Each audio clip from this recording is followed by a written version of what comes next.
providers across your state. We're doing all of the work for you. We're streamlining the process for you as a true concierge service. With SelectQuote, you could save over 50% on life insurance that fits your needs, your budget, and your life. Get your free quote now from a licensed insurance agent. Protect your family's future by calling SelectQuote for your free quote with a licensed insurance agent.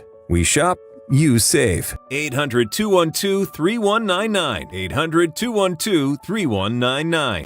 When you choose Patriot Mobile, you're not just picking a wireless provider. You're choosing a company that shares your values.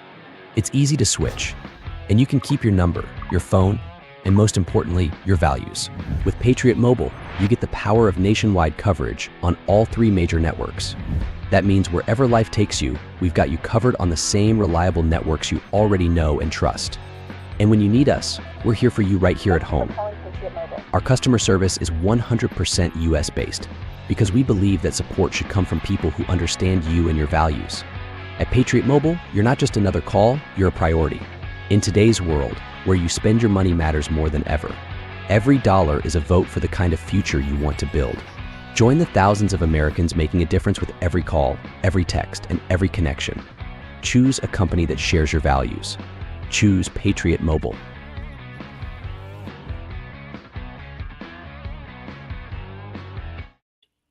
And if you take offense to this, then I dare you to do something about it. Because I want you to take offense to it. It's the reason people why are out there risking their lives every day. Yep. I don't stop. I don't care. Bring it. I got video cameras everywhere, truck everywhere. And I carry weapons everywhere. I don't care.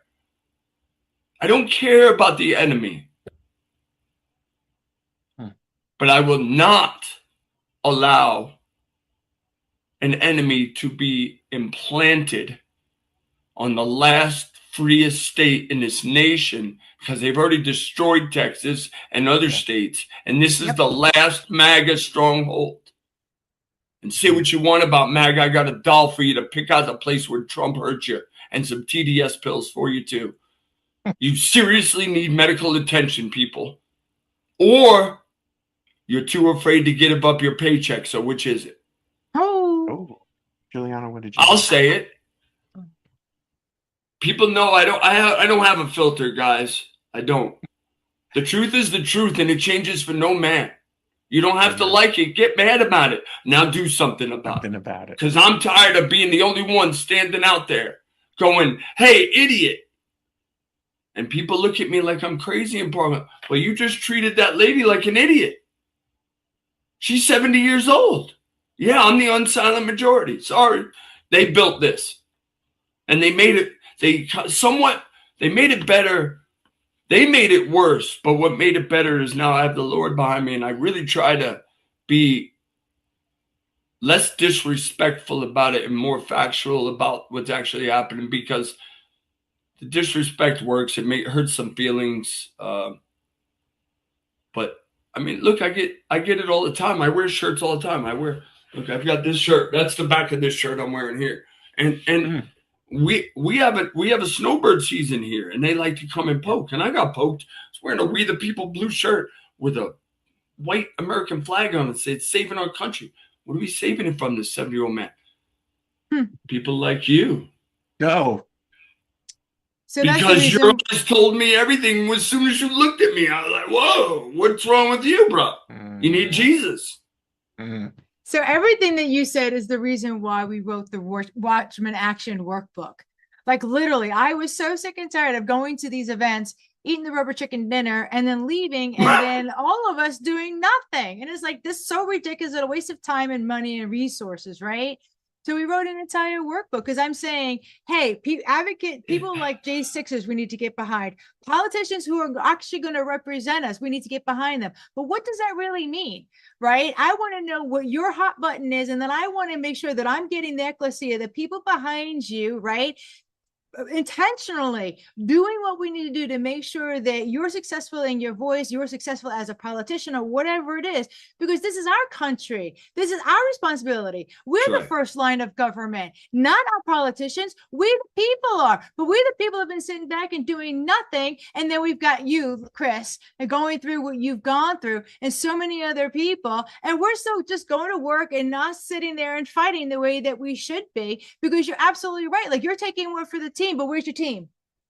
Right? Nowhere. How are they My wife and 2 friends. That's not right. That's not right. No family. Her family's pretty much walked away from her, and my family's walked away from me. Well, the people should be getting. We have nobody. Like, and you know what I tell my wife, and it took me a while to get over it too, even though I knew it was true, is we don't need nobody. We've got him. Amen. It's all about kingdom. And he didn't save my life for me to come home and be quiet. Amen. And I understand this is going to bring maybe some more fire. And I know you're kind of fed up with it, but she knows that I will protect her to no end. Like, look, and for those that think that this is a joke, that, okay, January 6th is done and over. I invite you to please put your head out of the sand and breathe some oxygen deeply for a minute while I say this, and listen intently. It's not if, it's when they're coming back. I am still on a list, and many of you 2 fine people are on the list, because see, they always push the peg out. So if they did 1,600, what's the number next time? Yep. And there's people like me. I'm not going away in handcuffs. I'm sorry. It's not because I don't believe in the rule of law. It's because I believe the people are coming to kill me. Because I've been outspoken about how they messed up and sit at the round table on Sundays at their meeting going, guys, we messed up. We almost broke that guy. And let me tell y'all, people, look, in the depths of PTSD and anxiety like you can't even imagine. I used to be ashamed of it. You have no idea. There's an 1,882-day Vietnam POW in this town that was shot down in an F4. Now, I didn't endure what those people endured. But when that man told me, when I went to him for permission to use this. And he said, Chris, you endured political prisonership in the United States of America. Yep. And I don't even know what to say to you. And nobody went to the line and said anything. Where's the new J6 committee, Jim Jordan? Loudermilk, where are you? Hey, I saw Jim Jordan right here in Naples when I was home on ankle monitor at Alfie Oak Seed to Table. And I handed him one of my cards then. I probably have one here. And he didn't even say 2 words to me. I said, they're trying to kill me, Jim. Wow. Hey, Chris, thank you for being, no, you're fine. Thank you for being on with us today. We're just about out of time, but before we go, how can people find you? How can they support you? Where do they find more information?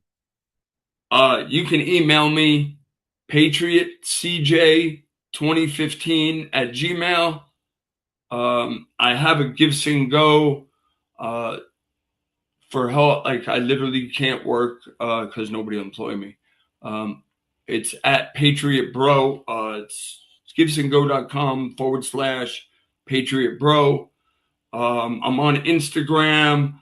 I'm on X at J6PPOW on X and Instagram. I'm not sure. I'm not good at this. I'm 55, guys. Sorry, we'll link to everything in the show notes. Chris Worrell, thank you so much for being with us on the show today. Pardon J6 Hostage. Pardon J6 Hostage. That's on Instagram? On Instagram, yeah. Got it.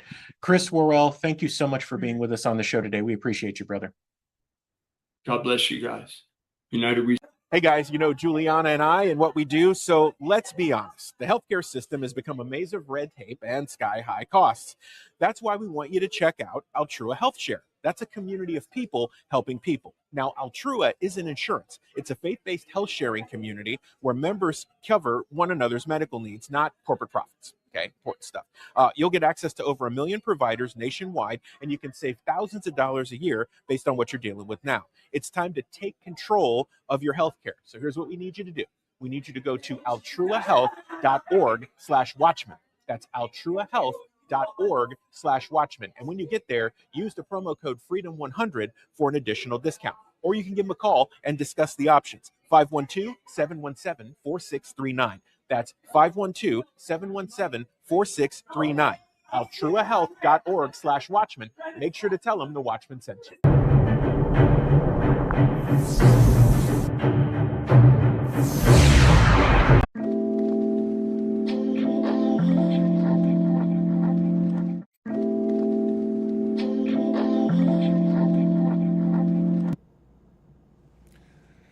Hey, welcome all and welcome in. It's another edition of the Spin Cycle. Andrew Southwick, R.C. Williams with you once again. And again, I got to apologize. We missed yesterday. We were going to go on about 5 p.m. And this is just, right now this week, I'm doing a lot of traveling. So my schedule is crazy bonkers. And to the extent I haven't even slept in, I don't know, probably a good 36 hours, which is what I hope to be able to do when we are done, RC. But hopefully the Lord will give me enough energy to have our conversation here. But yeah, go ahead.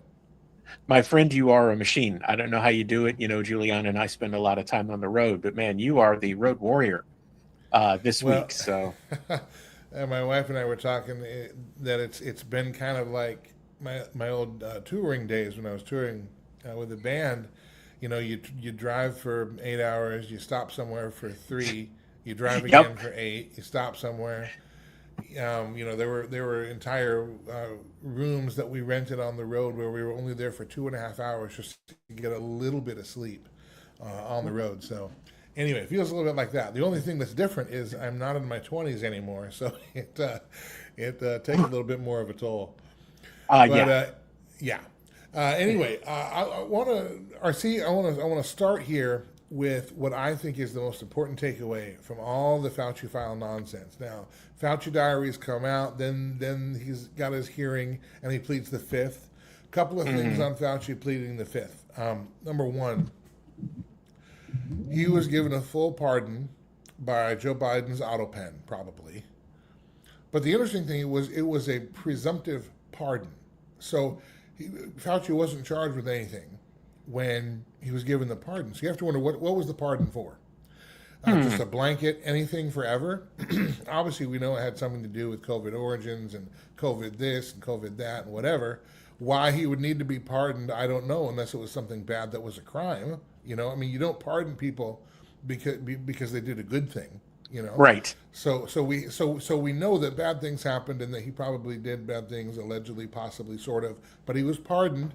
But anyway, if he was pardoned, why plead the Fifth? Because the only thing that you can be prosecuted on is, as far as I understand, unless the states prosecute you, the only thing you can be prosecuted on would be contempt. I guess some senators are wanting to bring up charges of contempt now on him. But also perjury. Yes. So that would mean that if I'm pleading, if I'm already pardoned, and then I plead the Fifth, and perjury, as you know, is lying in court, then that means that I don't want to talk because what I'm going to say is probably. Hey guys, you know Juliana and I and what we do, so let's be honest. The healthcare system has become a maze of red tape and sky-high costs.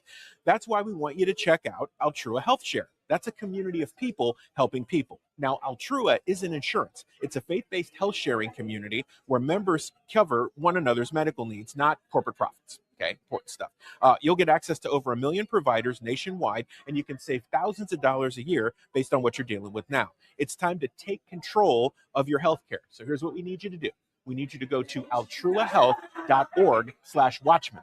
That's altruahealth.org/Watchmen. And when you get there, use the promo code FREEDOM100 for an additional discount. or you can give them a call and discuss the options. 512-717-4639. That's 512-717-4639.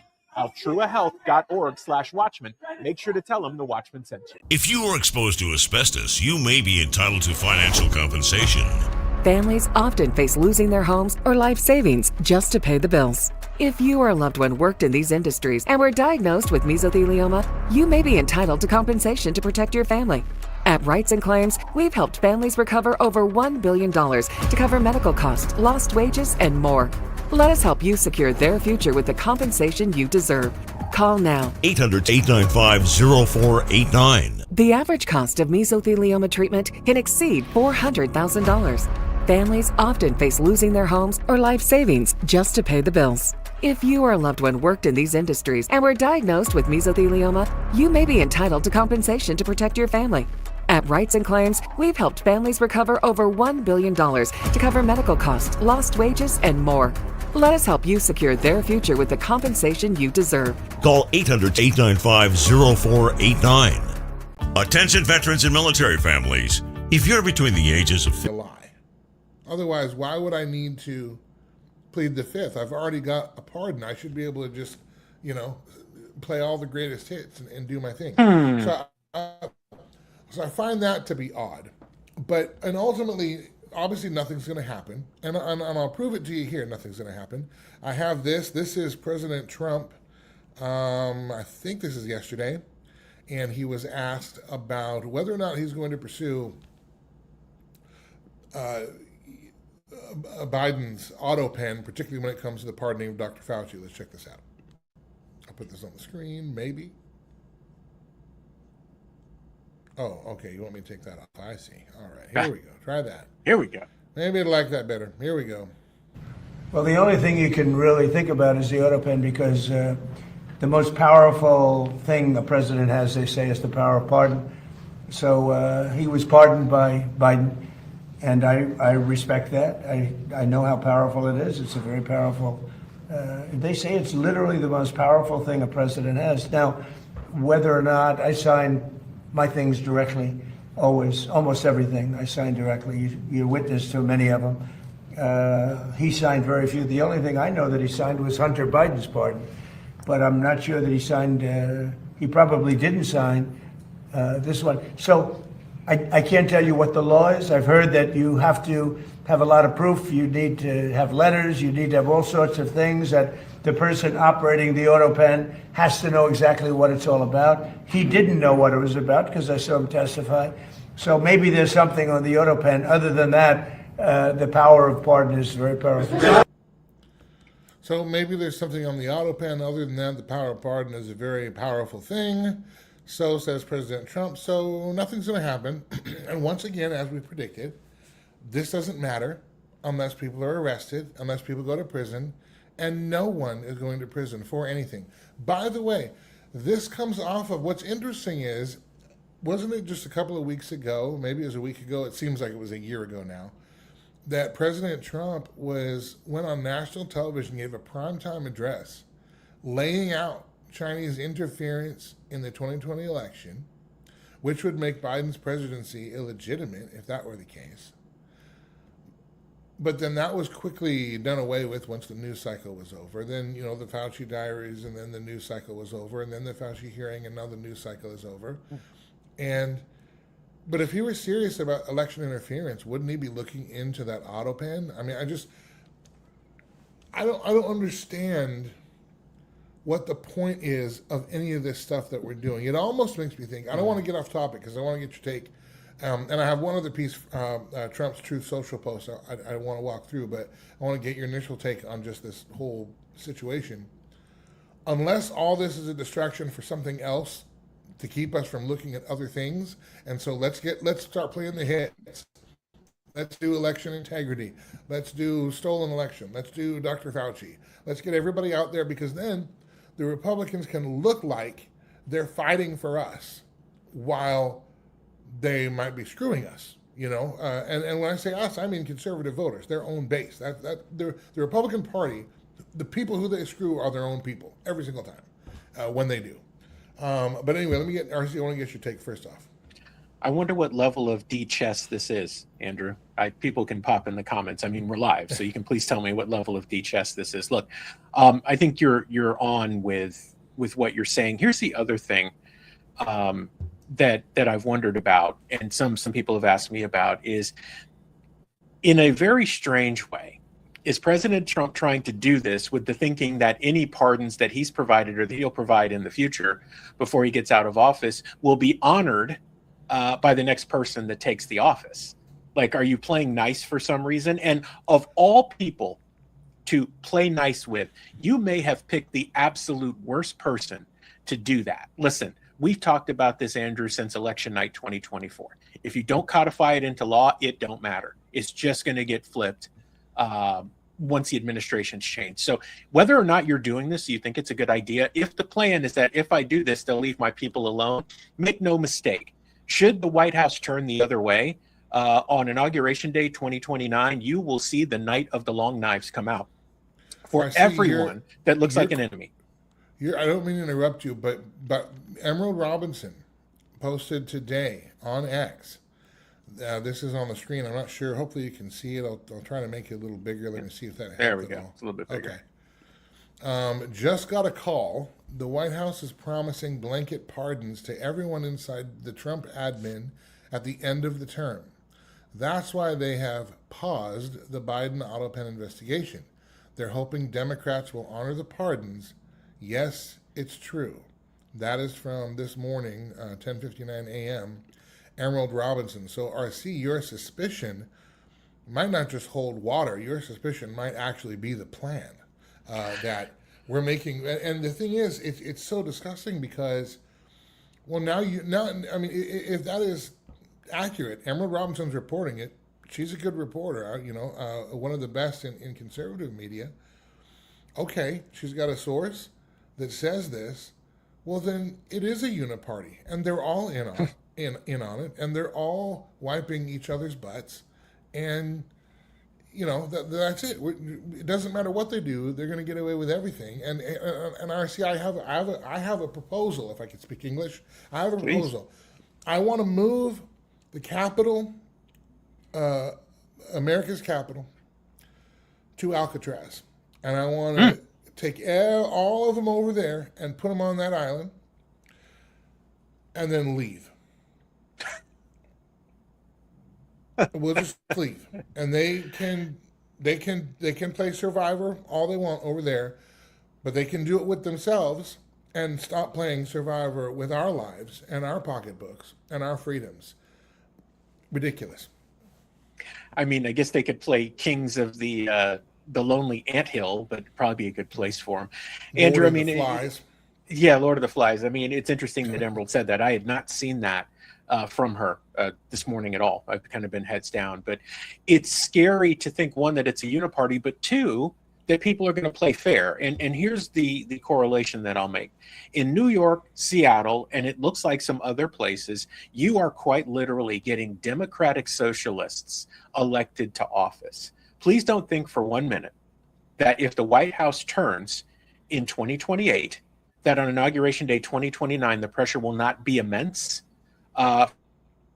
And don't think that pressure won't push to say, okay, look, we'll give some of them up just so we can distract you from the grift we're going to take. Because like you said, uniparty, whether it is progressives, liberals, or conservatives, they're all after the same grift. They're all eating from the same trough. But please make no mistake, they'll give up some scalps just to get the pressure off. Now, I want you to think about that for a second before we go to Trump's True Social. I want you to think about the size of the scalps that the other side of this could get from the Trump years and the example that they would make of them, because that would give them precedent to come after anybody who even remotely agreed. Like we've said about Iran, Andrew, when you're in the ring with a bum, you need to knock them out in the first round or they'll hurt you. And once again, it seems like that message just isn't getting through. When you have city councils arresting people who are speaking out against data centers, or arresting people for clapping for someone who was speaking out against data centers, you know that as soon as the people get in there who think they can get away with it, they will. I do want to show you this. I actually didn't mean to put this up. RC early. I'm using a trackpad and I accidentally tapped it and it came up and I just left it. But anyway, this is Donald Trump's Truth Social. This Truth Social came out just before Fauci's hearing. I found it interesting because Trump seems to be answering a bunch of objections or defending a bunch of things. And I don't know why he felt the need to defend anything. He wasn't the one in the hearing. It was Fauci. But he says, and I think this is the most important thing to come out of this, because we have to look, we have to, RC, as you and I have said, we have to be, if we're going to have an America tomorrow for our kids, then we conservatives are going to have to be honest about those who are representing us and whether or not they actually are. We cannot have these rose-colored glasses and keep making these excuses. Oh, trust the plan, all the chess, or you're not seeing the full picture. Well, none of us are seeing the full picture, but we can certainly see the trends and we can recognize patterns. So Trump says many more people died of COVID under the Biden administration than the Trump administration. First of all, why start with that comparison? Why is that better? Second of all, how do you know? What numbers can you trust from any of that? And again, are we talking about the jab there? Well, Watchmen Action training provides a masterclass for advocating. In less than a day, you and your group are ready to win the battles that matter most. Visit watchmenaction.org to learn more. If you're on supplemental oxygen, heavy and awkward tanks can be a burden. Now, you can leave home and leave the tanks behind with Inogen, portable oxygen therapy that moves with you. With my Inogen, now I'm able to do the things that I've always loved. I just press the button here, and there's my oxygen. Inogen systems are so small and light, you're free to leave the house without the hassles of an oxygen tank. I could play golf again. I could go grocery shopping. I'm free again. With the Inogen, I can handle my own oxygen. I can carry my own oxygen. I go anywhere with this. Look how small it is. And right now, you can try an Inogen portable oxygen system for 30 days risk-free. Call us right now. If you qualify, we'll send you an Inogen system to use for 30 days risk-free. Your insurance may even cover your new Inogen system. If you're on oxygen, you need to be using an Inogen. Call 800-313-6867. 800-313-6867. Most growing businesses are making seven-figure decisions on gut feel and assumptions. The biggest companies in the world don't operate that way. Neither should you. Sherlock gives you market intelligence they pay six figures for. We find your buyers before your competitors do. Visit investinanswers.com to learn more. If you are exposed to asbestos, you may be entitled to financial compensation. Families often face losing their homes or life savings just to pay the bills. If you or a loved one worked in these industries and were diagnosed with mesothelioma, you may be entitled to compensation to protect your family. At Rights and Claims, we've helped families recover over $1 billion to cover medical costs, lost wages, and more. Let us help you secure their future with the compensation you deserve. Call now. 800. Of course, he wouldn't want to talk about the jab, but clearly that was the thing that was introduced. Or are we talking about hospitals not treating people, hospital protocols that hurt people and killed people that many believe did? I don't know. Then he goes on to say Operation Warp Speed was a spectacular success. No, it was not. That's a lie.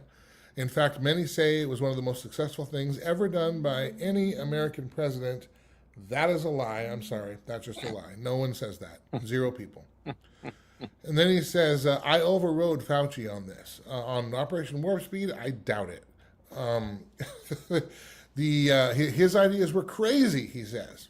Also, I said from the beginning that the virus came from the Wuhan laboratory in China. That's true. He did say that his instinct was accurate at the beginning. He also said it was a flu. He also, I remember in those daily afternoon briefings, you don't want the cure to be worse than the disease, when they were mulling over whether or not to shut down the country, which they ultimately did. He ultimately did. So he was accurate in the beginning.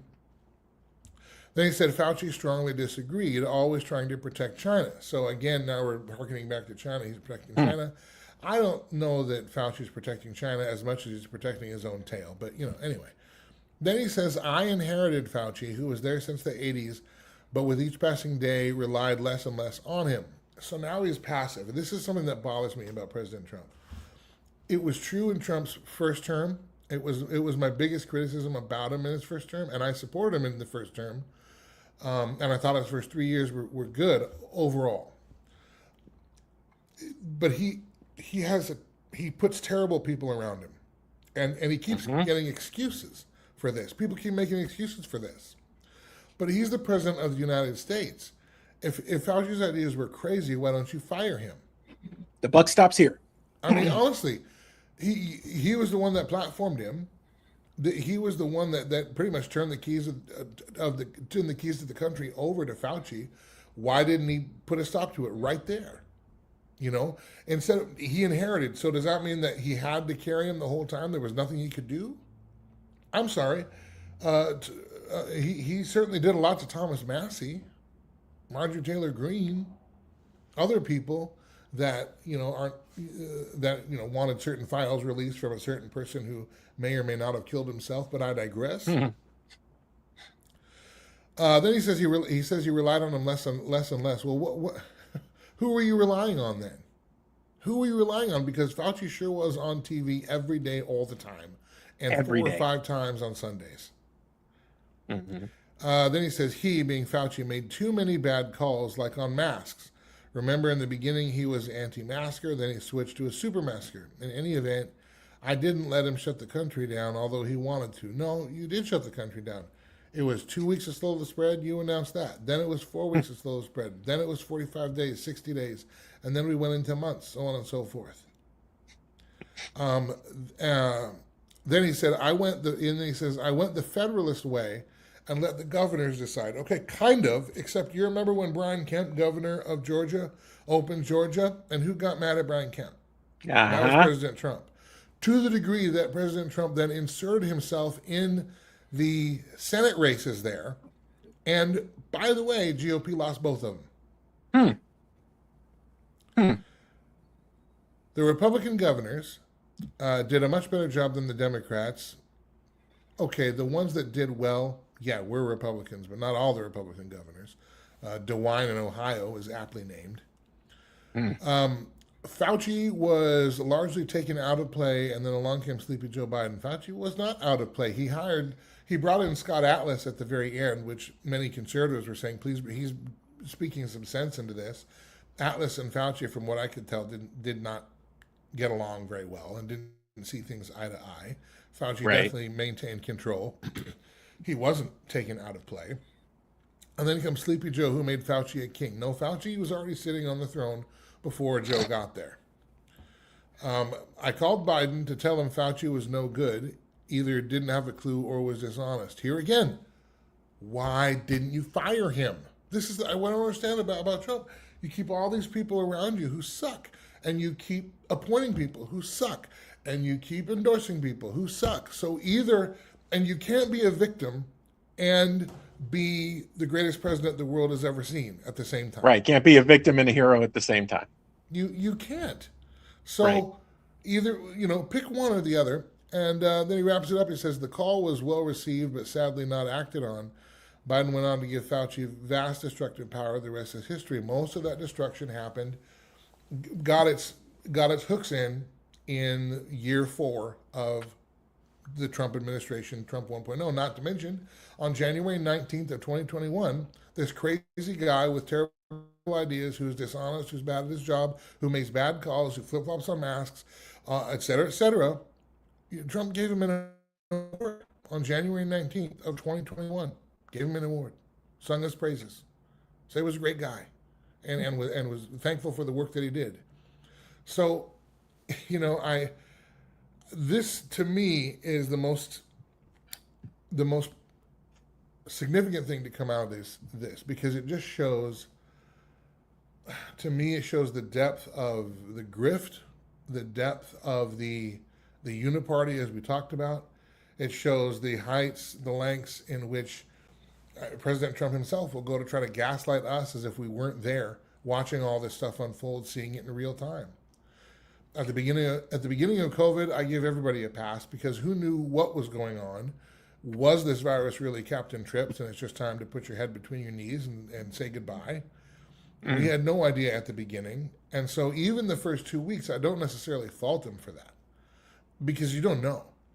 Right. You don't know where you are in the bell curve. I mean, there's so many things. So yeah, okay, let's take a minute and try to figure out what's going on. But very quickly, and we know from Fauci's diaries, we also know from emails that have been released, so on and so forth, that whole Peter Daszak, EcoHealth Alliance, Wuhan lab crew, they all knew what was going on and what was happening and why, and they worked hard to cover it up and obfuscate and everything else. But again, the fact that President Trump felt like he needed to come out and be that defensive and try to throw Fauci under the bus, does he think that he needs to do that because he feels, I don't know that he feels responsible, because I'm not sure that he does anything but take credit, because he certainly won't take blame. But he might be trying to rebut somebody like me who's saying, no, wait a minute, that's revisionist history, that's not what happened. And here's the thing, I'd be fine extending him, an olive branch if you just be honest, but if you're going to keep lying and trying to cover up the deuce you just dropped on the lawn, well, then I'm going to be even stricter about it, because you keep erring on that side of things, and that side of things is not liberty, it's not freedom, and it's not moving the country in a direction that I think is good for it. Man, thank you for your prompt attention to this matter, Andrew. I'm surprised our love letter didn't end with that. I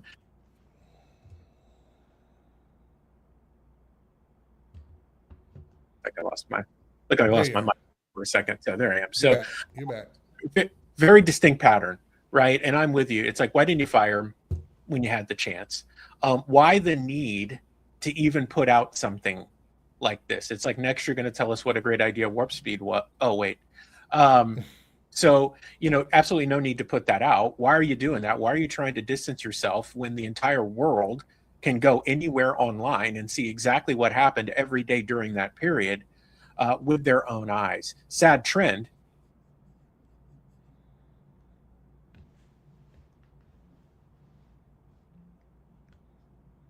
Well, looks like we lost you a little bit here. Now you're coming back.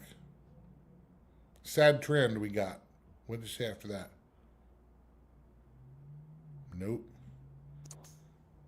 I seem to have a connection thing going on with my mic and everything. What I was going to say is sad trend. Yeah. This is even happening, right? But we are consistent again. And there are people that are going to eat this up and not be willing to even answer or address the hard questions about in what world does any of this foolishness make sense? What are we being distracted from?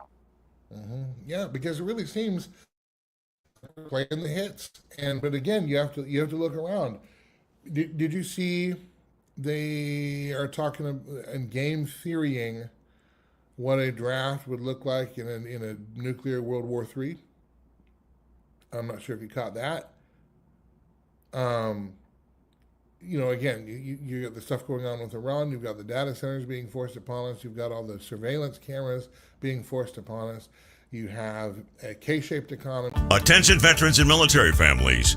If you're between the ages of 50 and 80, you may qualify to review your final expense coverage options. Many veterans believe that the VA will cover all of their funeral costs, but unfortunately, in many cases, VA burial programs only cover a portion of the expense. And today, the average funeral with burial can cost around $8,000 or more. Don't leave your loved ones facing unexpected bills. Right now, LifeCare is helping veterans and their families learn about final expense insurance options that may help cover funeral costs, medical bills, and other end-of-life expenses. With a quick call, you can find out if you qualify for affordable whole life insurance designed to help protect your family from these costs. In many cases, no medical exam is required, no lengthy health questionnaires, and coverage decisions can be made quickly. Call now to review your final expense coverage options. Call 800-519-1427. That's 800-519-1427. The IRS has collected over $1 billion in past due taxes this year, and they're aggressively targeting more taxpayers. Don't wait until the IRS comes knocking. Our team is here to help you resolve your tax debts before things escalate. Every tax situation is unique, and so is our approach. We fight to lower your tax debt to an amount that you can afford. United Tax Fix. Expert help, personalized service, and the peace of mind you deserve. Call 800-785-5592. If you were exposed to asbestos, you may be entitled to financial compensation. Families often face losing their homes or life savings just to pay the bills. If you or a loved one worked in these industries and were diagnosed with mesothelioma, you may be entitled to compensation to protect your family.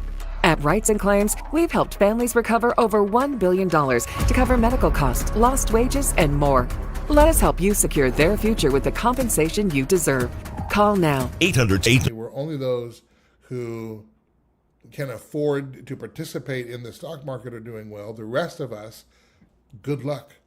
And probably in some cases, our betters are probably saying good riddance if they can get rid of us. But when you look at all those things, it sure makes you. It's hard for that conspiracy theorist not to come out and say, you're wanting us to look over here because what's going on under the hood isn't any good. Now, all this leads up to something I think we've been talking about for quite a while, RC, on this program, on the Sunday show. Let's see, on to this one, I think. Yeah. Fox News. And I bring this up because it's Fox News. This is the trumpet. This is the conservative, boomer mecca, right? Look at these numbers. And look at this polling. Democrat Party blue, Republican Party red. Look at all of them. You have income inequality. That makes sense. And health care for Democrats. Now, obviously, income inequality is just, is a redistribution of wealth, so is health care. So obviously the Democrats are going to win there because they're for that. But then you have inflation, prices, and the economy.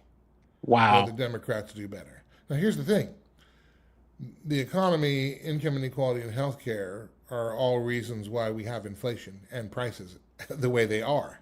But so there is a cognitive dissonance, but nonetheless, even on the economy, and it's 53 and 54%. Foreign policy, government spending, and immigration all above 50% for Democrats. National security and crime are the only two things that the Republicans are barely in front with. Barely in front. I don't know that this means people are flocking to Democrats because, again, I think people are waking up to the two-party system.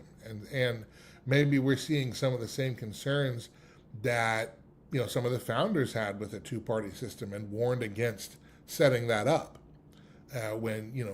back in the day. And maybe we're seeing the reason why now. But I don't see how a poll like this, taken from a conservative-friendly outlet, looks good 3 months from now on November 3rd. Wow, interesting. Interesting look here. And again, you take it with a grain of salt, but interesting trend. I do believe, Andrew, that awakening to the two-party system, the uniparty, two wings of the same bird, whatever flavor you like, kind of bores out here, right? Where people are they get so frustrated that they're just like, you know what? It's the same thing that President Trump told people when he was running the first time. What do you got to lose? Right? Well, now that table gets turned and it's like, what do you got to lose? We were driving earlier this week and, it's campaign season, obviously. So at every intersection where nobody owns it, there are a ton of signs. And I caught one as we were turning right.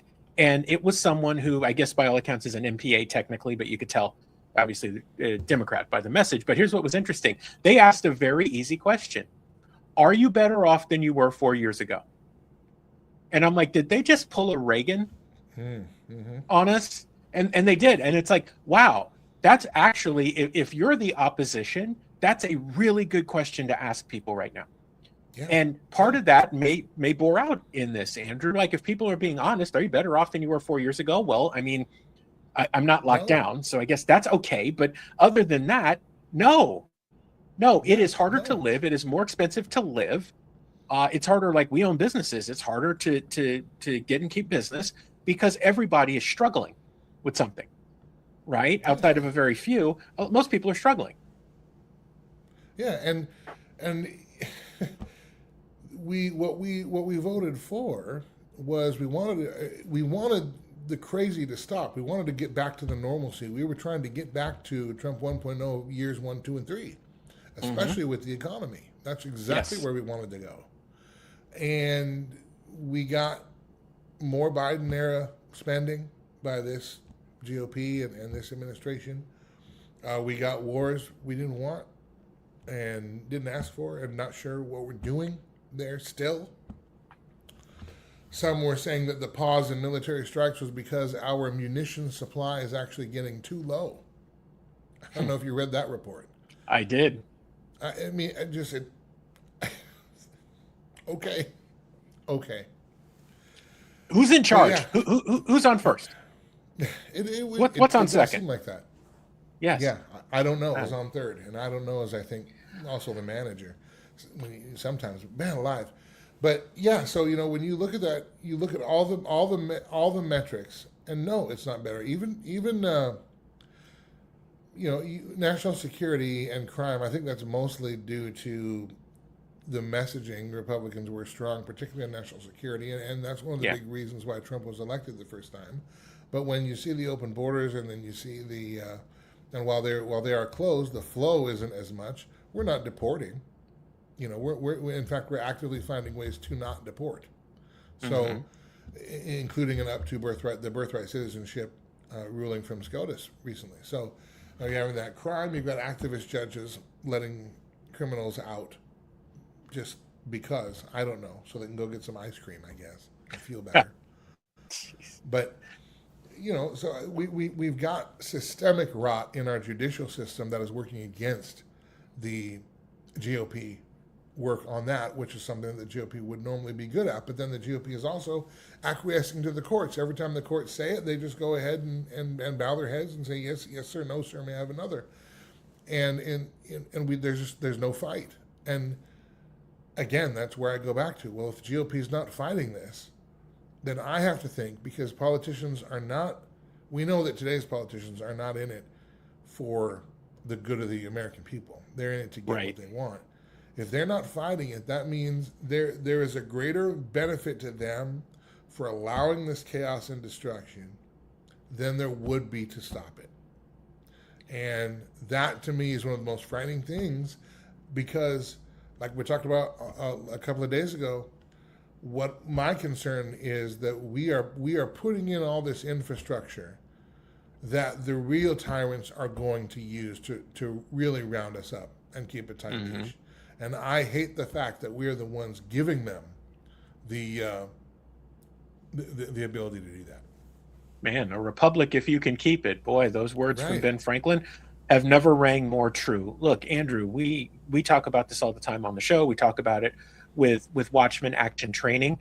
You're going to need to step into the self-governing chapter of society in this book because you're there now, and you're going to have to get active. Look, here's the deal. Yes, you need to call, and you need to email, and you need to melt down the switchboards of your representatives and keep pressure on them to get the things that you want. But here's the other thing you need to do. If there are 10 of you, you need 100 or 1,000 or 10,000 of you. How do you do that? You got to be able to tell your story, so it's got to be succinct enough for people to follow. You got to be able to organize and mobilize these people based on their strengths, and you got to be able to measure your success. That formula is straightforward. People can go to watchmenaction.org to see that. We put it up there along with the training. The reason I'm sharing that is that the solution is simple, but it's not easy. And the not easy part is because we've become so comfortable with inaction that it's just our default. And we're like, well, I'll get to it tomorrow. I'll do this. I'll do that. I'll do this. I'll do that. We'll procrastinate ourselves right out of a constitutional republic, Andrew. And I don't know that it's quite hit people yet. And we've said this before, and I hate to even say it, but it is true. I think we're in a situation where we need one of those catastrophic disasters to shake people awake and back into reality and say, oh, I think I should do something and get my people together.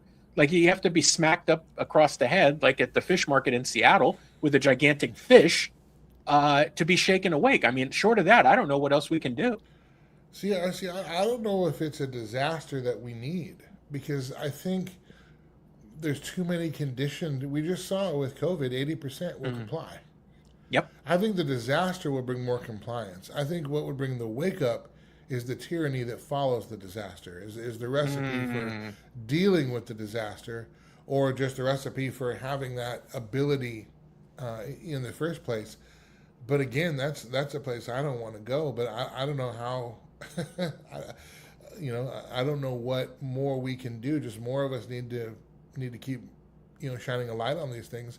And again, I think we have to be honest with ourselves about how our representatives on our side of the aisle, so to speak, how they are not representing us and have not for some time. And until we're willing to. Hey guys, you know Juliana and I and what we do, so let's be honest. The healthcare system has become a maze of red tape and sky-high costs. That's why we want you to check out Altrua Health Share. That's a community of people helping people. Now, Altrua isn't insurance. It's a faith-based health sharing community where members cover one another's medical needs, not corporate profits. Okay, important stuff.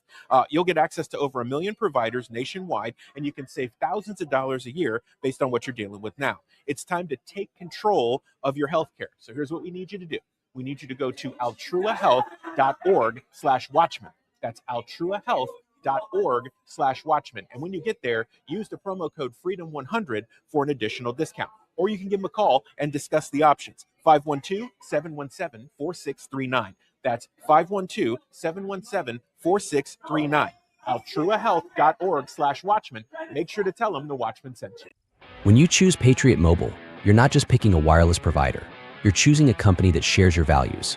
It's easy to switch, and you can keep your number, your phone, and most importantly, your values. With Patriot Mobile, you get the power of nationwide coverage on all 3 major networks.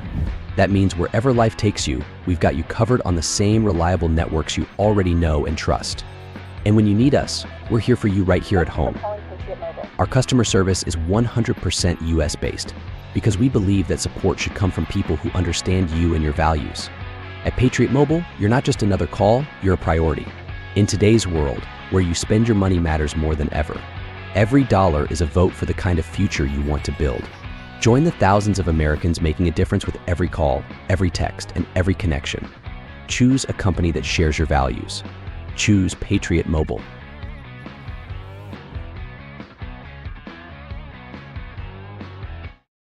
The IRS has collected over $1 billion in past due taxes this year. Stop being hypnotized by the deity and wonder of Trump and Trump 2.0 and Trump administration. If we keep making excuses for him, he's going to keep doing it. So, Boy, Andrew, we'd be well served, just quickly, biblically speaking, we'd be well served to go to 2 Chronicles 20 and read the story of King Asa when it comes to idolatry. Boy, we need to get off that horse real quick, because the reason that we feel pain is because we choose for someone else or something else to be God instead of the boss, and this is what you get. Mm-hmm. And you know what this is? You know what reality we're living in right now? We're living in the emperor has no clothes.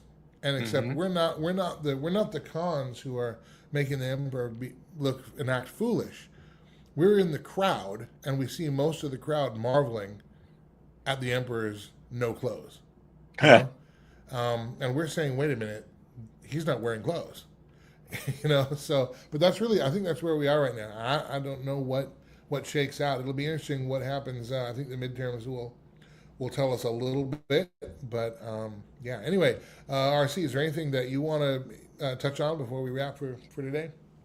Yeah, Andrew, 2 quick things. I want to remind people the piece that we did on We Are the Watchmen Weekly about AI companies buying up and destroying books.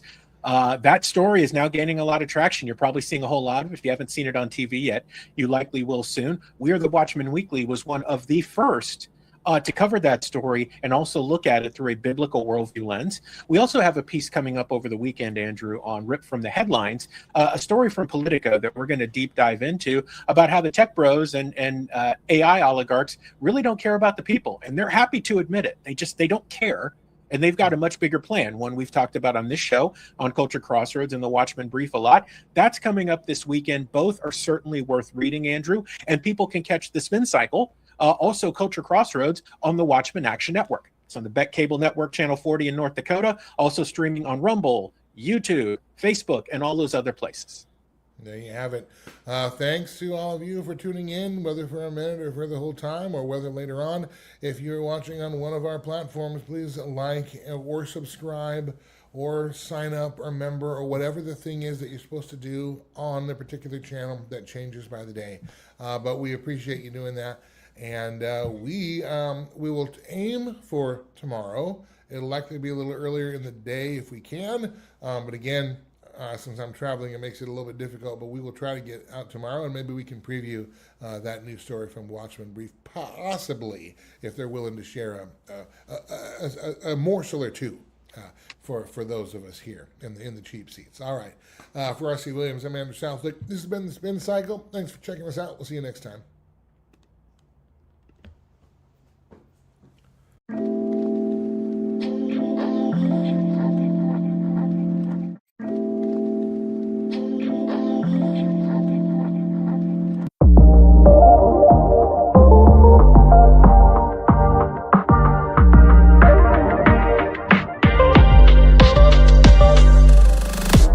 Back to the Watchmen Brief. This is R.C. Williams. We're at AmFest 2025, Phoenix, Arizona, at the Phoenix Convention Center on Media Row. Wow, what an incredible event. And speaking of life, we could not find a better guest to talk about life than Kristen Hawkins, Students for Life. How are you, ma'am? Thanks for having me. I'm very well. Yeah, welcome to the Watchmen Brief. So if you could just give a 30,000-foot view for our audience that does not know you and your incredible work, and then I want to get into some of the details. Well, I have the honor of leading Students for Life America and Students for Life Action. We are the pro-life movement's talent pipeline. So we have the honor of serving more than 1,600 Students for Life chapters in all 50 states and college and high school, med and law school campuses, and equipping this generation to be that ends abortion.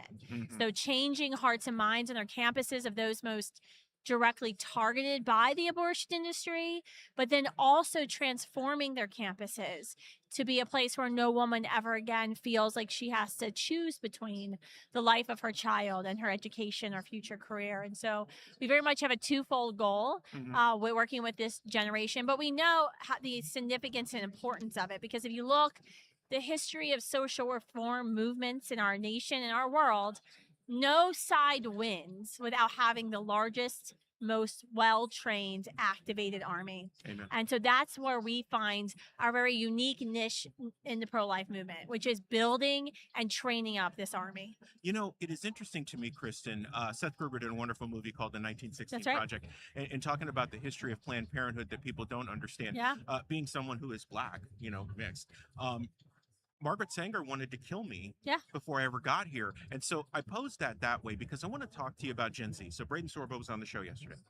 And it seems like the idea of abortion has become so normalized in society.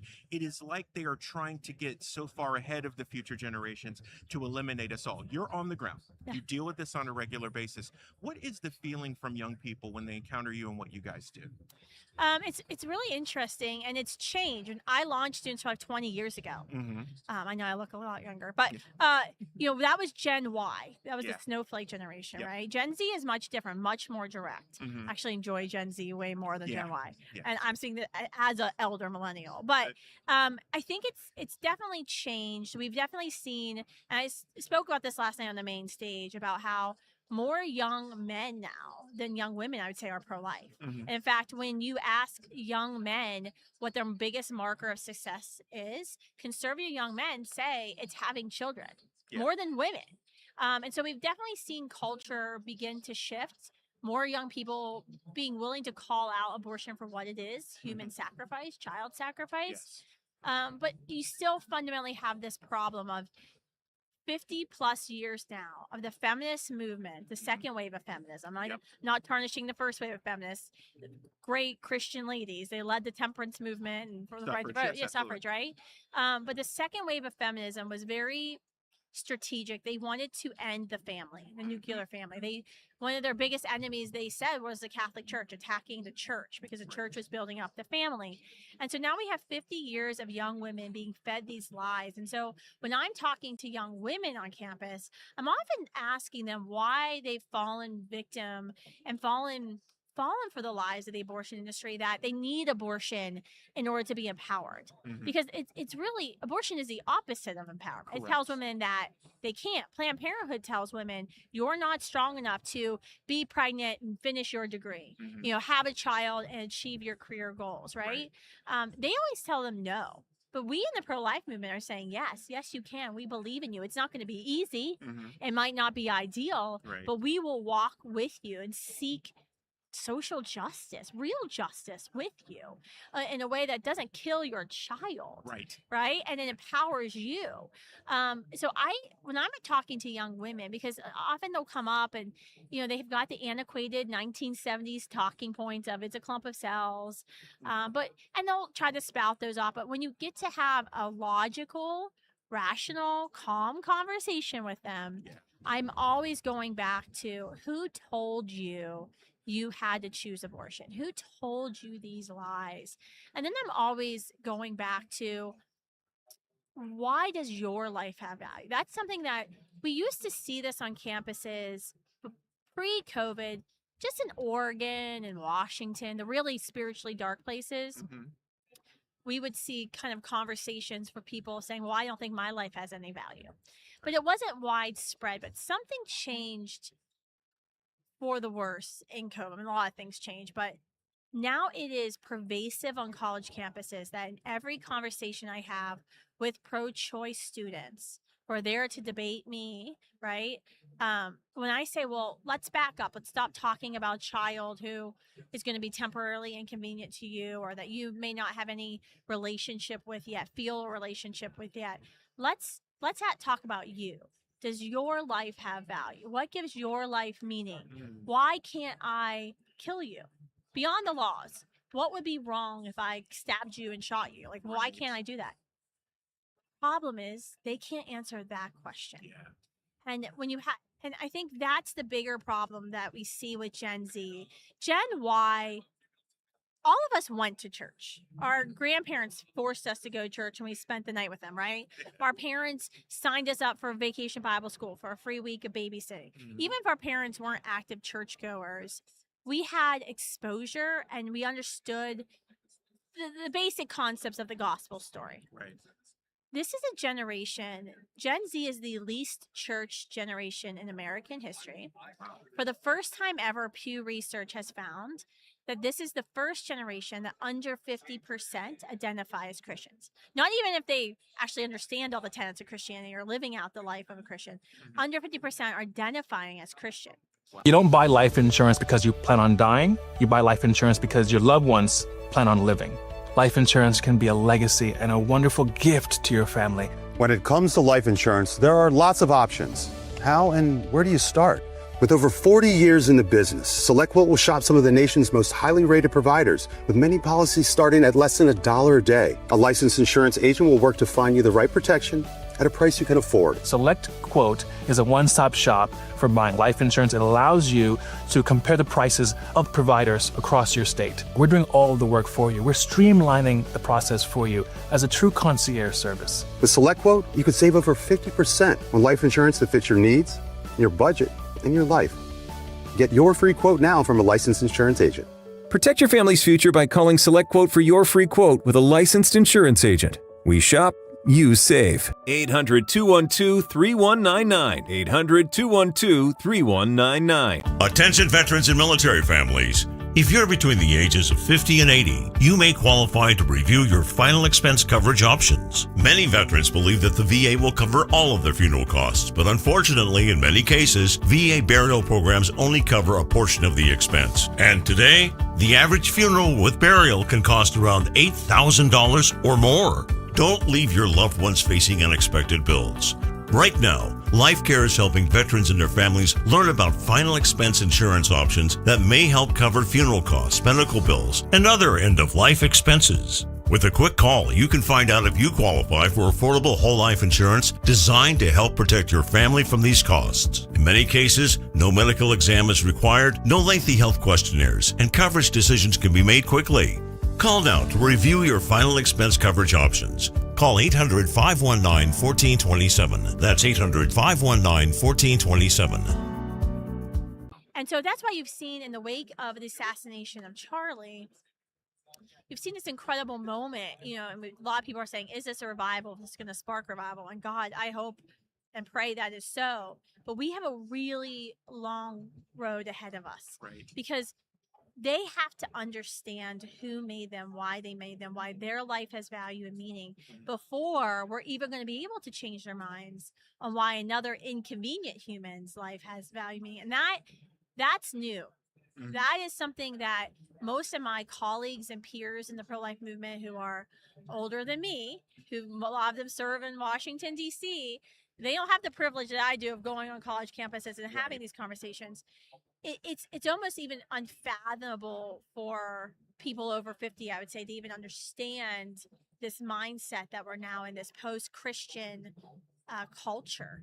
But it is the biggest challenge we face. You know, Kristen, it's funny because when people ask me to do benedictions or opens, one of the things I do is I focus on Genesis and those verses, because until you understand who you are and who you belong to, none of this is going to make sense to you. And it so bears out, I think, generationally. The older generations need to hear it too, to be reminded. And one of the things that we encourage them to do is you're going to have to get real serious about engaging with the younger generations, because you come to the table saying they're lazy and they're this and they're whatever, but in reality, it's the opposite. And I challenge them and I say, do you want to be the generation that cuts off the knowledge transfer that's necessary for these young people to remember these things? And much like you said with the young folks that can't answer the question, the older folks can't answer that question for me. But it convicts them. You see that moment in their spirit where they're like, I didn't know that I didn't know, and I didn't realize what I was doing. And whoever it hits, it hits. But I think this is so important that we continue to call out the part of how many are unchurched, right? Or just agnostic. And why that matters, and why the work that you guys do is so important. So on that, you've been on the main stage here. Talk to me about AmFest, Charlie, the whole thing with Turning Point and how it impacts campuses and the work that you do.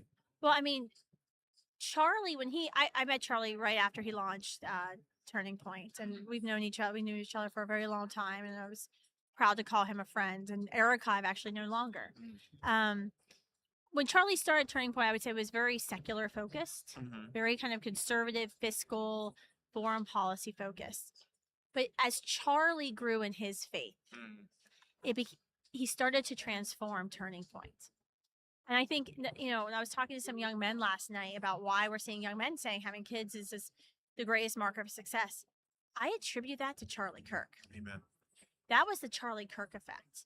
And I saw a tweet after Charlie was assassinated, and they said, after the board at Turning Point announced that Erica would be taking over as CEO, brilliant decision. And someone said, Charlie Kirk had come for the boys, Erica's coming for the girls. And backstage last night after my speech, I finally got a good amount of time alone with Erica to talk. And that was one of the things we spoke about, because we were talking about 2026, 2028, what we have to do. And in the wake of Charlie's assassination, there's been this, like, Ben Shapiro called it out on the main stage the first night, and I thought it was really poignant.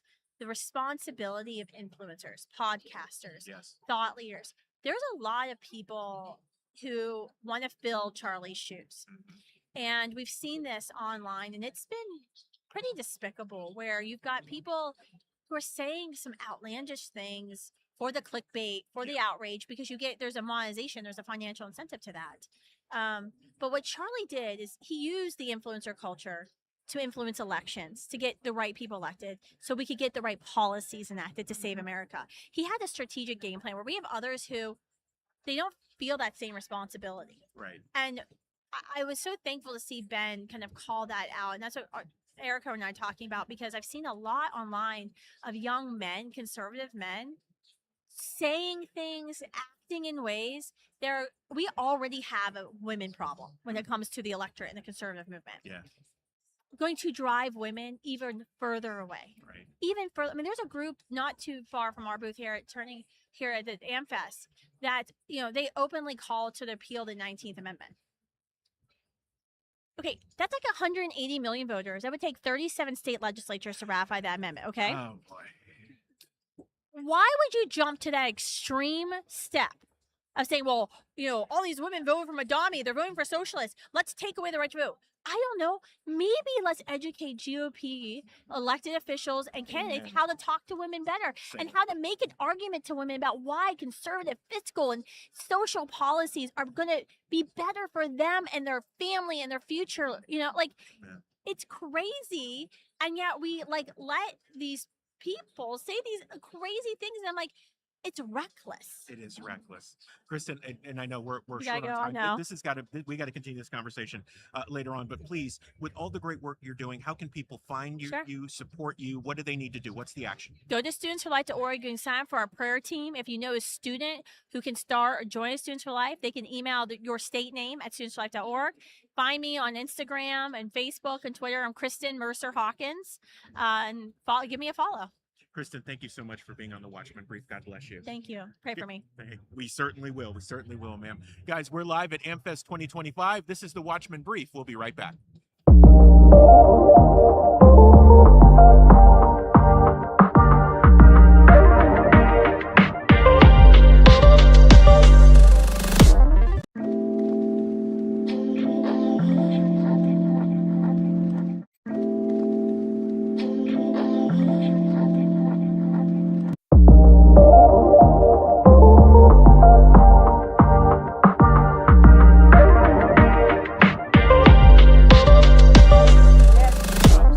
Co-founders of Watchmen Action. Greetings from Florida. Sorry we didn't bring the weather with us. Now, when we left today, I think it was 70 degrees.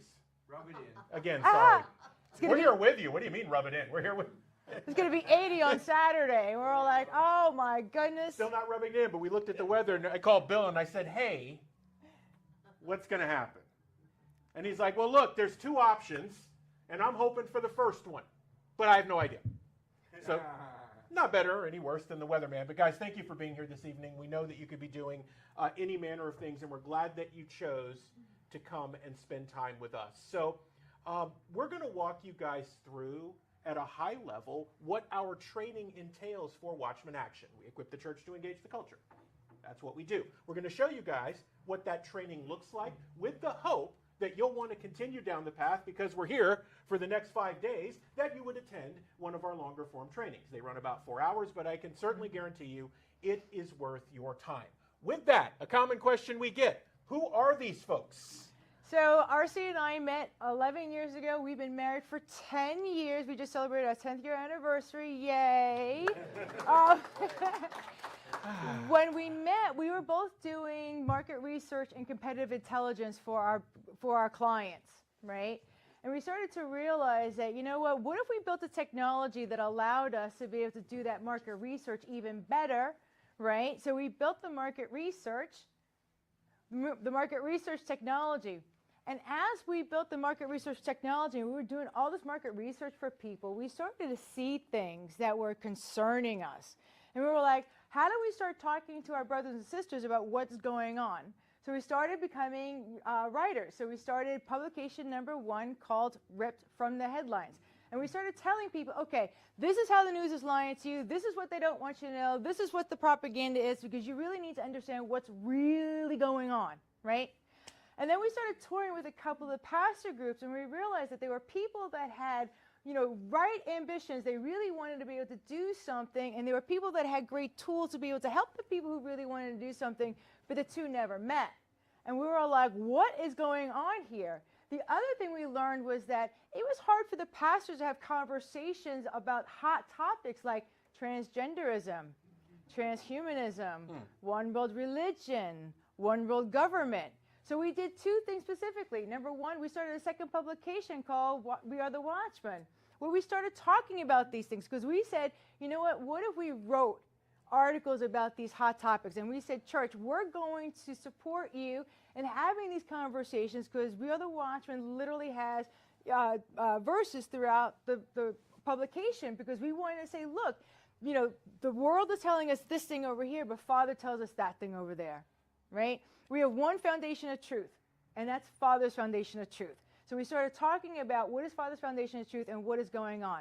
And then we were like, okay, now we need to move the church, right? Because we're at the point where we're... If you were exposed to asbestos, you may be entitled to financial compensation.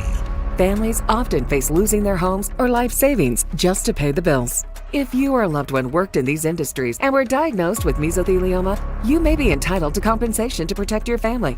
At Rights and Claims, we've helped families recover over $1 billion to cover medical costs, lost wages, and more.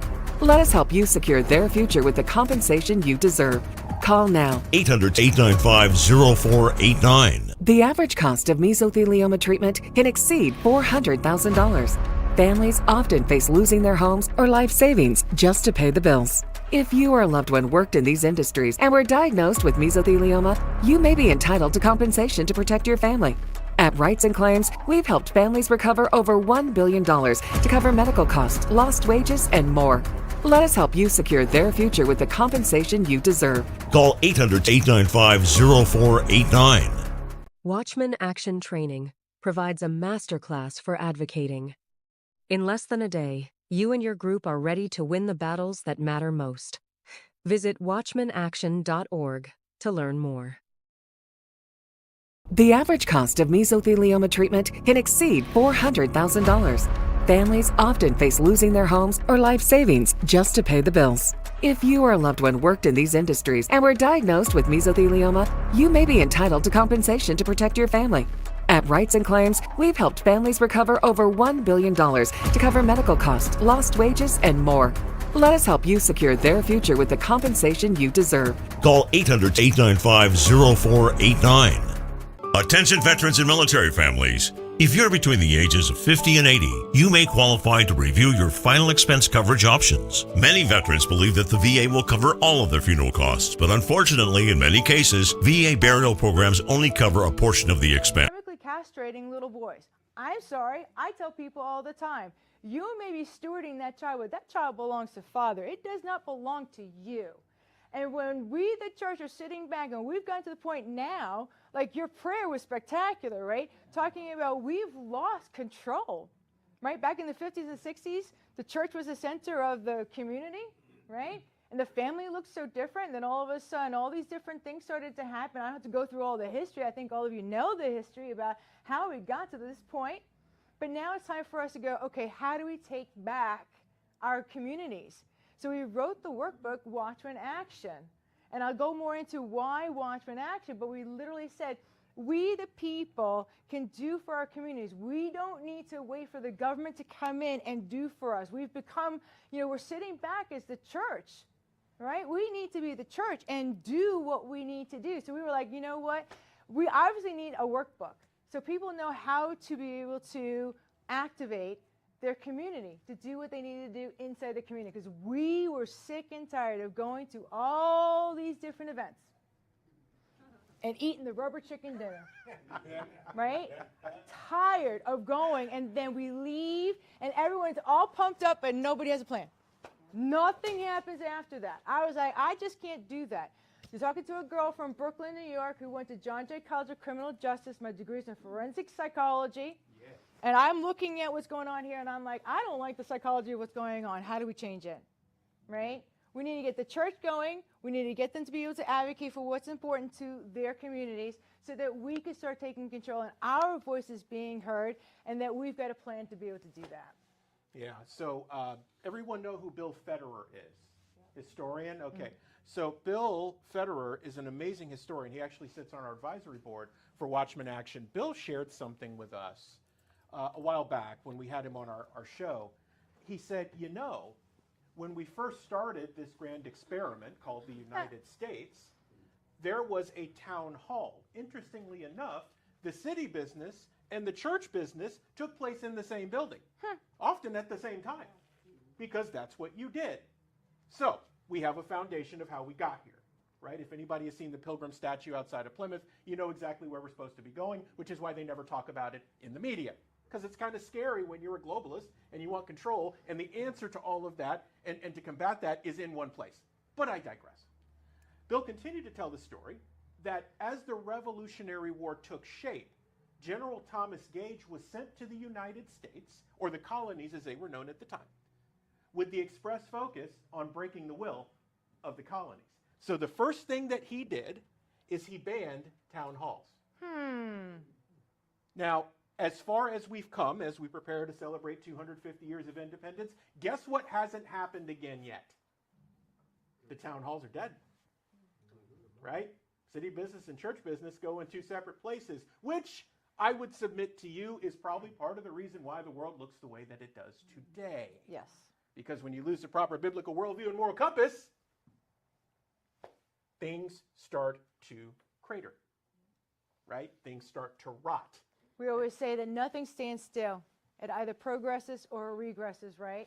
And if by default you're doing nothing, you're helping it to regress, right? We need to be intentional about what it is that we're doing. Yeah. So we want to share a little bit with you about what we found, because that's going to be the genesis for what you learn this evening. So over time, as Juliana said, you know, we're market researchers, competitive intelligence, right? Then we become investigative journalists, so we're digging. And we'll admit this to you guys, since we've now admitted this publicly, and everybody seems to be okay with it once we explain. You guys will be happy to know that we did this on your behalf. We went through the National Democratic Training Center so you didn't have to. Thank you. You're very welcome. That's the good news. Here's the bad news. If you wonder why they always have the jump on us, it is because their training, in all honesty, is spectacular. And ongoing. They can take a functioning idiot and within 1 hour have them deployed in the area where they can have the most impact. Okay, that little book that's up front there that we have for you guys, if you'd like to grab one later, Empowered to Act, is actually the antithesis for Rules for Radicals, because after that experience for us, we're like, the answers are all in Rules for Radicals and nobody's going to read it on our side, so we just need to put it together. So we wrote Rules for Radicals for us, the Patriots. It's in our language and how we would want to hear it, but it literally is their plan. I mean, if their plan is working, why not use their plan against them? So, right? So if we want to deliver Right. gunshots to the enemy, we got to know how they work, right? And there's a lesson in that, guys, because as conservatives, we are independent thinkers, yes. We want to get things done, yes. But at times, it's difficult for us to move in a particular way because we kind of say, well, I want to do it this way, I want to do it that way, I want to do it this way.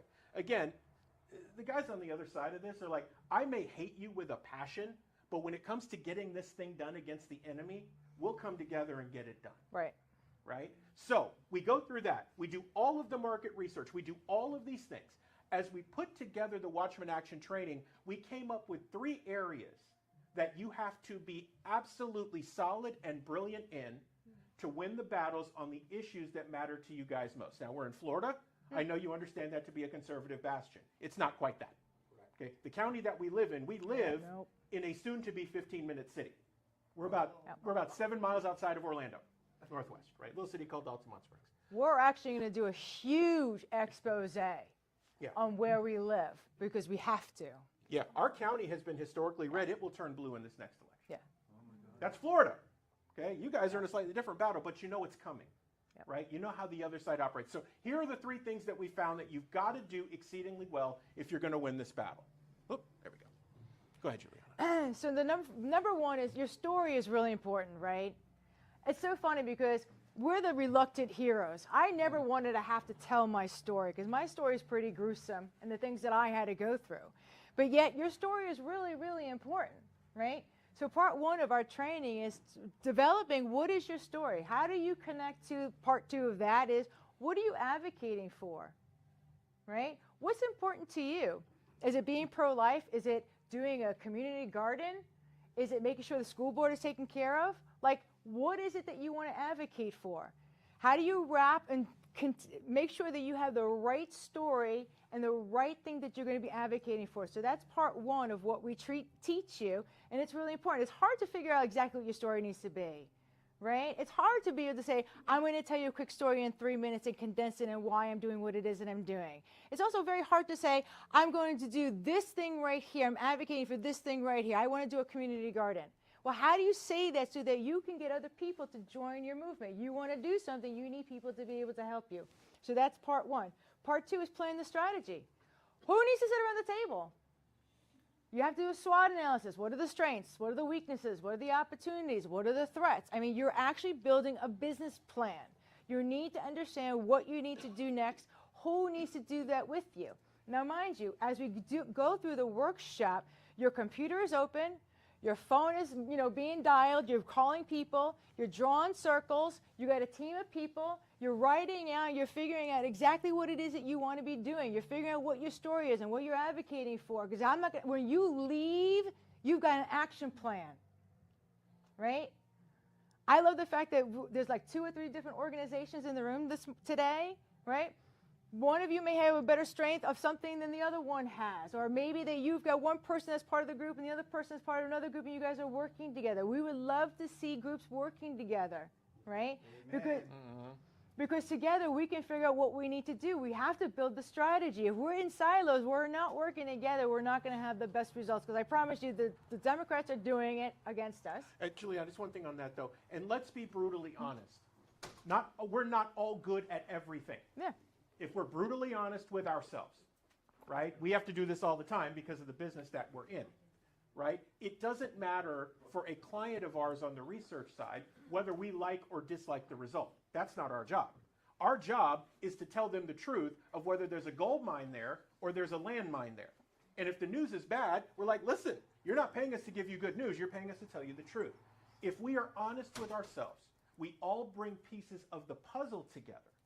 And if we work together cohesively, which, by the way, is what Father wants, that's in the Bible, that's biblical, then it works. But we've got to be willing to do those things. Sorry. So part 3 is move the needle. We talk about what are the different tools that you need, what are the different platforms, what are the different organizations that you need to be working with to get your agenda to the point where you hit your goal. We want to make sure that you have your strategy, that you have your benchmarks, that you know what exactly that it is that you're going to be doing when you... Attention veterans and military families. If you're between the ages of 50 and 80, you may qualify to review your final expense coverage options. Many veterans believe that the VA will cover all of their funeral costs, but unfortunately, in many cases, VA burial programs only cover a portion of the expense. Right now, LifeCare is helping veterans and their families learn about final expense insurance options that may help cover funeral costs, medical bills, and other end-of-life expenses. Call 800-519-1427. The IRS has collected over $1 billion in past due taxes this year, and they're aggressively targeting more taxpayers. Don't wait until the IRS comes knocking. Our team is here to help you resolve your tax debts before things escalate. Every tax situation is unique, and so is our approach. We tailor solutions to fit your specific needs, giving you the personalized attention you deserve. The IRS has resumed collection enforcement. Don't wait until it's too late. Our team can help you resolve your tax issues before liens, levies, or passport restrictions kick in. Behind on filing taxes? We specialize in getting you back on track by filing past returns and negotiating with the IRS. Does the IRS claim that you owe money that you don't have? We fight to lower your tax debt to an amount that you can afford. United Tax Fix. Expert help, personalized service, and the peace of mind you deserve. Call 800-785-5592. That's 800-785-5592. Most growing businesses are making 7-figure decisions on gut feel and assumptions. The biggest companies in the world don't operate that way. Neither should you. Sherlock gives you market intelligence they pay 6 figures for. We find your buyers before your competitors do. Visit investinanswers.com to learn more. When you choose Patriot Mobile, you're not just picking a wireless provider. You're choosing a company that shares your values. It's easy to switch, and you can keep your number, your phone, and most importantly, your values. With Patriot Mobile, you get the power of nationwide coverage on all... The workshop. That's critical. So when we do this third part, we'll come to it a bit later, but I want to highlight it now because I think it's important. All of you have probably been through this experience at one point or the other, whether you're dealing with city council, county commissioner in Harrisburg, and you're dealing with legislation. You have a group of people together who all are trying to go in the same direction. Things are going well. You have a plan and how you want to attack it. The challenge is the group hasn't properly assessed where everyone fits best. So here's what ends up happening, because we watched this happen in Tallahassee, which is Florida state capital, doing lobby days. You've got the person who should be running air traffic control back at the office, making sure appointments get scheduled and everything like that. You've got them going and talking to legislators. That's not their strength. So what happens? The person who's supposed to be handling air traffic control is talking to someone, guess what's not getting handled? One missed appointment with a legislator leads to 5, leads to you not getting anything done. Yep. Okay? So you don't want your best face person and your best talker sitting behind a desk. You want them at the state capitol, wherever they need to be, talking. And you want the person who runs air traffic control to be running that so all the trains run on time.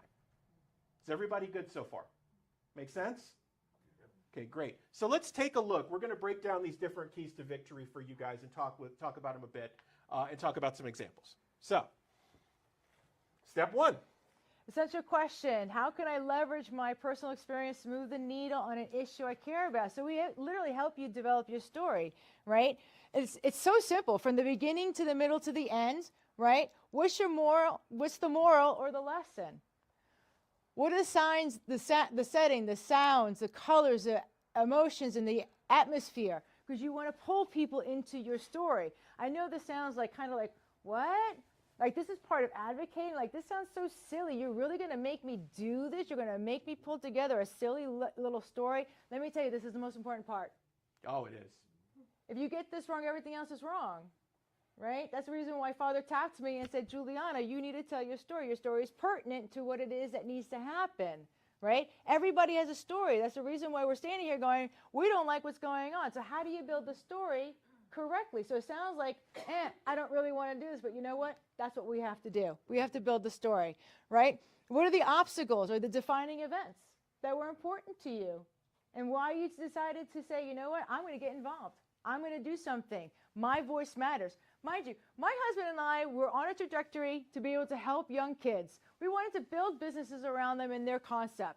I'm sitting outside and God says to me, excuse me, but I need you over here because you're never going to be able to help those kids if we don't have a country. And he said, you need to pivot what it is that you're doing to make sure that you're doing what I need you to do. All of us have made some kind of sacrifices because we're here on a Monday evening. I mean, what's today? Thursday. Sorry. It's been a long day. Right? But we're out here on a Thursday evening. Why? Because there's something going on that gives us a dis-ease about what's happening, and we need to do something, and our story matters. People want to hear what it is that's important. So when we go through the training, we really spend a lot of time making sure that your story is legit. So, Juliana, I want to talk about a couple of those because we actually have one in the room. I'm going to get to Bill's in a minute and how we got here. Oh! Which is great. But, you know, so you guys may be asking, it's like, okay, we understand what you do and how you do it. Has this been stress tested? Okay, so Juliana and I actually built one of the largest chapters of the Republican assemblies in the entire country in Orange County, Florida, back in 2021. We co-wrote the candidate training program for that organization, which is now the gold standard amongst those groups. The major section of that training for candidates has to do with them telling their story. And one of the first things we say to them is, nobody gives 2 beans about you. They give a hill of beans about them and what matters to them.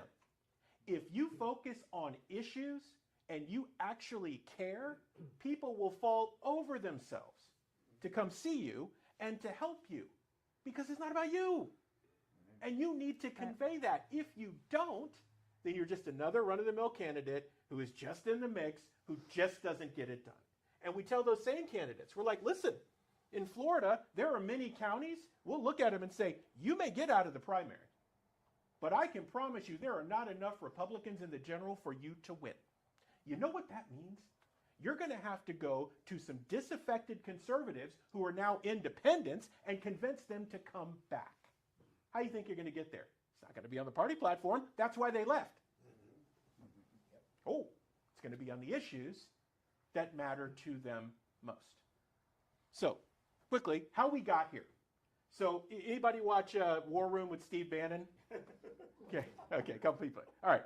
So, Juliana and I have been on the show a couple times. And back in the summer when they did Student Action Summit in Tampa, Juliana and I ended up on the show. Well, this guy named Bill Allen sees us on the show talking about equipping the church to engage the culture. So he reaches out. Nadine's our advancement director. He reaches out and says, hey, listen, I love these guys and what they're doing. I want them to come to it. We get this quite a bit, right? And we're like, okay, great. But then we talk to Bill. And the most amazing thing happens. Bill says, RC, I'm a walking miracle in how I got here. And I won't tell your whole story, Bill. but he's like, I'm a walking miracle. I'm here because I need to serve, and I want you guys to come. We need to work together, and we need to get things done. And I am so focused on making that happen because I know the entire future is at stake. That's very different than, hey, RC Juliana, can you come and speak to my group on Tuesday? No. We can do better things on Tuesday. We take care of our grandson a couple of days a week, and we enjoy that immensely. Right? What Bill did for us is the story was deeply personal, and it wasn't about him. He understands his role as a conduit to get things done. And when he sees something that gets that there, he jumps in with both feet and says, I'll do whatever it takes to make that happen. Because he kept asking us, what do you guys need from me? We said, here's when we come, here's when we leave, book our time. And you know what he did? He booked 5 events in 5 days. Yep. Nice job, Bill. Well done, sir. But you guys see the difference? Even me telling that story, you could tell the difference, right? So that, go ahead. I just want to say, as a little PS, yes, our main goal is to get every state and all the organizations using Watchmen Action and having a true strategy. Okay? I keep telling people we can't keep waving flags. That's not working. We can't just be calling people. That's not working. Right? What are we going to do next? How do we take this to the next level? Every state that's hurting, we're going in and we're saying we've got a plan. Like my husband and I didn't want to do this, right? I want to be home with my grandkid, right? We had our own business and whatnot, but we don't have a choice. I have a 3-year-old grandson that we hide. Like he's not going to school. You're not touching him. Stay away from him. No daycare. No one's allowed near him. My son wears a gun. He's a gunsmith and a gun trainer. You know, like we're that kind of people. You know what I'm saying? But I don't have a choice. We don't have a choice, right? We have to do what we have to do. So. Yeah. And before we move on, guys, so action items, things for you to think about. Here's the deal. This is for you, but maybe not in the way you're thinking, because you're already in the church, right? This is to equip you to go have the conversation with the person you really don't want to have it with. Everybody in this room knows that person. Yeah. This is exactly. That's right. You want to know something? I'm so upset because we really thought the churches were going to be bringing us in. It's really the organizations. It's the people. But I have to say, as the real ecclesia, the real church, we're standing up, even if the pastors are not standing up, right? Because we're the real church. Father's calling us to do what it is that we're called to do, period, regardless of what the 4 walls are doing. Also biblical, that's Acts 2. All right, everybody good? Acts 1 into Acts 2. So think about that conversation that you know you have to have, but you really don't want to with that person or people that need to hear it. That's what we're equipping you for, because here's the deal. Everybody's in the church is in. Now, you can rally them up and get them excited.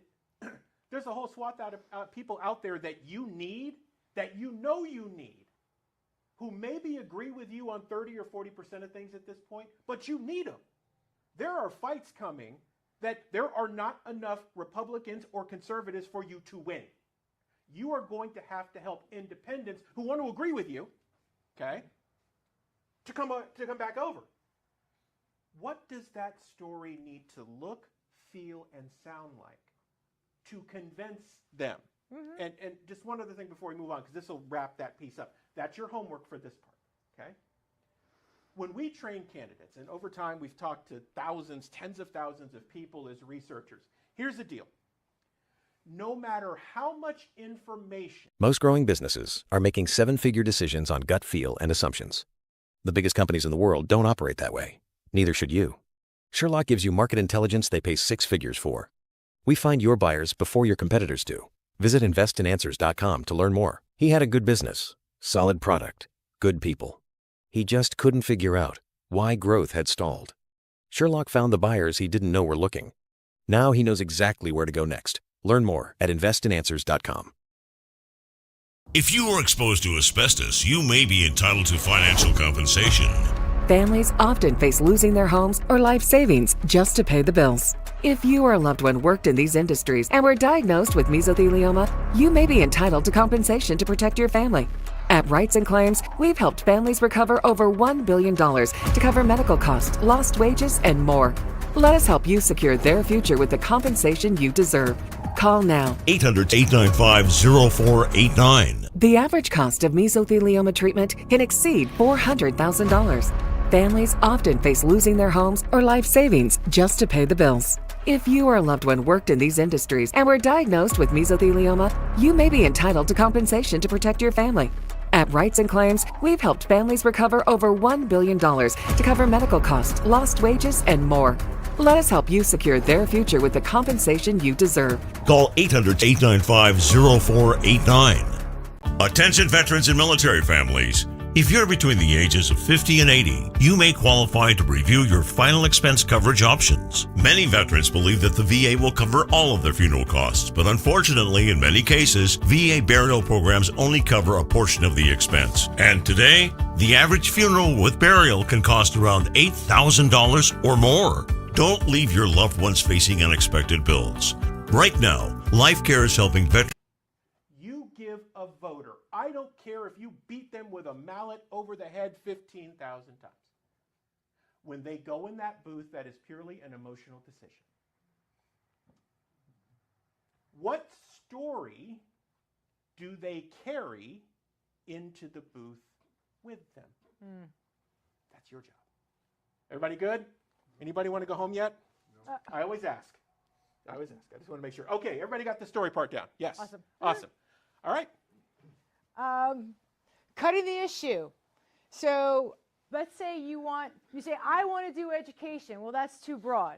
Well, I want to talk about the library. Well, that's still too broad.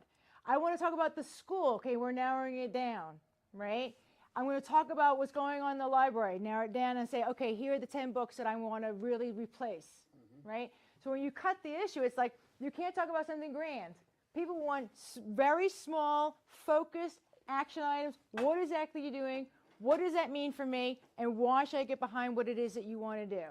Okay? So cutting the issue down and making sure that you know exactly what it is that you need to be doing, what's most important, where to put your focus, where are the leverage points. How do you add? How do you multiply by adding? What does that mean? How do you do one thing and there's a ripple effect? What's the one thing that you can do that will be able to say, I'm going to have a major impact in what it is that I'm doing, right? I don't care what it is that you want to start advocating for. What I care about is that you know exactly how to advocate it and that you know how to wrap your story around it. So there are two components to this, right? The first one, and we actually teach this too, is do you know the difference between a Republican and a Democrat when it comes to voting? I'll give you a quick one. Dave, can I pick on you? Okay. So here I am as a fellow conservative, right? Dave, are you registered to vote? Yes. Great. See you on election day. Now let's flip the table. Now I'm a Democrat. Dave, you registered to vote? Yes. Where's your precinct? Which office? There's a county commissioner election coming up. Where's your precinct? District 3. District 3. You know what? I know you work late. They're open until 8 o'clock on Tuesday nights for early voting. Do you have a way to get there? Yes. Okay, if you don't, and you need me to take your ballot. But Dave, let me help you. I can get you a ride or whatever. I just want to make sure that we get it done so that you voted, right? Because these issues matter to you, right? Do you guys see the difference? Those guys are willing to go the last mile to make sure, even if it means cheating, which doesn't make it right. But there's a lesson in there on how we engage. It's not enough to ask, guys. You have to keep asking because you don't know what the trigger is going to be to open the floodgates, right? And if there's one person, there are going to be 10 others. Because now you're going to spark curiosity. Who is this person asking me all these questions? I didn't even know there was a commissioner election. And I hate the guy that's running. I'm a Democrat, but I'll vote for Republicans. I hate that guy. You would have never known if you hadn't kept asking questions, right? Okay, so cutting the issue. You guys see we kind of narrowed down. One other one, and Bill, we did this with your group. We did a remote training for Bill back in October. Voting integrity is their base. We said, guys, you're too broad. Let us give you an example, and this will be someone you all know well, of exactly how this should work. Everybody knows who Charlie Kirk is, right? Okay, we're not fooling anybody. Okay, great. So, you know, Charlie Kirk was very involved in the 2024 election. Actually, it was a lot of Turning Point's work that swung that election. In September of 2023, we were at an event in Phoenix, and Charlie was the speaker. He was a dinner speaker. And he got up on stage. Everybody knew in the audience that he was going to talk about voting in the 2024 election. What we did not see coming is how he did it. He said, friends, Turning Point has done all the research and the work. This election is going to come down to turning 20 votes per precinct in these precincts in these states. If we just do that, Donald Trump is the next president of the United States.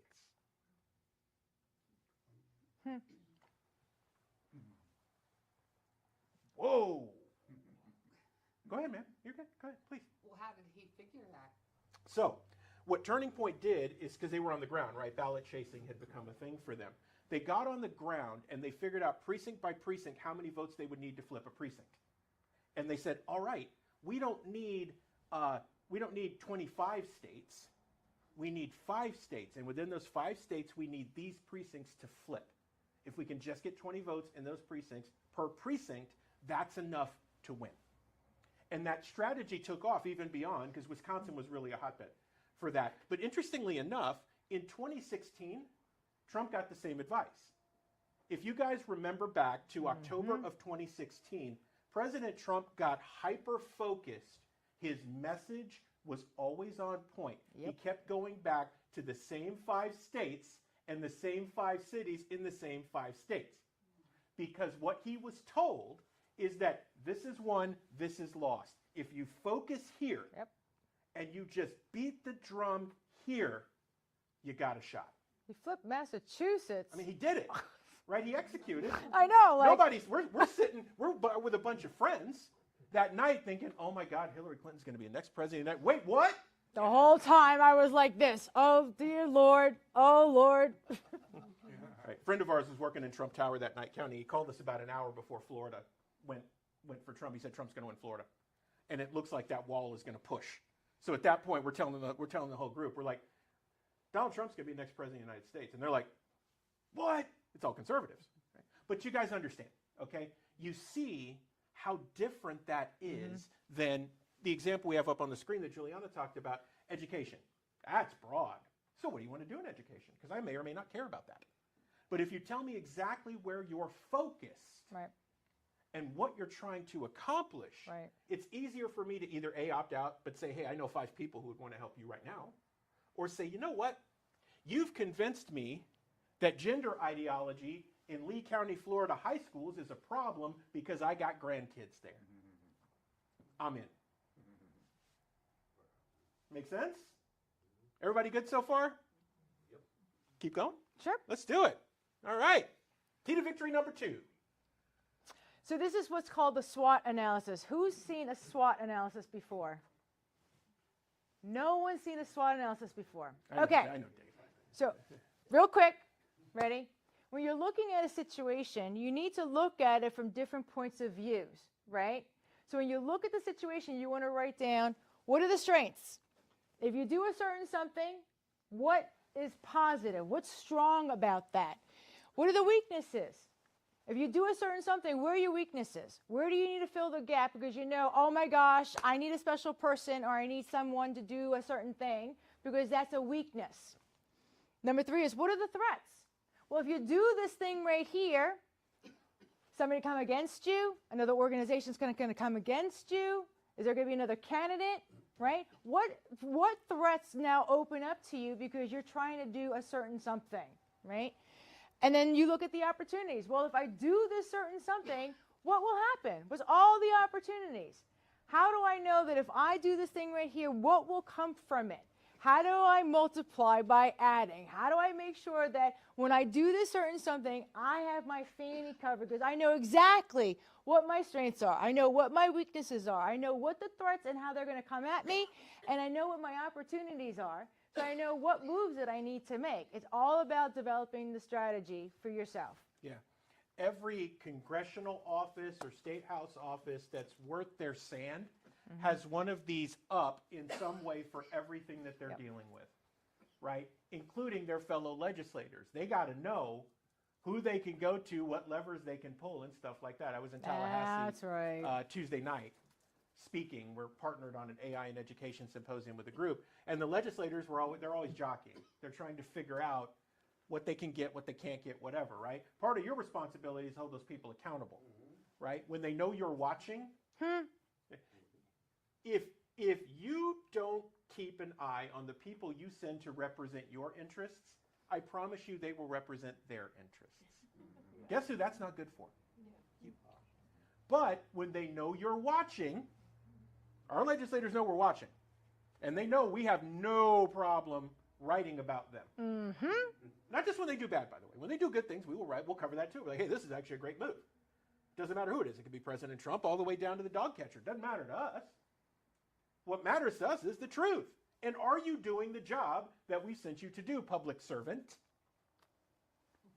We had one House rep that we helped to train, get elected, and within a year. Attention veterans and military families. If you're between the ages of 50 and 80, you may qualify to review your final expense coverage options. Many veterans believe that the VA will cover all of their funeral costs, but unfortunately, in many cases, VA burial programs only cover a portion of the expense. Right now, LifeCare is helping veterans and their families learn about final expense insurance options that may help cover funeral costs, medical bills, and other end-of-life expenses. Call 800-519-1427. When you choose Patriot Mobile, you're not just picking a wireless provider. You're choosing a company that shares your values. It's easy to switch, and you can keep your number, your phone, and most importantly, your values. With Patriot Mobile, you get the power of nationwide coverage on all 3 major networks. That means wherever life takes you, we've got you covered on the same reliable networks you already know and trust. And when you need us, we're here for you right here at home. Our customer service is 100% US-based because we believe that support should come from people who understand you and your values. At Patriot Mobile, you're not just another call, you're a priority. In today's world, where you spend your money matters more than ever, every dollar is a vote for the kind of future you want to build. Join the thousands of Americans making a difference with every call, every text, and every connection. Choose a company that shares your values. Choose Patriot Mobile.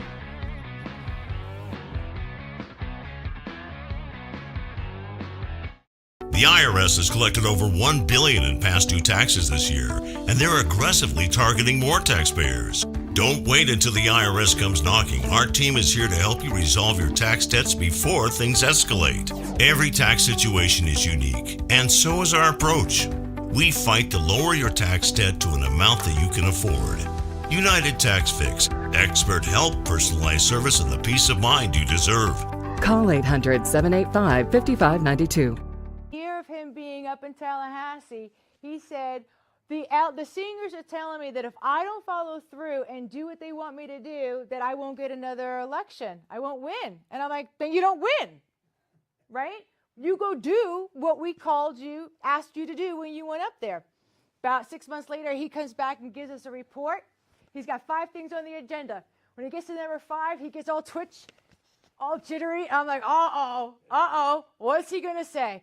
We're gonna have individual helicopters so we can go flying around. And I'm like, if I ever heard a globalist agenda ever in my entire life, that was it.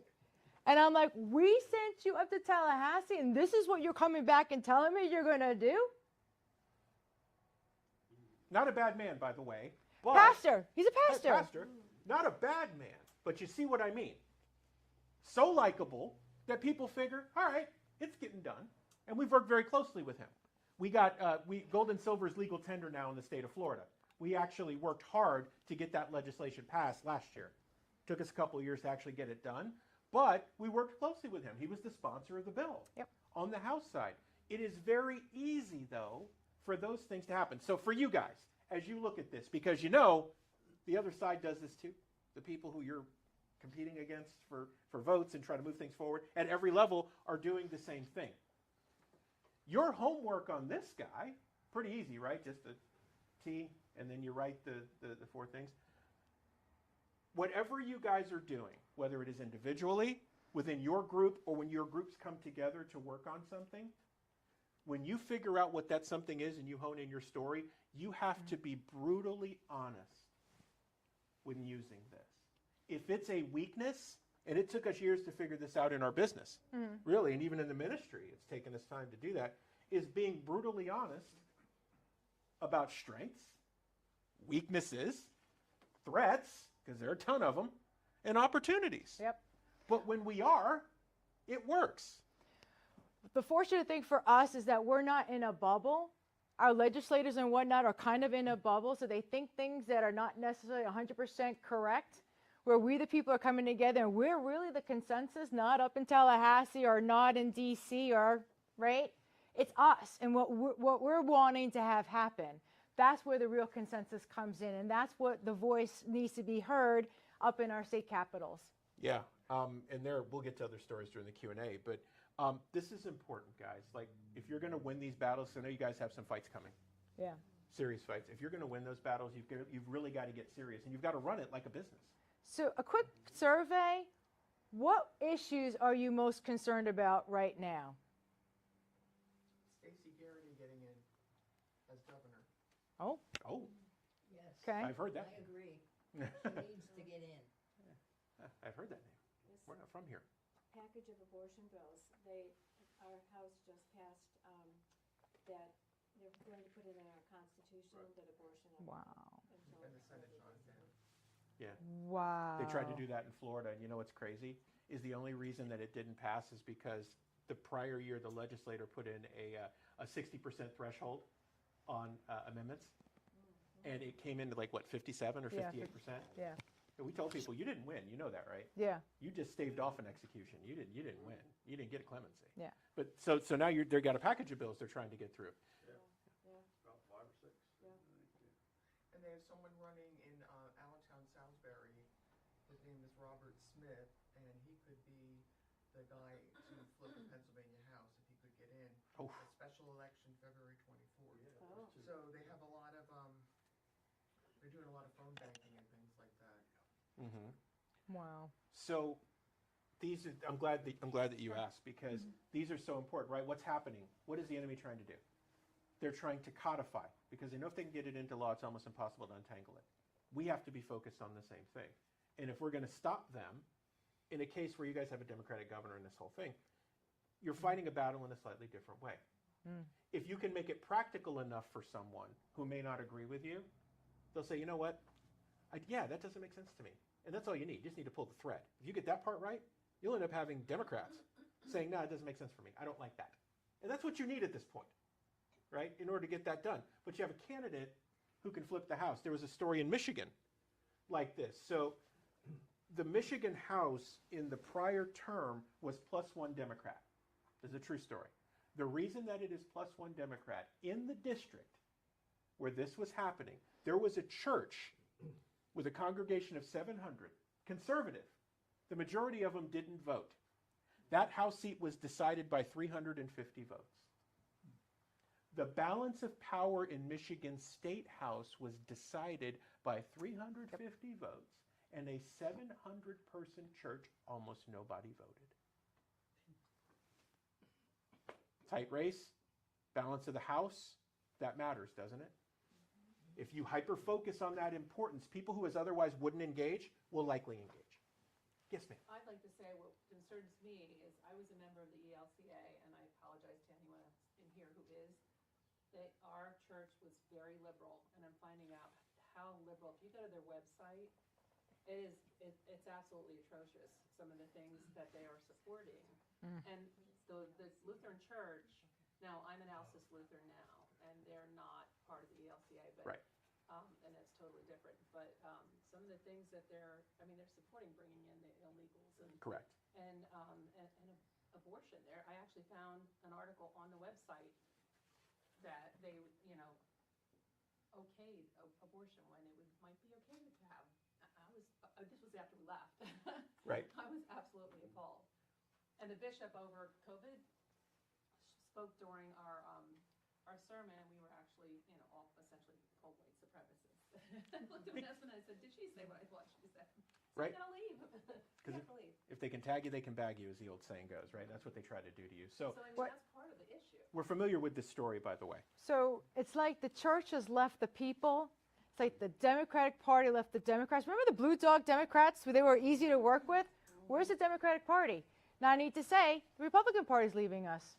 You know, in August of 2024, that the Republican Party is no longer pro-life. They're now pro-choice. Change the stance behind closed doors. There's actually a video out of someone asking, knocking on the door saying, well, why did you change it? Like, we can't do that. Right. And it's like, well, we're not going to stand for it. Do you know the response they got from the party? Where are you going to go? Where are you going to go? So the church literally has abdicated its role.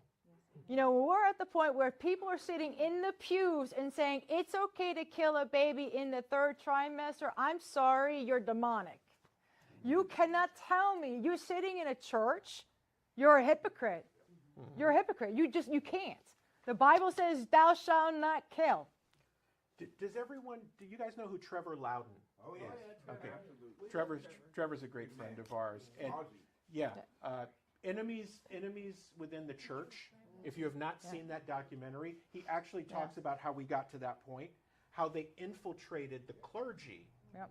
Right? And so it's a vigilance issue. Now, you guys are fighting political issues, but in this example, you have to understand, taking a line from the movie The Matrix, Agent Smith is everyone and he is no one. He's everywhere. And you have to be vigilant with that, and you have to be bold enough, which, I mean, everybody in this room is bold or you wouldn't be here, right? You have to be bold enough to call that out, but not just to call it out, because I don't want you yelling like a blue-haired progressive at somebody for no reason. You call it out, and then you tell people very quickly why it makes no sense.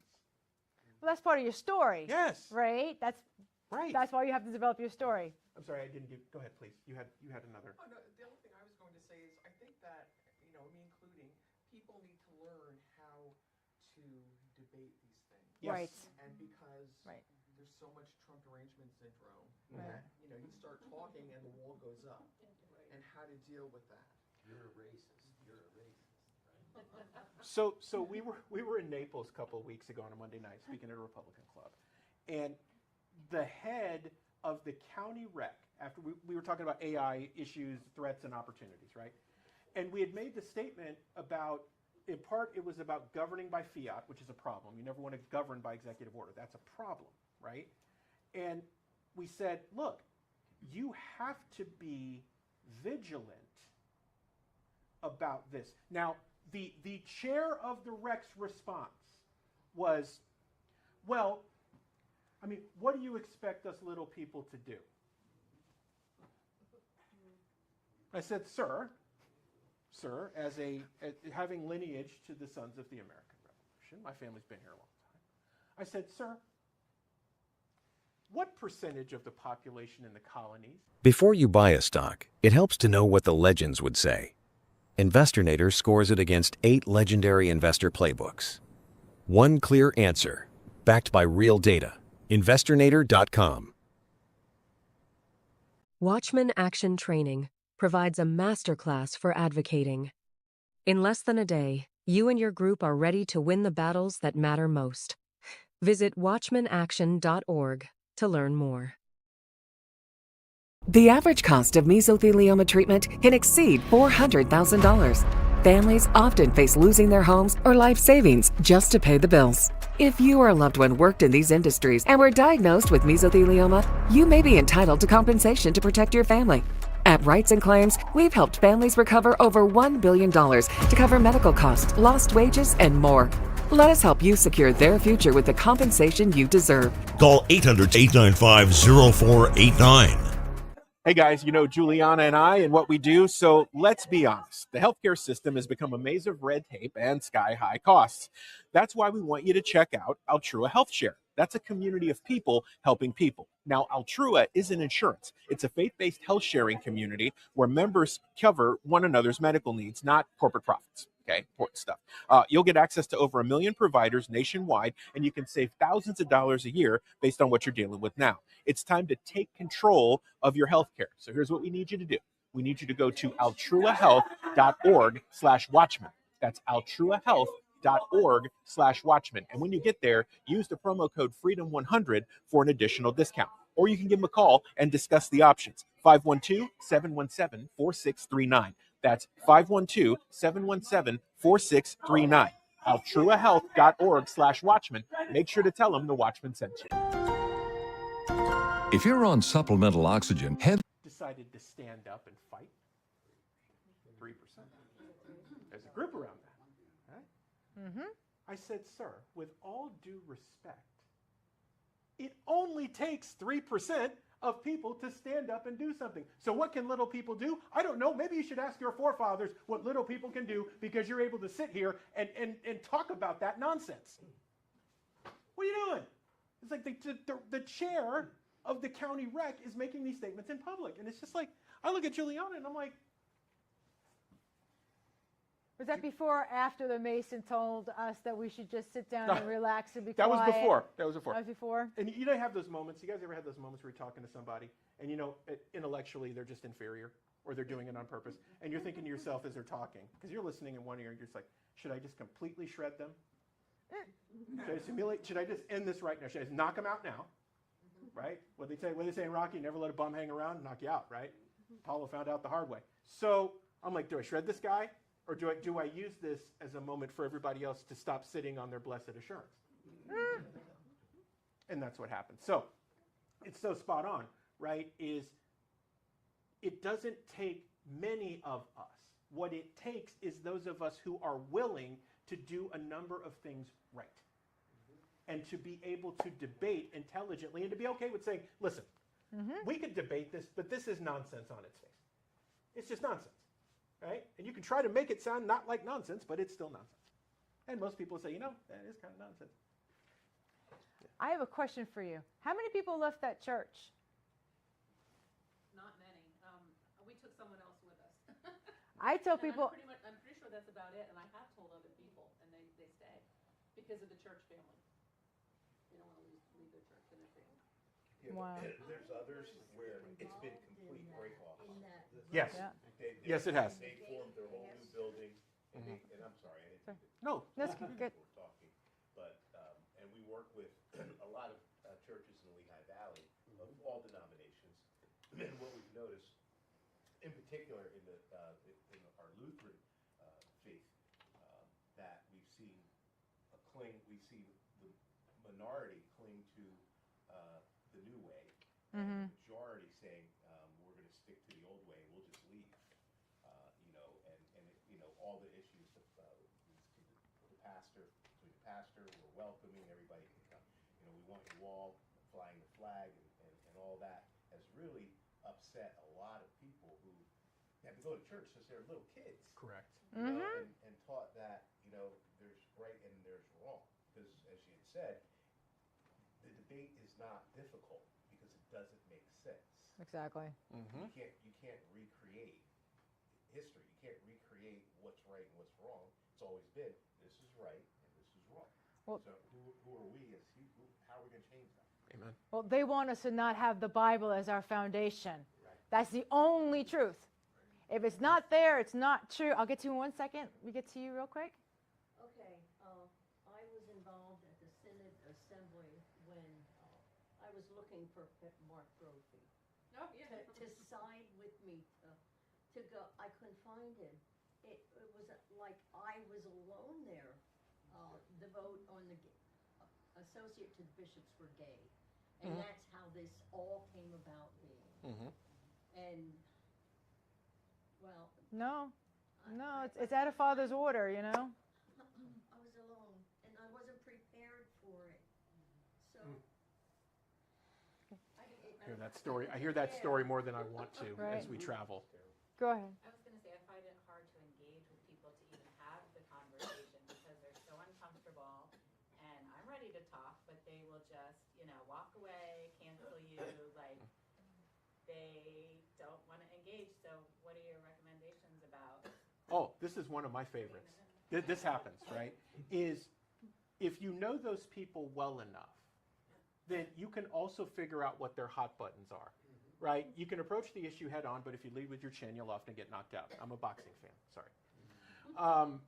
But if you play the game right and you're able to set it up to where by the time you drop the issue on them, they're already convicted that you're right in your thinking, more often than not, that works. I'm not saying it's perfect, and your mileage is going to vary based on how well you know the person, but you've really got to make an effort to figure out what that is, right? If they've got kids, even if the issue isn't directly related to their kids, it's still directly related to their kids and how they're going to grow up and what they're going to be engaged in. It's such a great way to do things. Our daughter-in-law, I was about to say. I guess she's still liberal, or kind of, but she's watched us. She watches what we do. She'll probably watch this, right? She'll be like, you talked about me. It's like, well, sure, of course. But she's come around. She was very staunch in her position, but now she's begun to see a lot of that nonsense. My son literally now has her eating meat because she was total vegan, carrying a gun. She was so anti-guns, you know, like when you start talking facts and rationale with people, eventually they'll come around, but you can't talk about the hot topics where they just immediately like explode and like, no, we can't talk about that. Like you were talking about the Trump derangement syndrome where everybody is just, you know, talk about what you can talk about that's neutral. Yeah, and that's, I think just as for everyone, this is it's a great question. Really think that through before you have the conversation. No matter how passionate you are and you just want to beat them over the head because you know they're being a lunk, you've got to put yourself in their shoes long enough to figure out what those hot buttons are to get them to engage or to lean in. And once you do, you'll start to see progress. Sir. Well, talking about the Overton window. Yes. You know what I mean? And basically what we're talking about is bringing people to a sense of conviction. Mm-hmm. Yes. You know what I mean? Correct. And once they're convicted, then from that conviction, we can bring out the candidates and that from that conviction. And then when they're left alone in that place, in their place of government, they're going to vote based upon conviction more so than anything else. You are correct. So the reality here is, like we're saying, is getting into the church, getting the pastors to the point where they can talk to their members and be able to make those members sense that conviction. Right. And for my wife and I, what that happened is we went through biblical citizenship in modern America through Patriot Academy, through the constitutional coach. And what that does, it ties the Bible into our history. That's right. So when you have a historical foundation to what you're doing, then you can approach those issues. You're so right. Rick and Kara do such a great job with biblical citizenship, and the Bartons are friends of ours. We actually had David and Tim on when we were at AmFest. We had them on the show, on the stage. But you're so right about that, and it's a process, guys. As I sound like a football coach, it's a process. But it's like you've got to break the rock. You got to pound the rock every single time, right? You've got to keep coming, and once you break through, things start to change. We've told groups like this that if you want a candidate to do what you want them to do, put them in a position to understand the consequences of not doing what you want them to do. They will become convicted and say, look, if I want to do this job, I actually have to do it. Right? Perks aside, all that other stuff aside, shine aside, because everybody has their reasons for getting into politics. How many times do you have to tell them this is what I want you to do? How long you got? Here's the problem with what happens. They're up at the Capitol, right? And it's like, well, I'm not signing your bill because you went back what I wanted to do. And we literally went up to Tallahassee and we're talking to our reps and they're like, I'm having a problem because I wouldn't support that person's thing over there. And I'm like, really? Like, I mean, it's all about what you guys want, a tit for a tat. I mean, how old are we? We in kindergarten or something like that? Yes, now we're 5, yes. Now we're all 5. Because that's the whole nature of the government shutdown. Yep. If you're not going to let us slip this stuff in, then we're just not going to sign. And we don't really care about our constituency. We don't care if you're hungry or with all that. And then the people blindly say, well, yeah. I'm down with that, yeah. And how do we railroad that? It's a funny side, and then we'll move on. We're the plane circling. We're going to land it here shortly. One of the things, and I don't advocate this for anybody, by the way, but one of the things that I found interesting and funny at the same time is when LBJ used to use the Johnson treatment on people. Now, can't stand the guy. That was the devil incarnate. This guy's like 6'4". LBJ is a big guy. And he would kind of lean in on people a little bit and talk to him, right? Real Texan. He's a Southerner. And boy, did he get things done. Hubert Humphrey used to tell a great story about how he got the Johnson treatment and changed his mind. That said, I just thought it was funny. It's like the ability to to convict or convince. You don't even need to lean in on somebody. If you're making sense from nonsense, even the most diehard in the wool nut job is at least going to stop yelling long enough to hear something that you have to say. Okay, everybody good? When you choose Patriot Mobile, you're not just picking a wireless provider. You're choosing a company that shares your values. It's easy to switch, and you can keep your number, your phone, and most importantly, your values. With Patriot Mobile, you get the power of nationwide coverage on all 3 major networks. That means wherever life takes you, we've got you covered on the same reliable networks you already know and trust. And when you need us, we're here for you right here at home. Our customer service is 100% US-based because we believe that support should come from people who understand you and your values. At Patriot Mobile, you're not just another call, you're a priority. In today's world, where you spend your money matters more than ever, every dollar is a vote for the kind of future you want to build. Join the thousands of Americans making a difference with every call, every text, and every connection. Choose a company that shares your values. Choose Patriot Mobile.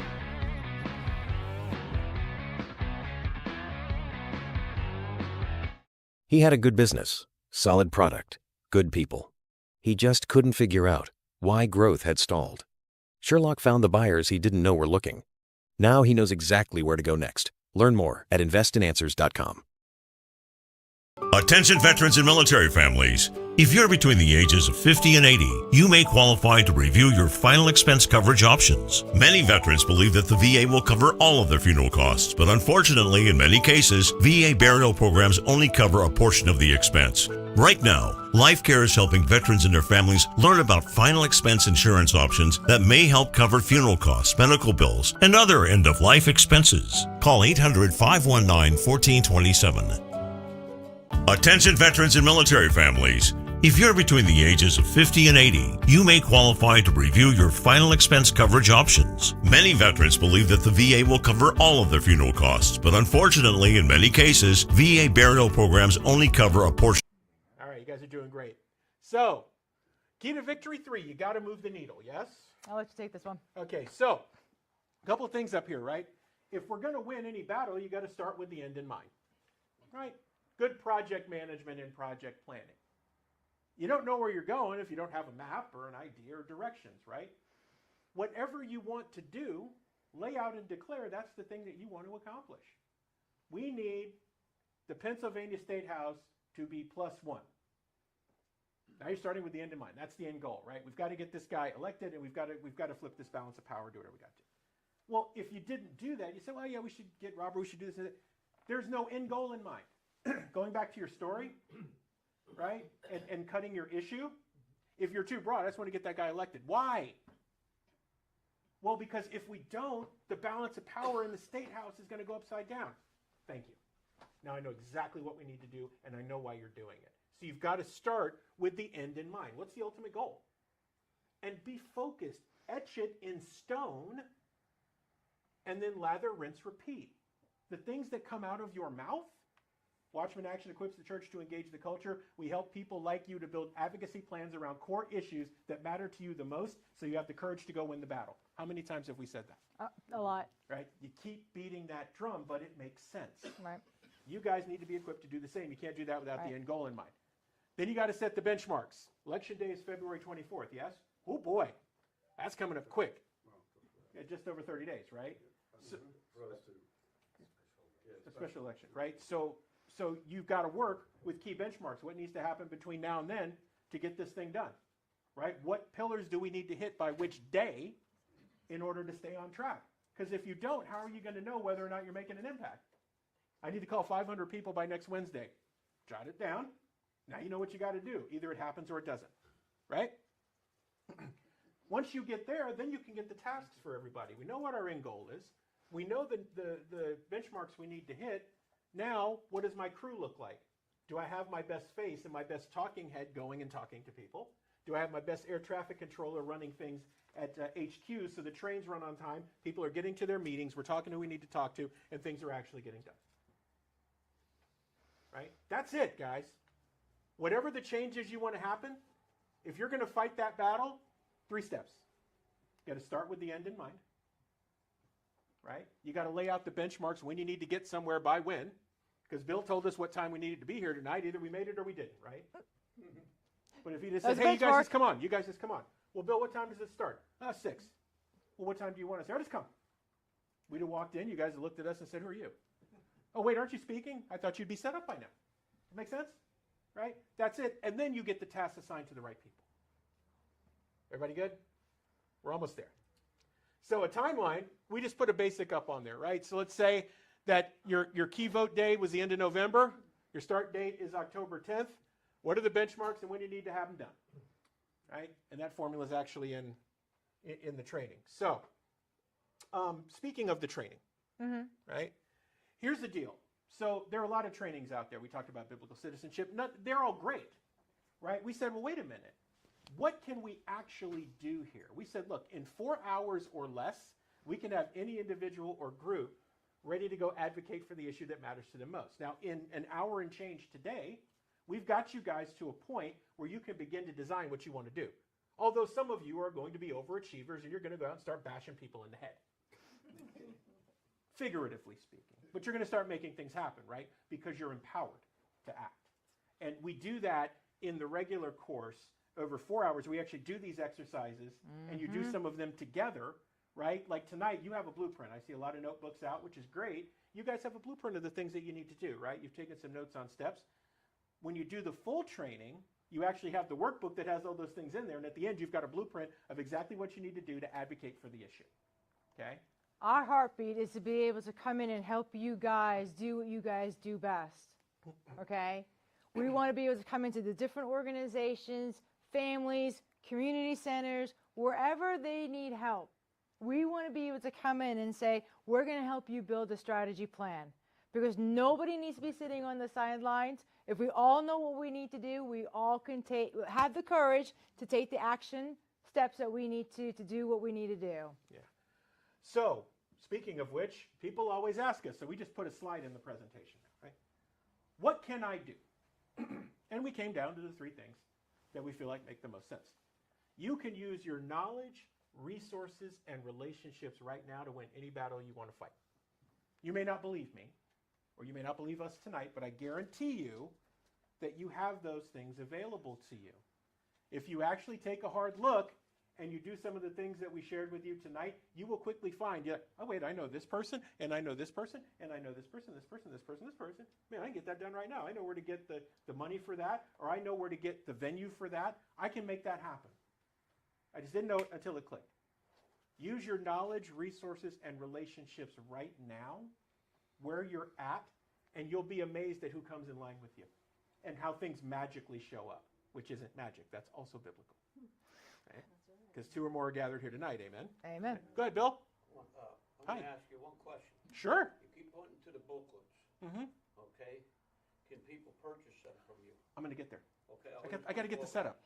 I got to get the setup. The answer is yes.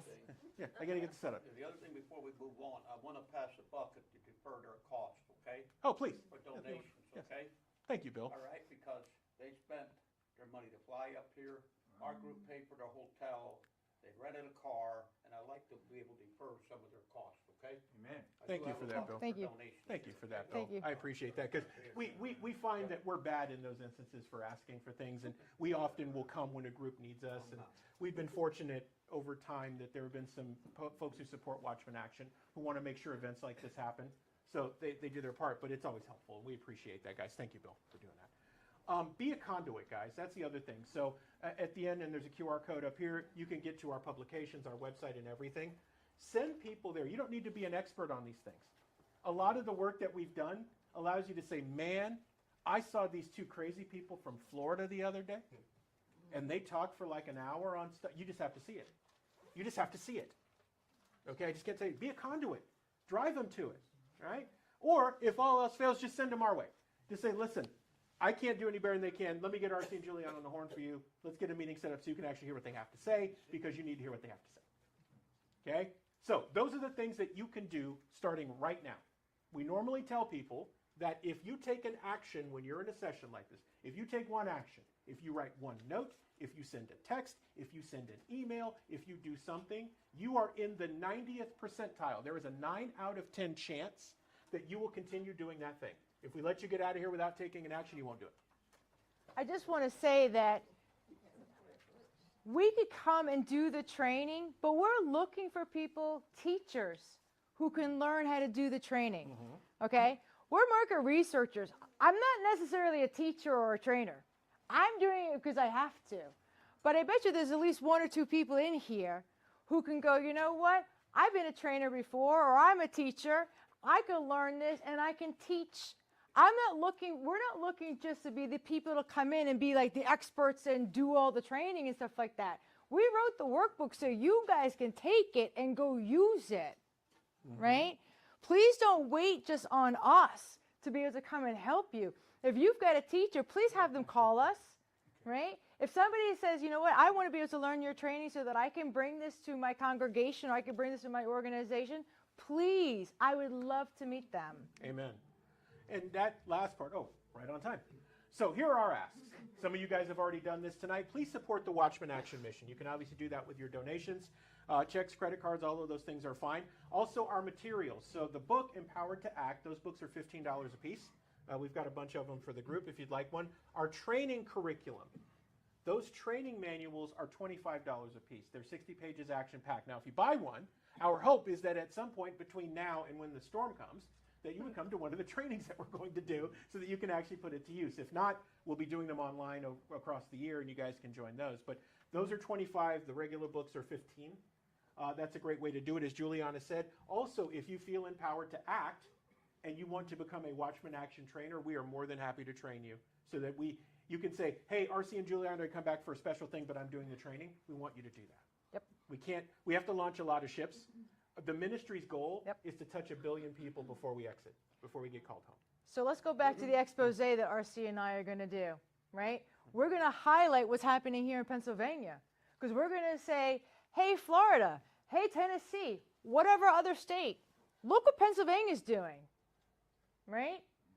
They're taking Watchmen Action, they're taking a workbook, and they're actually developing the advocacy plan so that they... Attention veterans and military families. If you're between the ages of 50 and 80, you may qualify to review your final expense coverage options. Many veterans believe that the VA will cover all of their funeral costs, but unfortunately, in many cases, VA burial programs only cover a portion of the expense. Right now, Life Care is helping veterans and their families learn about final expense insurance options that may help cover funeral costs, medical bills, and other end-of-life expenses. Call 800-519-1427. If you're on supplemental oxygen, heavy and awkward tanks can be a burden. Now you can leave home and leave the tanks behind with Inogen, portable oxygen therapy that moves with you. With my Inogen, now I'm able to do the things that I've always loved. I just press the button here and there's my oxygen. Inogen systems are so small and light, you're free to leave the house without the hassles of an oxygen tank. I could play golf again. I could go grocery shopping. I'm free again.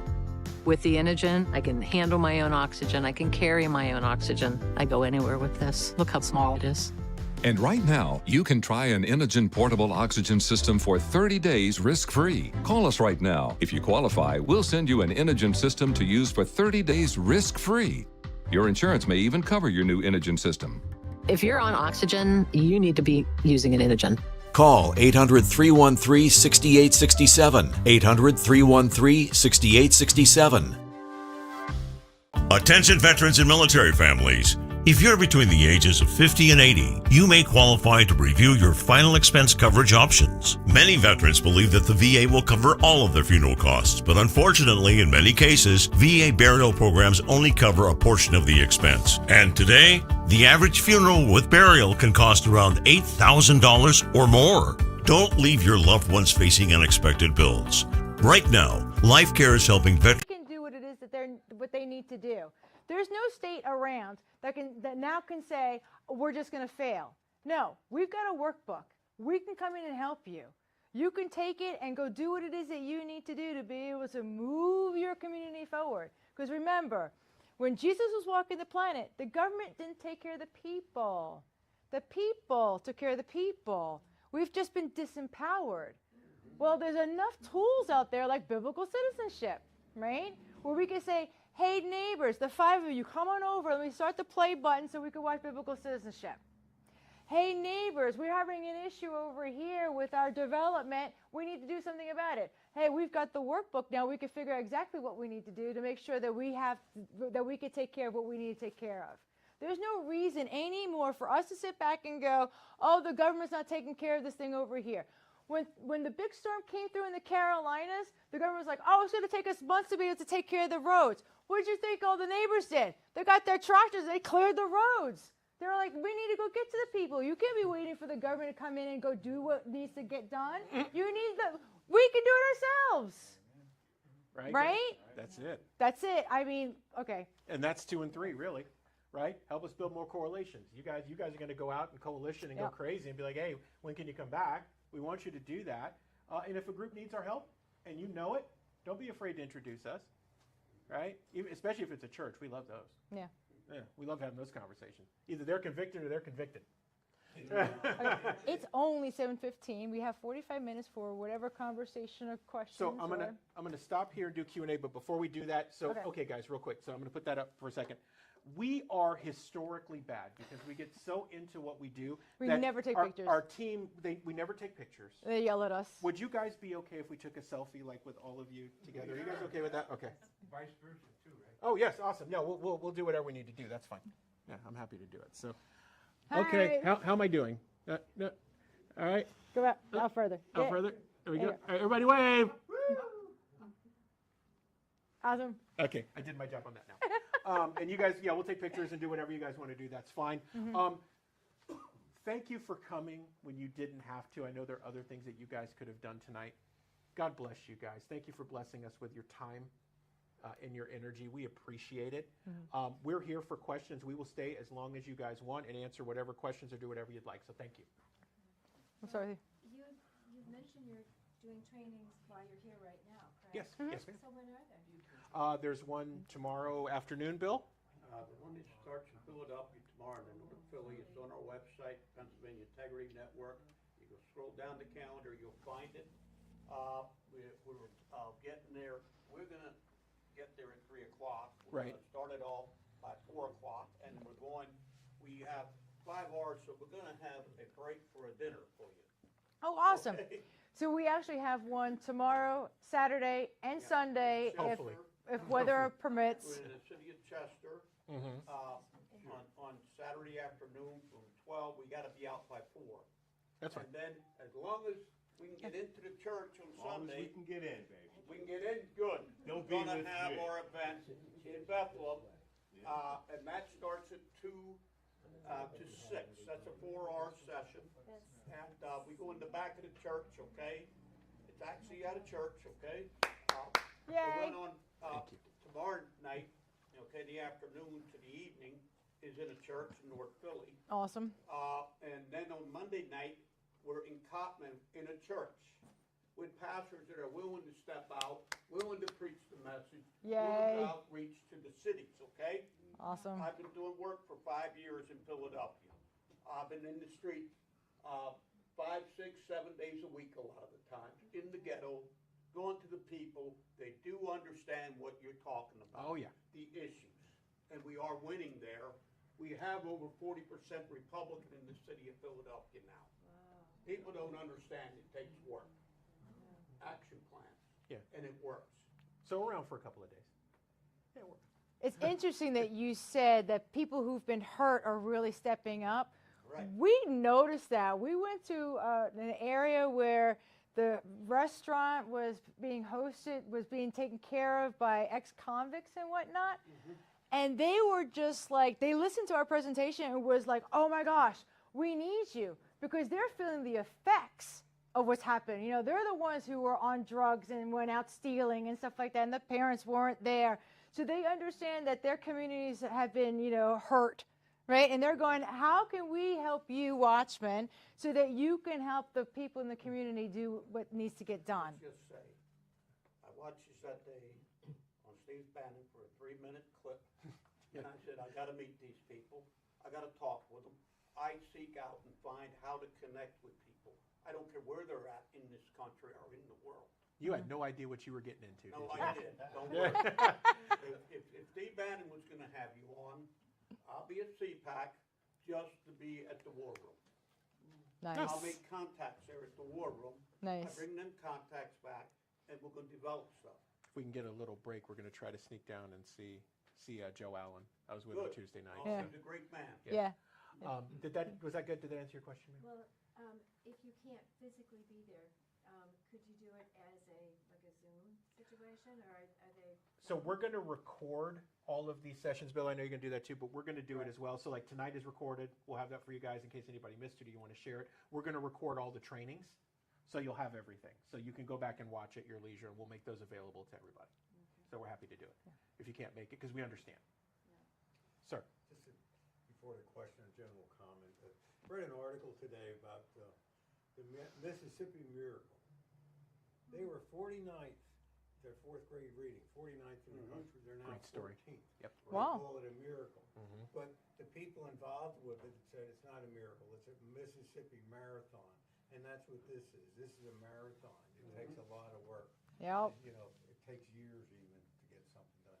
My question was, I have a legislative committee, and 3 of them are actually here.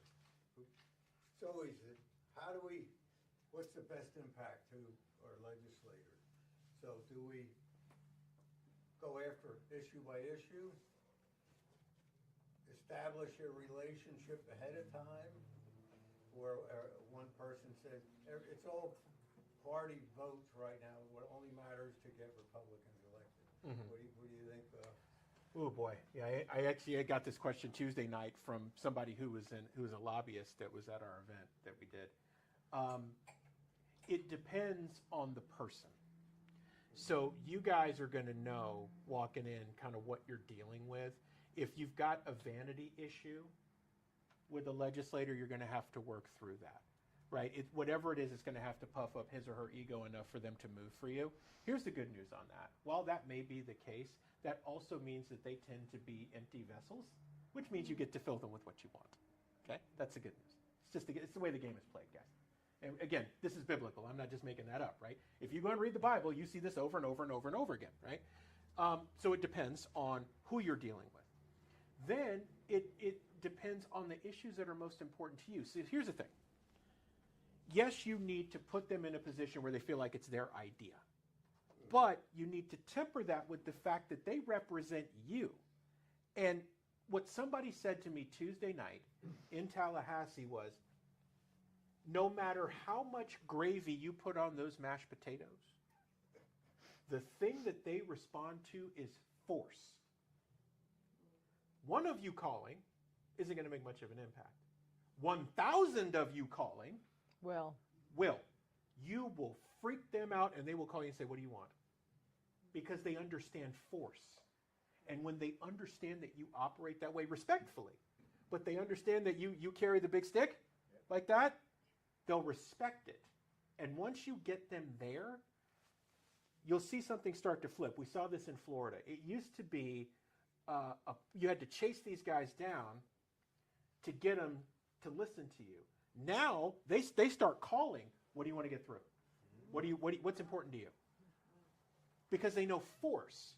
The Republican assemblies in Florida got so big, and we moved in such a way that Governor DeSantis in 2021 called us. We had our Community and Business Resource Center in the hood of Orlando, right? They called and they said, will you guys host all the grassroots leaders from around the state for a listening session? Governor DeSantis is going to send his leadership team in for 3 hours, and they're just going to open the floor for what you guys want to get done, okay? So he said, sure, of course we'll host it, right? So they come in, and they say, look, you guys helped the governor to get to where he is, okay? We acknowledge that. And DeSantis has been very good about acknowledging the grassroots, to his defense. I mean, there's some things that he doesn't do that he likes, that he does that we don't like, but to his defense, he has been very open and receptive to this. If you were exposed to asbestos, you may be entitled to financial compensation.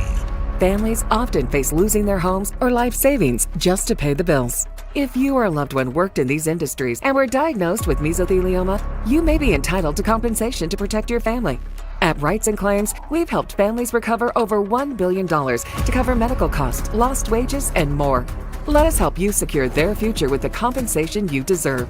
Call now. 800-895-0489. The average cost of mesothelioma treatment can exceed $400,000. Families often face losing their homes or life savings just to pay the bills. If you or a loved one worked in these industries and were diagnosed with mesothelioma, you may be entitled to compensation to protect your family.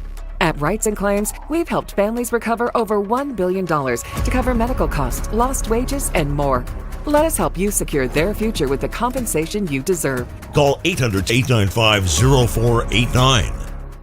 Attention veterans and military families. If you're between the ages of 50 and 80, you may qualify to review your final expense coverage options. Many veterans believe that the VA will cover all of their funeral costs, but unfortunately, in many cases, VA burial programs only cover a portion of the expense. And today, the average funeral with burial can cost around $8,000 or more. Don't leave your loved ones facing unexpected bills.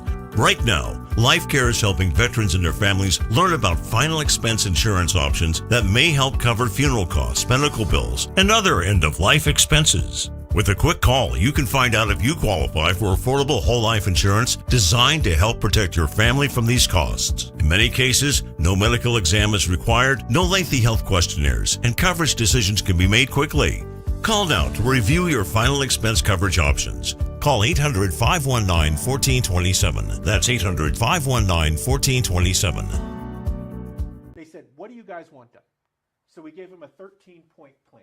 And one of those things was turning our voter integrity person in the state, turning that into a law enforcement position so that they had arresting power, right? So they could do things. He did 12 out of the 13. He got them done. Because the balance of power had shifted.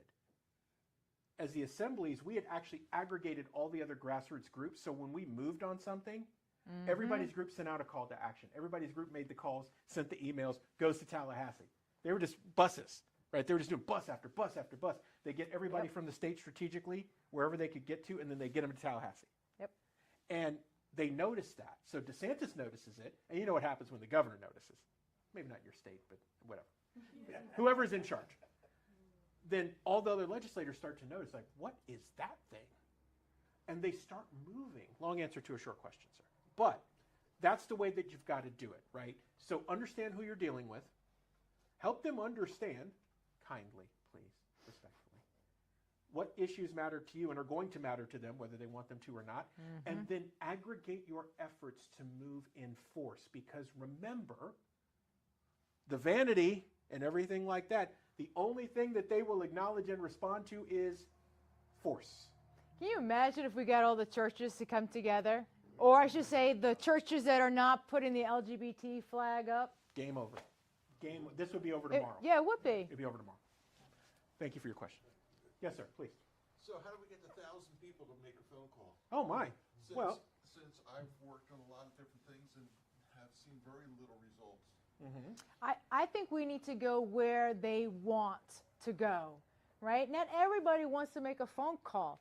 Great. If you don't want to make a phone call, then figure out what you want to do, right? How do you participate?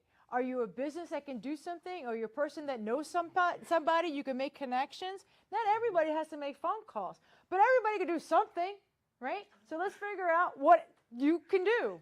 Can I tell the AFP story? Go ahead. Okay, so this is what Juliana's talking about, right? So we have a good relationship with our Americans for Prosperity office in Central Florida. They actually donated an office space to Watchmen Action. They're great folks. I still teach a class every month called Tech Savvy Seniors. Okay, these folks have been coming for years now, but and we do it and we get together. So here's what we discovered. Like you're asking, oh, everybody wants to make a phone call. AFP kind of lives on phone calls, and we say, wait a minute. There's a better way to do this. So we started teaching them X. We have a bunch of like 60, 70, 80-year-olds. They're all coming together, having a grand old time, learning from him, and they're all tweeting. It's like so fun, but it's effective. Aggregate force. Yep. They turn a group of 15 into a group of 1,500 online. Yep. Formula-wise, to the point where the legislators are like, oh. They're like, oh, the Tech Savvy Seniors are at it again. Oh. All right. But what happened is the Florida, the state AFP office acknowledges the fact now that they were wrong in their thinking and that this is an effective way to go as well. And they started to lean into it. So there are things that can be done. So they're doing less phone calls and they're doing more tweeting? They're doing less phone calls and they're doing more tweeting and other social media. Because here's the thing. Much like they have a formula. If they get X many calls, it represents this many votes, and that's how they take you seriously. They take social media even more seriously. Specifically. Specifically X. If all of you in the room got together, if we spent an hour together, and we put together a plan of who you wanted to target with what message, and you all just started doing it out of here, before you know it, you'd start getting thousands of views, and then people would start sharing it, and one of you would get a call from your legislator. What are you doing? What did I do? Or what do you want me to do? Okay, uncle. What? That's called flooding the zone. Flood the zone, yeah. Right? The left talks about this all the time. We need to flood the zone. What does that mean? Whatever you want people to think and to be thinking about and talking about, you flood the zone with that information. So now we want all the legislators, we're going to flood the zone and say, look, we're all coming together. We're all saying in one voice in unison, this is what we want. And they have to listen, right? Because when you're flooding the zone and you're all coming together, right? If it's one of you, they don't care. But if it's one bee, they don't care if it's one bee. You have a whole swarm of bees. All of a sudden, it's like, oh, we got to take them seriously. No different here. I'm going to lock you in a broom closet with a closet full of brooms. Every time you turn around, you can't get by. Go ahead. So when you have a lot of different organizations throughout the whole area, and they're all sort of focusing on their own type of outreach, so it's dispersed. That's right. And what we need to, how do you bring all those organizations so you can concentrate the effort to get it focused and driven? Great question. That's one of the reasons why we wrote the workbook, right? Each organization, there's different people in the organizations. Each organization may have different strengths and weaknesses and whatnot. But if all of y'all can come together under we need to develop a strategy. I don't care what organization you're a part of. We now have a workbook where we can do a strategy. Let's come together with all the different organizations and figure out who can do what and what levers we can pull so that we together can move forward. Because when you guys are all fractured, then it's like infighting, and then look, that organization's doing that, and that organization's doing that. It's like, can we just come together under the issues, right? Can we come together under something needs to happen, and we are the ones who are going to have to do it because nobody else is going to do it. It's going to be us. It's always us. It's always the people that are always like there. So Juliana is so spot on. Think about the hub and the spoke model. So if you think about that model, it actually works both ways. Right, the hub and the spokes go up, but the spokes can also feed the hub, which is what keeps the wheel working. I'll give you guys a slightly different context. So imagine that all these groups are out and fractured, right? And everybody has something that's important to them. If you're the one that aggregates them together and says, hey, listen, we've got to get this done or none of the other work we're doing is going to matter. Okay, fine, I follow you. What do you want me to do? Well, here's the good news. Here's what I want you to do. But whatever comes out of our combined effort, you guys can use those tools and resources and that formula for your efforts. So now there's a vested interest. It's like, man, I want that formula to fight my battle. Sure, I'm willing to lock arms with you. Let's get this done so that what we come up with, we can all use when we're dispersed. That helps to bridge the gap. And we've seen some of that with the grassroots in Florida. Where when we did that and we said, look, guys, come in, here's the formula, let's knock this thing out, and then you guys take that back and run with it, and we'll even come in and help you if that's what you need. We've actually seen that work. Yeah, because, I mean, when we look at the voting coming up in very recent, and then we look at trying to drive the morals of people, those are two different things. There's the urgent, and then there's the long run. Correct. And that's, the last part, I'm glad that you said what you said, because while you're fighting the battles that are in front of you, there are generational battles that are happening around and are coming behind you. And you guys, what you guys do over the next 5 to 10 years is going to decide the next 50 to 100 years. Okay, we said the same thing to people in 2024. We said the decisions you make now and the things you do or don't do are going to impact the next 3 or 4 generations behind you. Choose wisely. Which one first? Going back here? Okay. Jackie? Okay.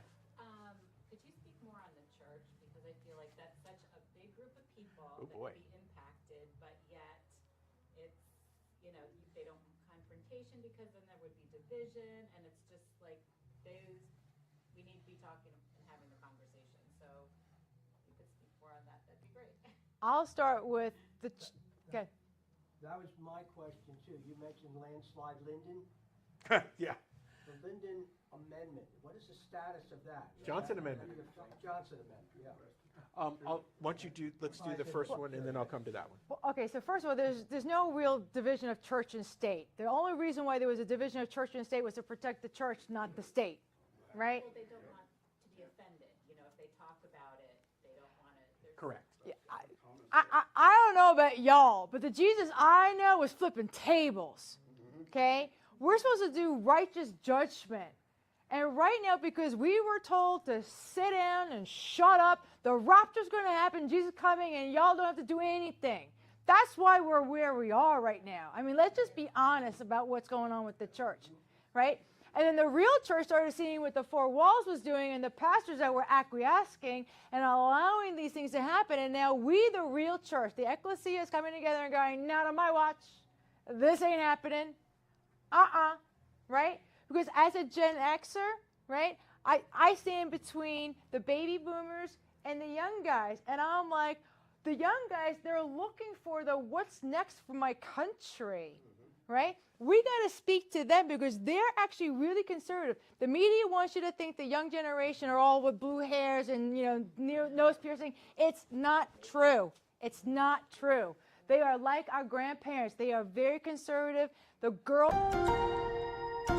If you're on supplemental oxygen, heavy and awkward tanks can be a burden. Now you can leave home and leave the tanks behind with Inogen, portable oxygen therapy that moves with you. With my Inogen, now I'm able to do the things that I've always loved. I just press the button here, and there's my oxygen. Inogen systems are so small and light, you're free to leave the house without the hassles of an oxygen tank. I could play golf again. I could go grocery shopping. I'm free again. With the Inogen, I can handle my own oxygen. I can carry my own oxygen. I go anywhere with this. Look how small it is. And right now, you can try an Inogen portable oxygen system for 30 days risk-free. Call us right now. If you qualify, we'll send you an Inogen system to use for 30 days risk-free. Your insurance may even cover your new Inogen system. If you're on oxygen, you need to be using an Inogen. Call 800-313-6867. 800-313-6867. Watchmen Action Training provides a masterclass for advocating. In less than a day, you and your group are ready to win the battles that matter most. Visit watchmenaction.org to learn more. Attention veterans and military families. If you're between the ages of 50 and 80, you may qualify to review your final expense coverage options. Many veterans believe that the VA will cover all of their funeral costs, but unfortunately, in many cases, VA burial programs only cover a portion of the expense. Right now, LifeCare is helping veterans and their families learn about final expense insurance options that may help cover funeral costs, medical bills, and other end-of-life expenses. Call 800-519-1427. Most growing businesses are making seven-figure decisions on gut feel and assumptions. The biggest companies in the world don't operate that way. Neither should you. Sherloc gives you market intelligence they pay six figures for. We find your buyers before your competitors do. Visit investinanswers.com to learn more. They're going, I just want to be a stay-at-home mom. The guys are going, I just want to be able to send kids to college and be able to, you know, pay my mortgage and whatnot. And we, the Gen Xers, are sitting here going, how do we fix this? Right? Because now we're having grandkids. And I'm looking around going, I know you, and I know you, and I know you. And you're a watchman, and you're a watchman, and you're a watchman. Well, guess what? The minute I tell you there's an issue as a watchman, you're now responsible to go tell your brothers and sisters. That's the real church. That's the ecclesia. When I, as a watchman, say to you, they're chemically castrating little boys, what are you going to do about it? Because you no longer have the right to sit down and do nothing. Because you are at fault if you are doing nothing about what's going on. That's what got us here to begin with. So the real church has got to stand up. Yeah. Those that sit down and continue to go to a church that goes, it's okay to be gay, it's okay to kill children. I'm sorry, that's not a church. They have to, you know what? We need to get so bold. And that's why we're doing the expose. We're like, we live in the middle of a 15-minute city. We already know they want to take away our cars. My commissioner told me right to my face, we live in the busiest intersection of a small little town. Uber was launched in my little city. Uber, a globalist company, was launched in my little city. Why? Because my city manager is a globalist. So now we're saying, we the church, we're going to blow this up nice and big so that the church can really see that two ecclesias are standing together and saying, not on our watch. We're going to make sure that the government understands that we're pushing back, and the ecclesia now has somebody that they can go behind and say, you know what, the Watchmen, they're market research people. There's a reason why they're yelling from the rafters. If we're writing publication, last 10 years of our life has been about this, and preparing the church to be able to say, we're taking our rightful place. We are not to be complacent. Complacency is the reason why we've gotten here. Not speaking our truth is the reason why we've gotten here.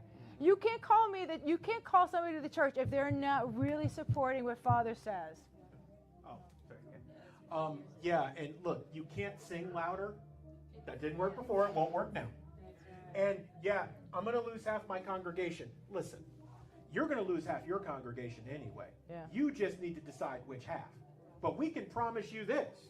The half you lose will triple by you speaking biblical truth. We've seen it happen time and time and time again. And you may not be able to have that conversation. We are more than happy to have that conversation.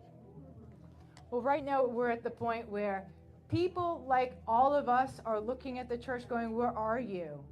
And a lot of people are now unchurched. We actually were unchurched for a year and a half until we found a church that was a home church called Ecclesia Church. And we were like, you're a home church? You have 3 different homes? That's fantastic. Let's open the 4th home and the 5th home, because that's the way church was supposed to be. And we're saying, church, how do we all come together to do church? This is real church. Real church. Church is not going on Sunday for an hour. Church is doing life together. Church is like, you know, I'm a family, you're a family. We're going to come together because we're having an issue or because we're going to celebrate something. That's real church. It's not Sunday morning at 9 a.m., right? It's when we come together and we talk about life. Ma'am, I want to come to you in a second, but sir, I want to get back to you because you asked a great question about the Johnson Amendment. So Lyndon Johnson and the Johnson Amendment. So Lyndon Johnson decided, because a nonprofit tried to tank an election for him, that he was going to make sure that nonprofits could not talk about politics or churches. And this ended up coming over to churches, but it really wasn't intended for them in the first place. But by convenience and acquiescence, this became the Johnson Amendment, the thing that basically said churches cannot talk about politics. Are you guys familiar with Liberty Counsel? Have you heard of Liberty Counsel before? Matt and Anita Staver, a husband and wife team, they're attorneys. They're undefeated at the Supreme Court on issues of life and things like that. So Matt has actually done a breakdown on the Johnson Amendment and how it makes no sense, to the point where before this thing finally got neutered, he said, I'll break down the exact amount of hours you can actually do it every week, and guess what? They roll over if you don't talk about politics the prior week. You have more time the next week if you want to get technical. The Liberty Pastors Group, ran by Paul Blair out of Oklahoma back in 2008, 2009, they wanted to challenge the idea. So here's what they did. A group of pastors, there's probably 20 or 30 of them, every week they recorded their sermons and they talked about politics and they sent them to the IRS, begging them. Do you know what happened? Nothing. Nothing. So we knew, we're like, the Johnson Amendment is null and void. It doesn't make sense. You can do whatever you want. Like, they can't do it. And President Trump finally got that codified, where he basically said, this is nonsense. It needs to go away. But the reason I wanted to go through that is, guys, that's what happens when we're not paying attention. Yep. It just becomes accepted standard. Next thing you know, somebody tells you something that is complete nonsense, is illegal, and you can't do it, and oh my God, and we're going to lose our 501c3. No, you'll get you on a technicality before they get you on the Johnson Amendment. So I hope that helped. Ma'am. Well, what I was going to say, I think a lot of pastors use the Johnson Amendment as an excuse. But I also think, someone I heard the other day say, why are churches 501c3? I mean, should churches really be 501c3? They don't need to be. They don't need to be. Don't need to be. I mean, but I'm just saying, not legally, but did Jesus ever talk about 501c3? No. I don't think so. No. They have tried to maximize convenience. Now, our ministry is a 501c3, and we understand legally there are certain reasons that we do that, because there are certain levels of donor that won't engage with you unless you have that designation, because they have their own issues. Okay. That said, churches really don't need to. They're already, once you declare you're a church, there's some basic requirements. You don't need to do anything else. You're already set. But it has become a convenient business. And to your point about the Johnson Amendment, they've now been able to hide behind that as the reason that they don't have the fortitude to do anything. So.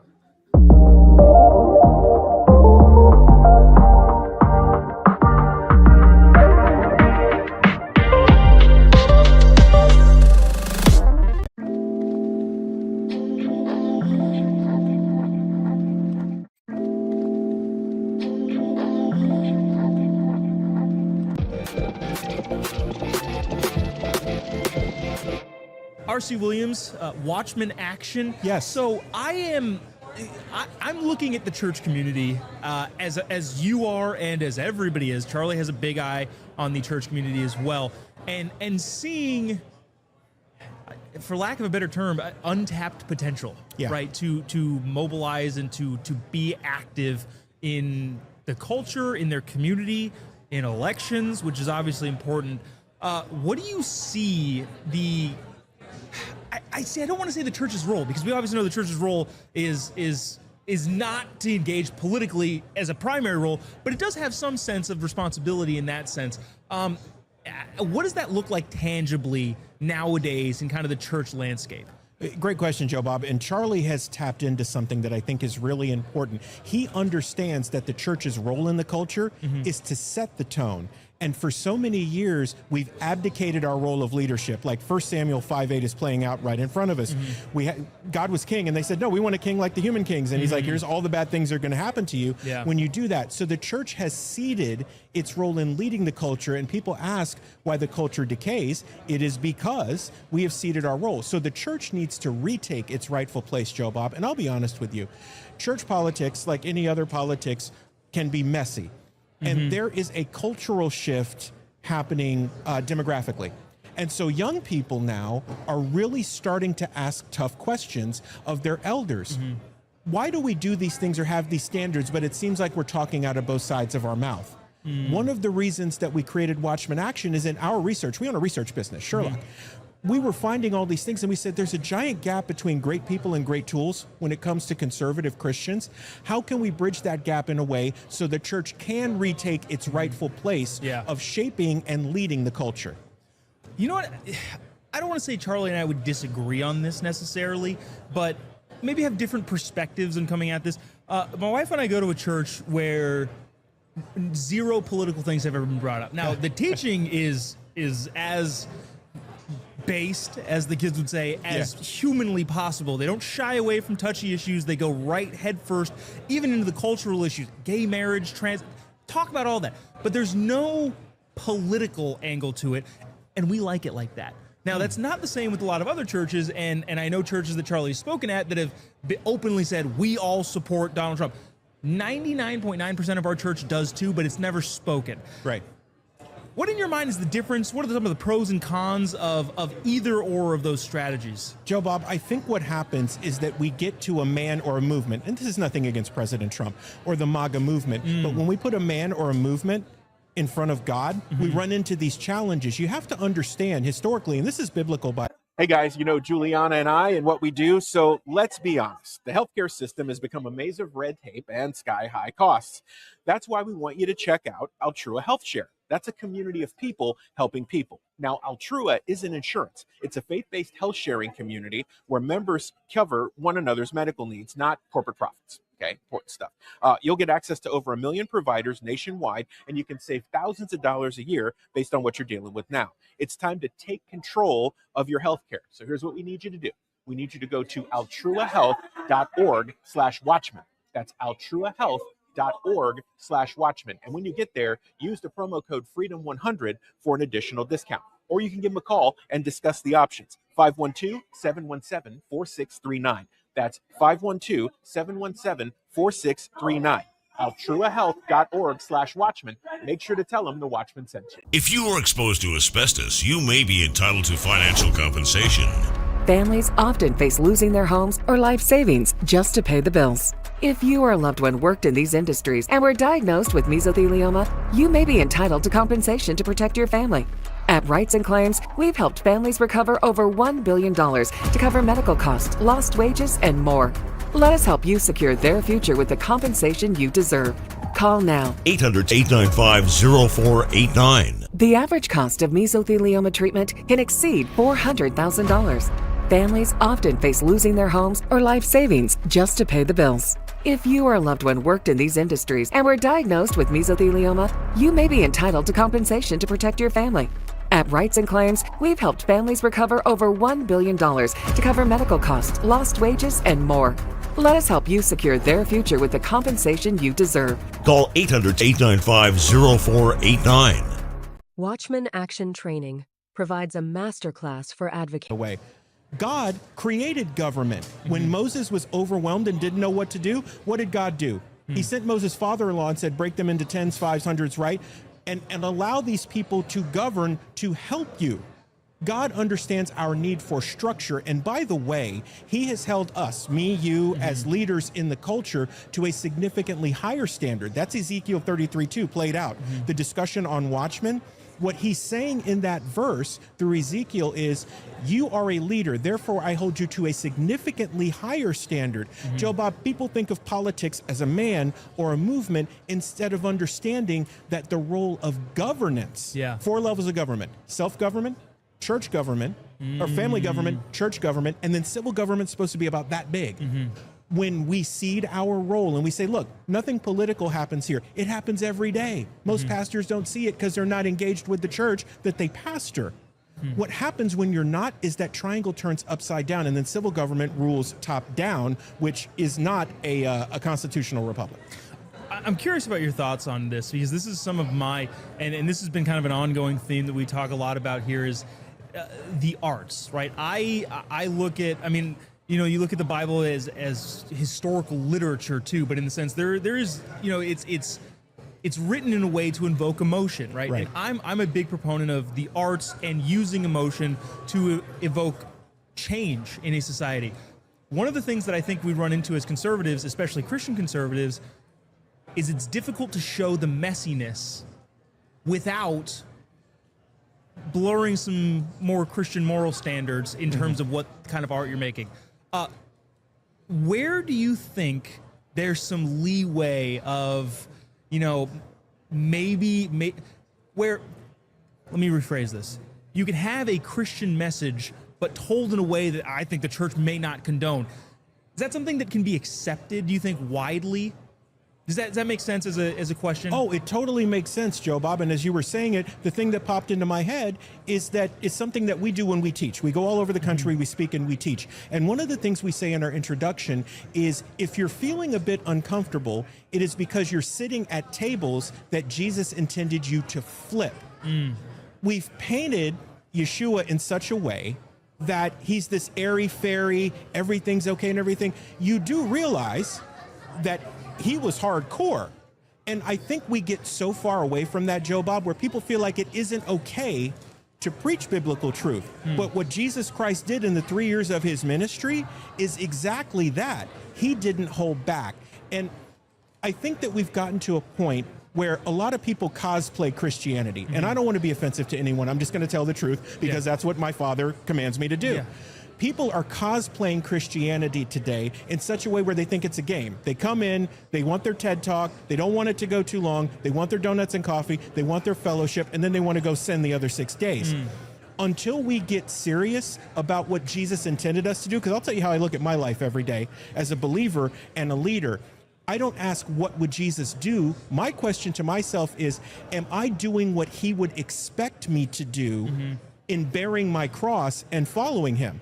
And there are days where the answer is absolutely not. And I have to go look at that and say, thank God for grace and mercy, and continue on. But Joe Bob, until we're serious about that conversation, and I think younger generations can handle it. As a matter of fact, I think they're hungry for leadership, and we've missed that in a generation gap. My wife and I are Generation Xers.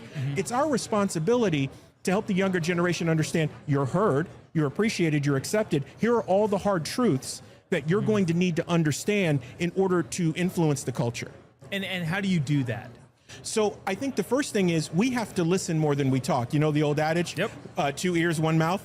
You should be listening more than you talk. And what we found in practice, because our kids, 2 of them are in their 30s and 1 is in her late 20s, very different school, education, everything like that. But our experiences in opening a community center in Orlando and listening to young people, when we're willing to listen, they're willing to speak. And what we found in that experience in the hood in Orlando, Florida, two things in a heavily black community. They were conservative and they were Christian, but no one had ever given them context to understand why they felt the way that they felt, nor did they educate them, by the way, going back to politics for a moment, that public servants work for them and not the other way around. That's where it starts. Interesting. Structural, foundational, and civic, really. That's how that works. Well, RC, this has been great. I appreciate you taking the time. Where can people find you? Yeah, Joe Bob, thank you so much for having us on. Everything Watchmen Action, people can go to watchmenaction.org. Now it's plural, so it's Watchmen, M-E-N, watchmenaction.org. Men, Watchmen, not Watchmen, Watchmen. Correct. Got it. Watchmenaction.org.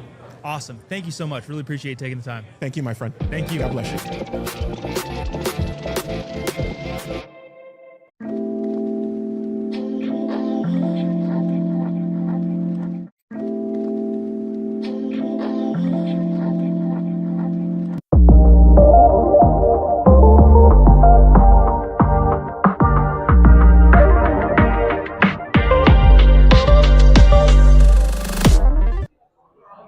Welcome to Watchmen Action. I'm here with Sam Sorbo to talk about everything that's happening with her. Hello. Everything. That's a big subject. Okay, so what's important to you and what you're advocating for? Well, right now, of course, I'm working on the Parents Demanding Justice Alliance, which is an alliance that I formed with Kelly Walker, who is one of these parents who was unfairly targeted by his local law enforcement, his schools, and his city council, actually. And they managed to destroy his business. And he has an arrest on his record now, which makes it very difficult for him to apply for a job. He's basically starting over at the age of 55 with 5 kids. Wow. And at a deficit because of that arrest on his record, which came to nothing, by the way. It amounted to nothing. They just wanted to put it there as to impede him and to intimidate not just him, but everybody around who watched it. And so that's really what this is about. It's about the intimidation of the general parent, just in general. Yep. And so we have to stand up against that. And what I'm hoping for is that we turn this around and we start honoring parents again, because parents are the most valuable asset in the education of a child. The academic outcome of a child is, you can predict it by the amount of parental input. That's right. And so it's absolutely necessary that we elevate parents again. I'm pushing for an executive order. I'm asking President Trump, our parent-in-chief, to make parenting great again. And so that's what I'm shooting for. I would love to have a ceremony where he would honor some of these parents who just suffered unspeakable damages for no good reason, just because somebody else, some little tyrant who had gotten a seat on a school board or gotten a seat on a city council, decided, oh, that guy's going to go down, you know. But you and I both know that it's our fault that this situation is happening, because more parents need to stand up and say, you are overstepping your boundary. They need to be getting involved with the school board, because I know that you're all about homeschooling, but yet if there's issues with the traditional schooling, we need to be involved. It would not have gotten bad, you know, if we had been involved to begin with. Well, I think this is such an interesting point, because I also have an initiative that I'm talking to the Department of Education about, getting school boards to be made up entirely of parents of children in that school, right? Great And idea. so localizing all the school boards with parents. Now, here's what's happening. When the parents get to drop their kids off, they think, okay, my job's done. I've dropped my kid off, and that'll work out just fine. And we're seeing that that's not the way it works out. It doesn't work out fine. It's actually a very bad plan. So getting them back involved in the schooling is going to actually help homeschoolers, because parents are going to go, wait, why am I doing all this work on behalf of everybody else's kids? Exactly. And maybe they'll say, you know what, maybe I just want to focus on my kids and make sure that they, you know, succeed and stuff like that, which is like, that's one way. And the other way is, work on behalf of everybody else's kids, because we're all in this together, and that's a good thing also. I'm just saying, like, you can't just escape by saying, okay, I'm going to have a kid, and then let the government take care of it for the rest of its life, and then hope to have a relationship with that individual later on. And that's what we're seeing. We're seeing so many of these kids coming back from college, and it's not the college that does it, okay? The distancing happens all through the youth of the child to dislodge the traditional values, to dislodge the parental relationship, right? And then the kids come back from college and they think, Mom, you stink. Dad, you don't know anything. You guys are losers. and I don't need, and it's terrible. And I talk to so many parents who are heartbroken because they've lost their children, and it's avoidable. It's completely avoidable. So I interviewed Hannah with TPUSA. She's one of the students. Yes. She's phenomenal. Yes. And one of the questions I asked her was like, how can we help you, like, get the young guys really involved? And she said, honestly, it starts with the parents. Because if the parents aren't active, the children aren't seeing them do things, then they're not leading the kids. Right. So she said, really, the barrier for me is the parents. It's not the other youth. So Right. you're so right. Yeah. Well, Hannah's a star pupil, or whatever you want to call it. Like, I love her. She's a poster. The average cost of mesothelioma treatment can exceed $400,000. Families often face losing their homes or life savings just to pay the bills. If you or a loved one worked in these industries and were diagnosed with mesothelioma, you may be entitled to compensation to protect your family. At Rights and Claims, we've helped families recover over $1 billion to cover medical costs, lost wages, and more. Let us help you secure their future with the compensation you deserve. Call 800-895-0489. Most growing businesses are making seven-figure decisions on gut feel and assumptions. The biggest companies in the world don't operate that way. Neither should you. Sherlock gives you market intelligence they pay six figures for. We find your buyers before your competitors do. Visit investinanswers.com to learn more.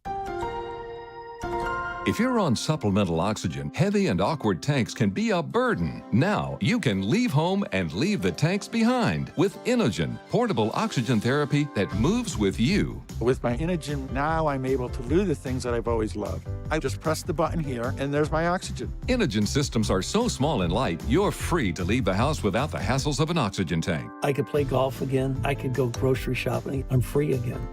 With the Inogen, I can handle my own oxygen. I can carry my own oxygen. I go anywhere with this. Look how small it is. And right now, you can try an Inogen portable oxygen system for 30 days risk-free. Call us right now. If you qualify, we'll send you an Inogen system to use for 30 days risk-free. Your insurance may even cover your new Inogen system. If you're on oxygen, you need to be using an Inogen. Call 800-313-6867. 800-313-6867. If you are exposed to asbestos, you may be entitled to financial compensation. Families often face losing their homes or life savings just to pay the bills. If you or a loved one worked in these industries and were diagnosed with mesothelioma, you may be entitled to compensation to protect your family. The poster child, right? Beautiful. So what else is going on? You have your book with you. So I brought my book because I'm always evangelizing. I'm always trying to tell parents, you can do this. It's not nearly as hard as they make you think. Exactly. And I mean, I've been joking about this for a little while, especially here. This idea that the educators have created in us, right? They've had 13 years to create in us this desire for them. It's kind of like God at this point, right? Yeah. And it's kind of like, there's a little bit of a conflict of interest, right? You think? And so we're seeing this in the medical community. Oh wait, maybe they don't want us to be healthy. Maybe it serves the medical community that we are sick. I'm just saying, like, there's a conflict of interest. Exactly. And it's like a therapist. You know, a lot of people go to therapy for years. The goal of the therapist should be that you would never come back. Exactly. But they go for years because there's a conflict of interest. It's easier for them to take the check. Exactly. So, and frankly, I blame the schools because the schools have trained us that money is the highest value. And so we're always looking for that check, that money, that, thing. Instead of real wealth, which is, your independence, the family, your relationships. Food, your relationships. Well, relationships are the real wealth, right? That's it. Because when you're on your deathbed, you're not going, oh, give me my bank book. Right. Exactly. I want to take a look at my assets. Right. You're looking around at the people who are surrounding you, your loved ones, and that's what's important. So exactly. I think we have an opportunity to turn the tables. I'm very optimistic, perhaps Pollyanna-ish, but I'm hopeful, and so I'm looking forward to that. I'm looking forward to a shift. I see so much in my son, Braden, who's here also, and he's talking to young men about embracing masculinity and the traditional family, and we're seeing, this is what's fascinating to me, we're seeing a surge in male youth towards conservatism and orthodoxy in terms of religion. They want the real stuff, or I'm not being disingenuous, but they're looking for like the essence. What's this really about? I want firm, right? That's the young men. The young women, on the other hand, they're skewing more and more liberal. And I don't know how we're going to get these together. Wow. But the young women are going to have to bend because the young men are becoming rigid. They're becoming strong, right? And I said this on a show yesterday. I said, you know, the young girls, they want a lay down kind of guy. They want a guy who will lay down at their feet. Right. They're not going to get a lay down guy when they're looking at all these stand up young men, because ultimately what they really want is a stand up guy. So, I mean, they had to first come after the men, to then come after the women, to then come after the children. So it's going to be the men that need to stand up and say, so what your son is doing is like so important, because they need to stand up and say, no, we're going to go back to traditional ways. We're going to go back to what the Bible says their role is supposed to be, so the women can eventually come into alignment with what they're doing. So thank you for what your son is doing. That's fantastic. I'm very excited about what he's doing. He's doing a great job. We need young men to be standing up. Make masculinity great again. Yes. Right? I'm all for that. So what do you have coming up on Tuesday? So Tuesday is the press conference for Parents Demanding Justice Alliance. We're expecting Ed Martin to come and speak. Is that in D.C.? We've got Andy Ogles, right? Oh, awesome. And so that's in D.C. in the Capitol, the Capitol Triangle, whatever it is called. And so I'm very excited about that. It's a step in the right direction. Beautiful. And it's a step towards restitution. Now, we're not talking about, what's the other word? There's another word. Reparations? We're not talking reparations. We're talking restitution. We're talking restitution. We need to restore these people so that they're at least back at zero, right? And I was saying Kelly Walker is now at a deficit because he's got this arrest on his, that's meaningless, but it's on his record. And so he can't rent a place. He had to move because they shut down his business, but where's he going to go? And so, you know, he needs restitution and a restoration of at least to where he was before. And then he can maybe start over. It's a terrible thing what they were done, what was done to them. We the people need to come behind the people like that have been victimized, literally victimized by a government that's been weaponized. And I will tell people you can go to Andy Ogles' website, his YouTube page. He's live streaming the conference, so you can go and watch. I'll be speaking a very tiny bit, and there'll be a lot of other speakers. Kimberly Fletcher is speaking from Moms for America, and Kelly Walker will say a few words also. And we've got a couple of other parents who have been injured also speaking, and of course Congressman Andy Ogles. We're expecting Ed Martin as well. So hopefully it'll at least start to reset the tone, which is what we need to do. Right. We need to reset the tone. The Merrick Garland memo that was the categorizing parents as domestic terrorists, that reset the tone in the way that the schools and the city councils behave toward parents. Right. And we need to flip that back. And then some. Because we need parents to be stepping up again.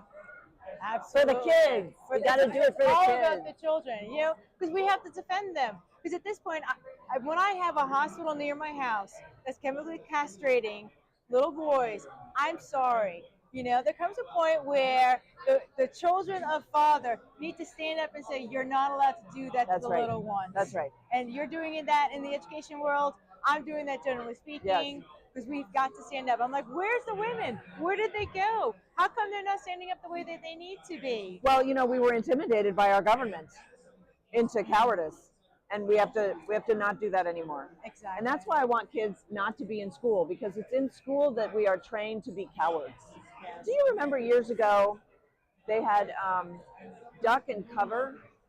There was a training video. It's black and white. This is way back during the nuclear war scare. And the idea was they actually showed children doing this, and they made children do it in schools. They did drills where if in the event of a nuclear attack, you were supposed to go under your desk. Well, like what that's going to do for you, right? What it does is it trains you to be a coward. Wow. So that was the whole point. It wasn't going to save anybody. It was just training them.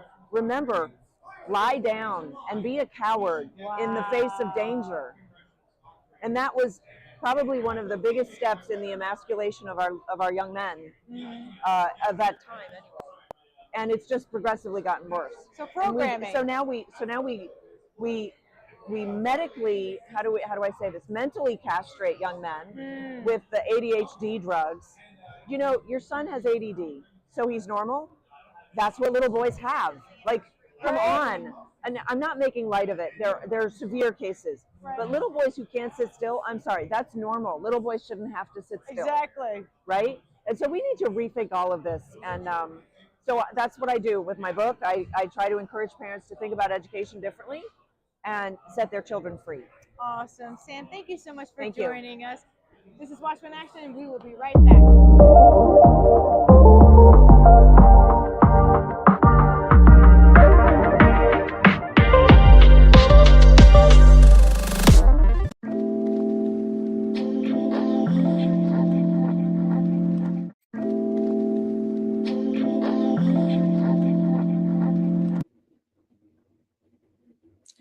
Hey, we are back again. It is the Spin Cycle. Andrew Southwick, R.C. Williams with you today. Almost on time today, but you know, we're midday adjacent. We're 12:45 adjacent. That's close enough, right? I mean, you're getting what you're getting. Yeah. So, and you know, I got to tell you, we're gonna look at a lot of video today. Got a lot of video for you today. Highlights from President Trump's rally in Georgia yesterday, as well as hopefully we'll have time to get to all this, but we've got Marjorie Taylor Greene exposing how votes happen and really explaining how the NDAA vote passage in the House occurred, why different no votes might not have been as courageous as you might think. We'll look at that. And flock cameras hiding in plain sight. But of course, now they're not just on poles everywhere, they're getting smarter. And a lot of our local sheriff's office, or at least some of them, are participating in that. But of course, it would be a lot of times, I mean, Flock's a private company, so they're dealing with private entities or local and state municipalities to spy on us. And of course, they're helping. So of course, that's, you know, you want to vote for a good sheriff if yours is up for election here.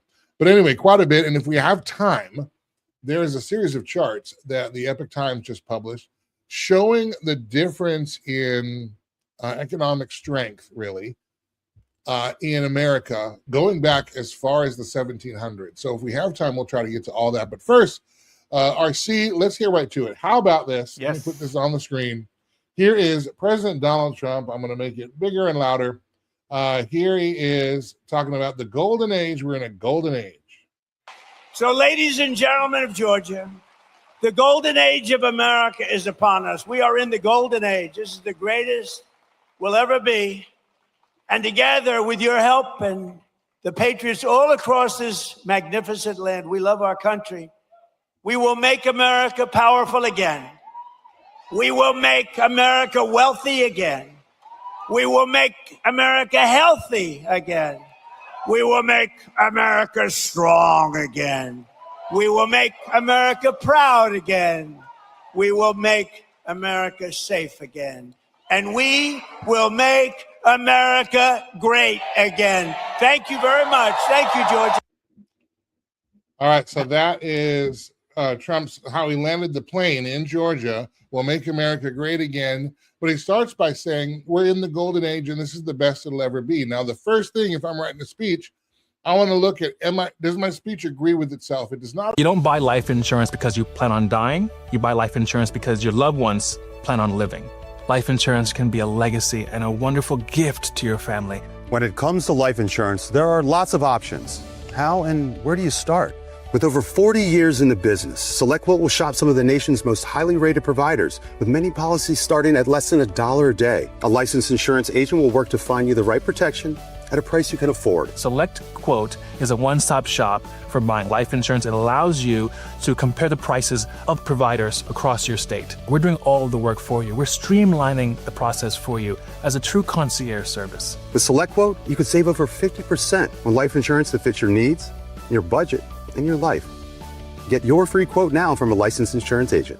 Protect your family's future by calling SelectQuote for your free quote with a licensed insurance agent. We shop, you save. 800-212-3199. 800-212-3199. He had a good business, solid product, good people. He just couldn't figure out why growth had stalled. Sherlock found the buyers he didn't know were looking. Now he knows exactly where to go next. Learn more at investinanswers.com. Attention veterans and military families. If you're between the ages of 50 and 80, you may qualify to review your final expense coverage options. Many veterans believe that the VA will cover all of their funeral costs, but unfortunately, in many cases, VA burial programs only cover a portion of the expense. Right now, Life Care is helping veterans and their families learn about final expense insurance options that may help cover funeral costs, medical bills, and other end-of-life expenses. Call 800-519-1427.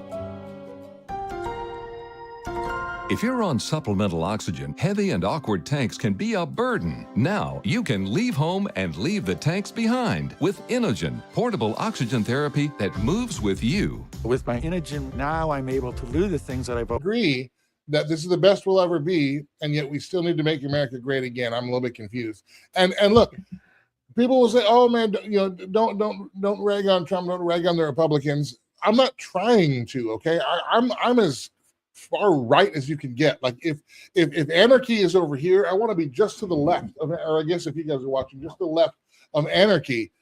I don't want government involved in anything, and that's one of the reasons why I voted Republican for years and years. But one thing that I think a lot of us can't stomach anymore is when groceries are 2 and 3 times as much as they were. Gas prices stay at $4, $5, $6, depending on what state you're in. Wages stay stagnant, inflation stays persistent, and you're going to tell me that we're in a golden age.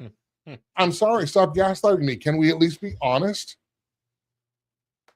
Andrew, so I don't want to pick on the person that was in the audience, but it wasn't lost on me that the sign to stage right was upside down, which I think is a perfect analogy for the logic, right? So obviously if you're writing a speech, yes, but see, it's interesting when Trump is on script like that, and he stays on script, how the script doesn't necessarily make sense. You can't be in a golden age and make America great again at the same time. Logically, it doesn't make sense. Now, look, in all seriousness, I'll stop poking fun because it is easy to poke fun.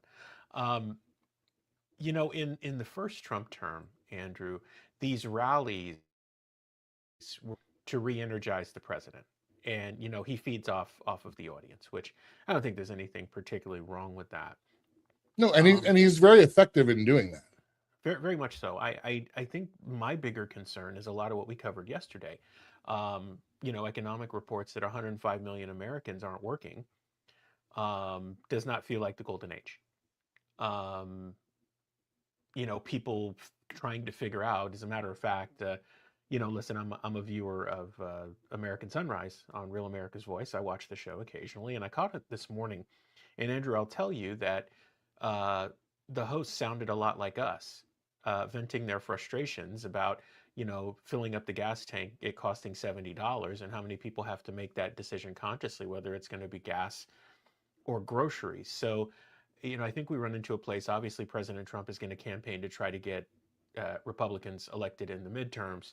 But if you keep glossing over what's going on with it's the golden age, you know, our longstanding joke is maybe it's the golden age and someone's on the other side of the wall doing their business and you think it's the golden age. But it becomes difficult, Andrew, between economic issues, things like unemployment, the conflict in Iran, for people to really feel that beyond who was at the rally. And I think that's going to become more of an area of concern as we get closer to November.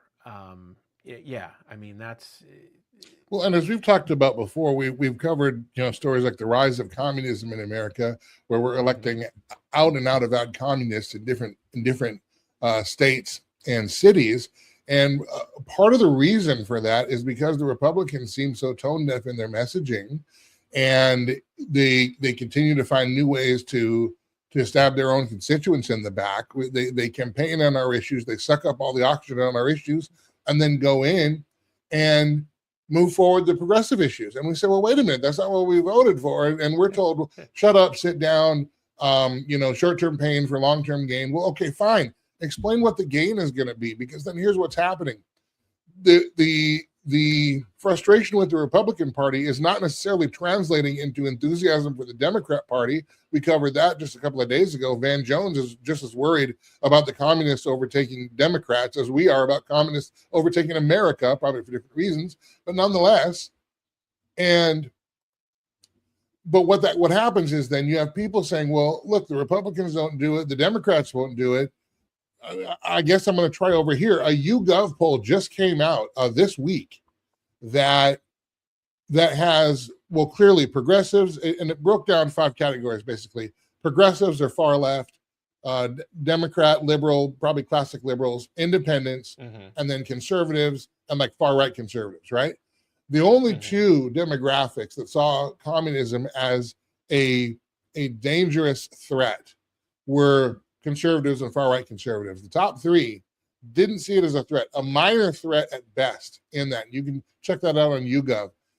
I think that is more of an alarming stat, especially going into the midterms, than some of these other things, because people are looking now for they're looking for another party. Don't you think? I do, Andrew. And, we have long said, both on the show and in our research, that you're probably looking at your last real election cycle with just 2 parties. I think you're going to see the rise of either enough offshoots to begin to create issues, maybe at the local level first, and then to scale to state and national, or the legitimate rise of a third-party option that is well-financed, and people who are in places of public service are so frustrated that they say, you know what, look, I'm not dealing with either of these 2 anymore. I'm going to come over here where I feel like we can actually get something done. And for people who tell me, because we hear this all the time naturally, look, 2-party system, if you're not going to run on one side or the other, you can't get elected. It's like, you put way too much confidence in a system that has been in decline for a really long time.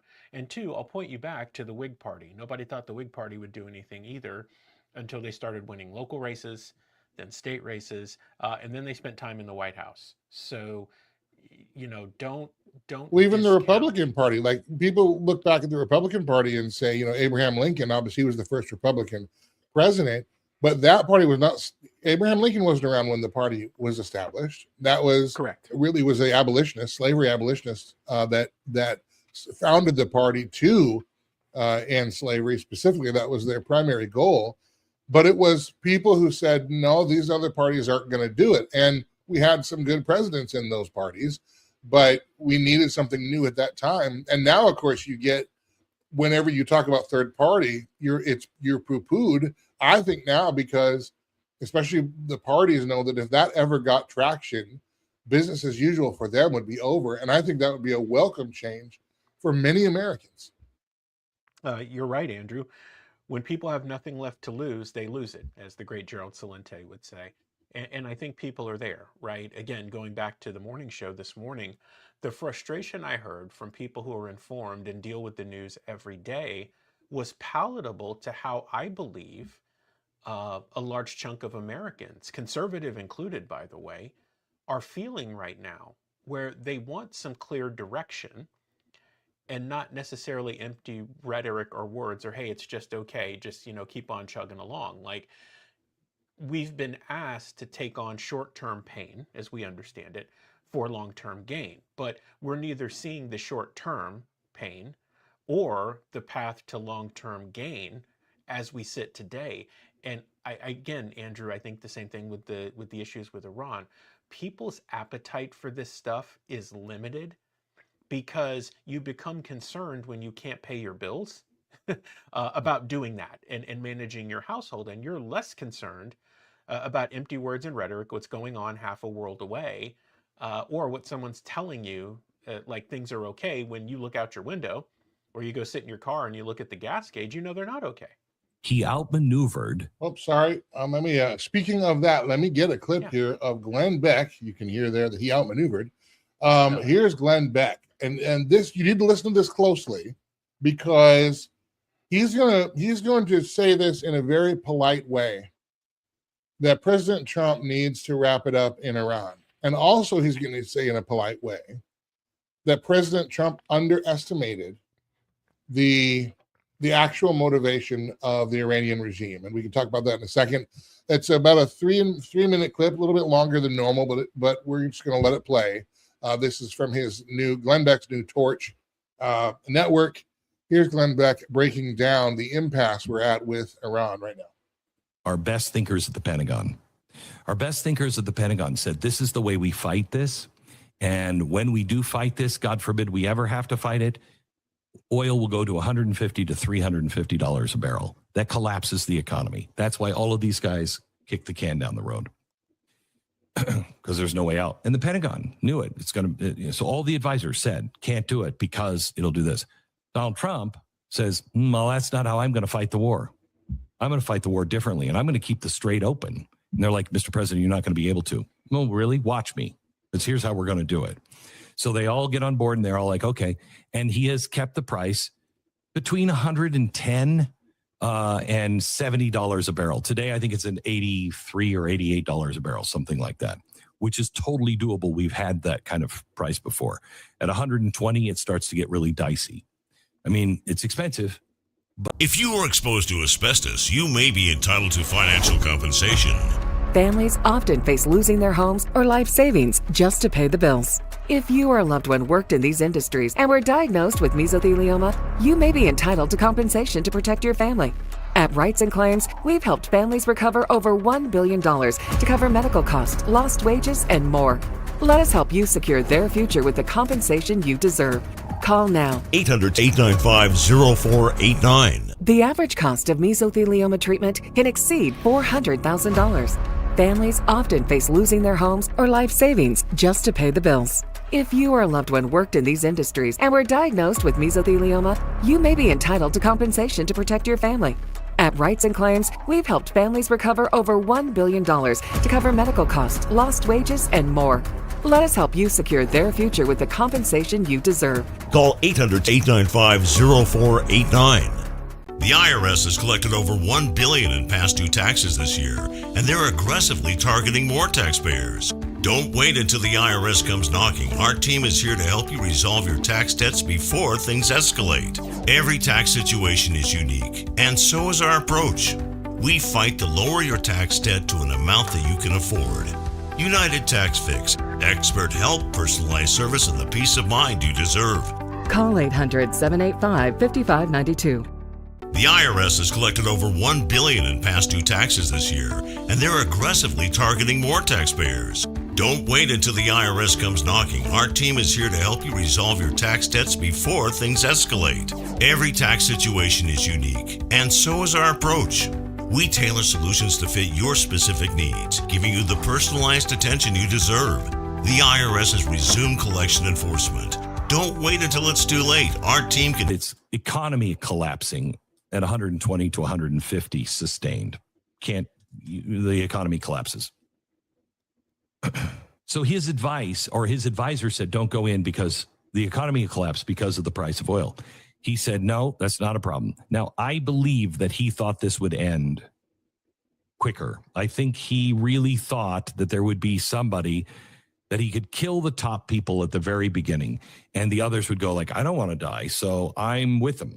But he didn't take into account, I think, how diehard these 12ers actually are. They are in it for the long run.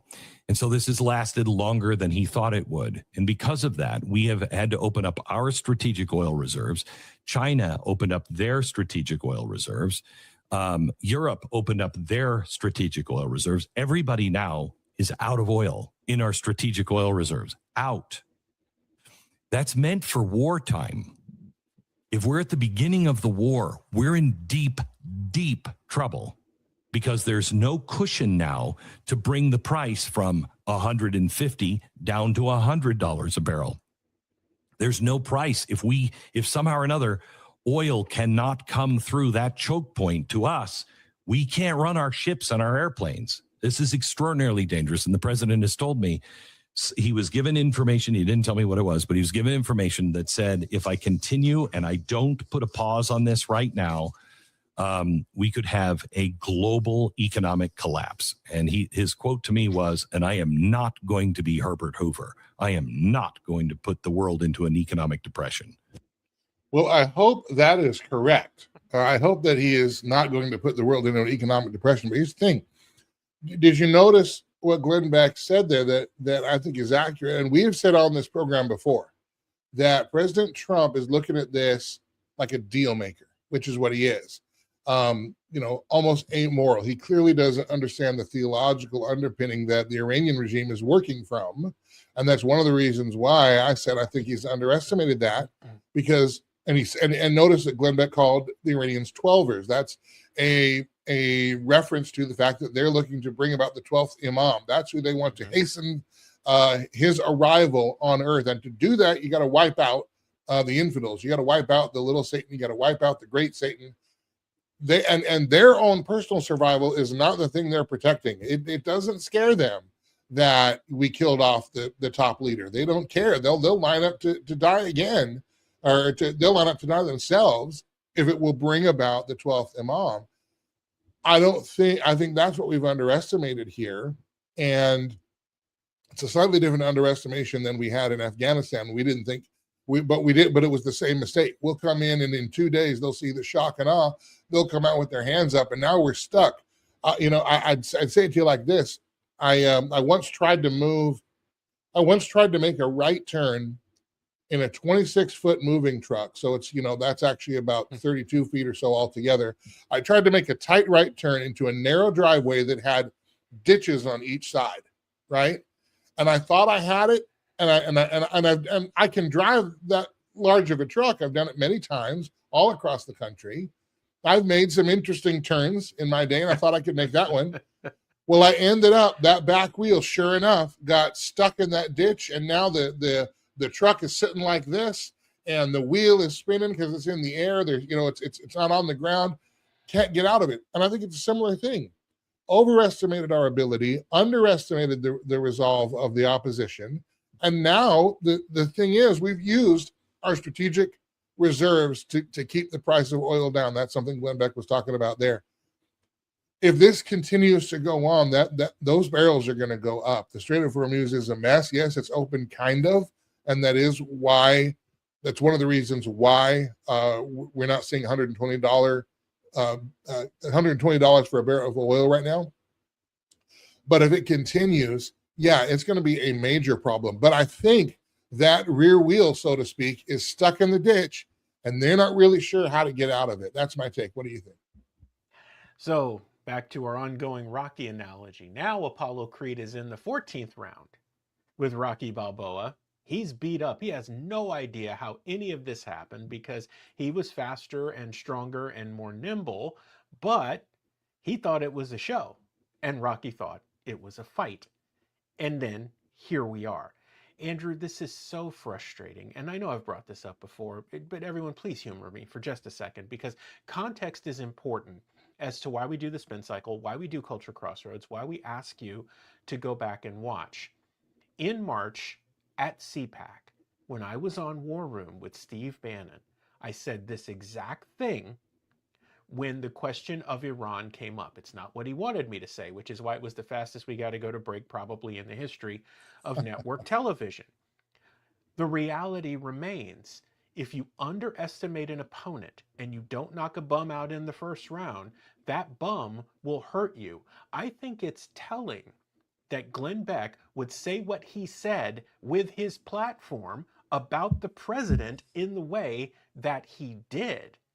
That should be a leading indicator as to where we're actually at versus the rah-rah that you hear from the press release churn that comes out of DC. Andrew, I mean, so then now we ask the logical question, right? If President Trump actually did say, I am not going to take the world into a full-on economic depression, then what does he do, right? The options now become more limited. What does he actually do? And that's part one. Here's part two, because it's delicate, right? Because as politicians, you still got to get elected, and midterms are coming up. How do you handle the two fronts? Now, again, going back to March and being at CPAC and saying this, I said at the time that President Trump is fighting a two-front war. He is fighting the actual conflict, and then he's fighting in the war of public opinion.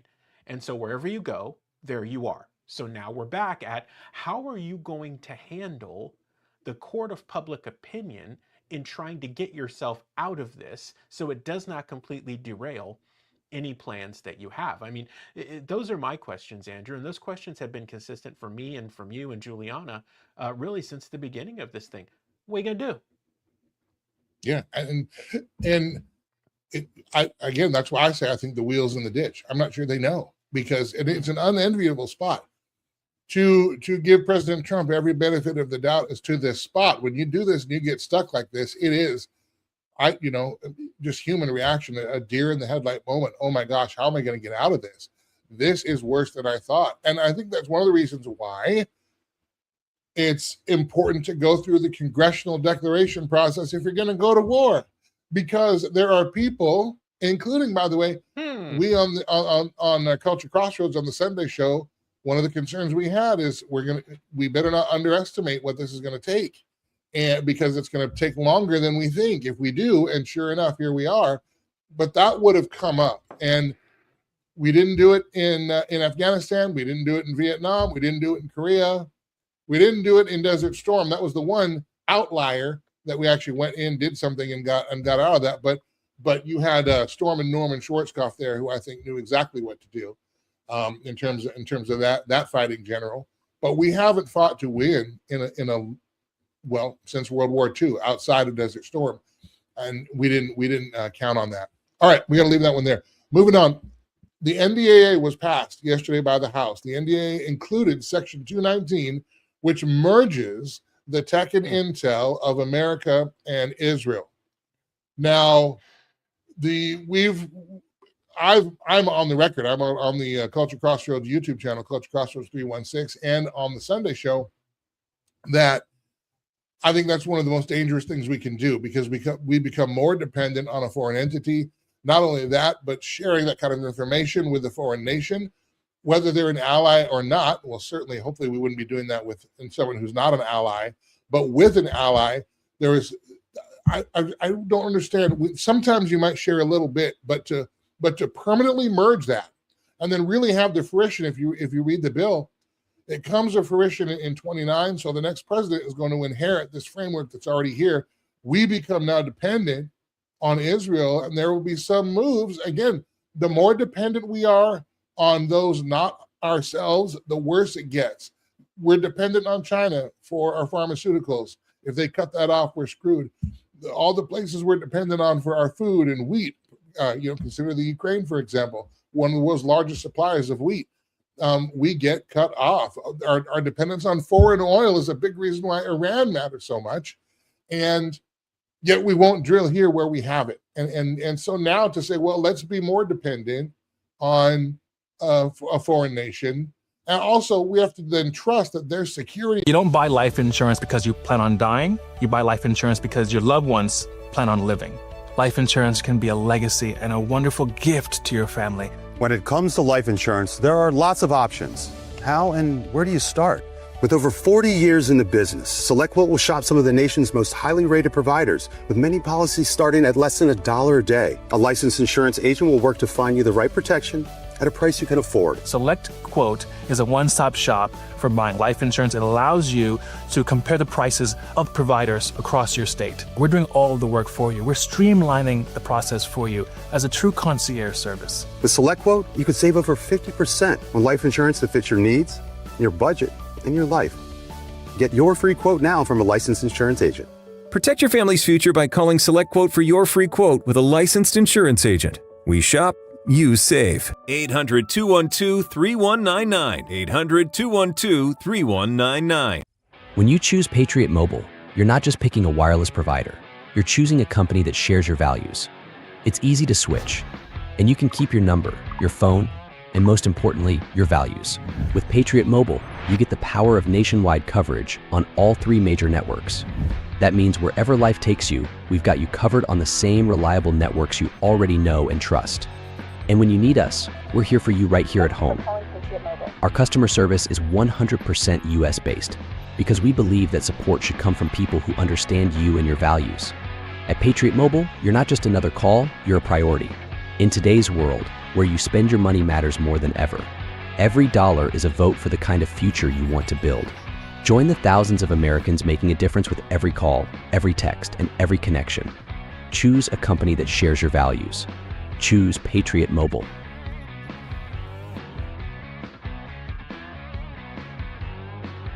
To protect that intel, won't be breached, won't be compromised in some way, and that our information gets into the hands of our worst enemies.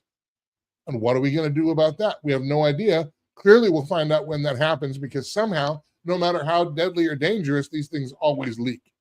But I digress. Marjorie Taylor Greene, whatever you think about her, she was in Congress. She does know how the sausage is made. She released a video sharing how these things are voted for and how Republicans, how just Congress in general, not just Republicans, Democrats and Republicans, how they're able to vote no or yes just to save their own hides. So I want to bring this up here. It's worth noting, because it's more proof that our representatives, no matter what party you're in, our representatives are more interested in representing themselves and their self-interests than we the people. Let's check this out. Oh my goodness, I went the wrong way here. Hold on now. Hold on. There we go. TV.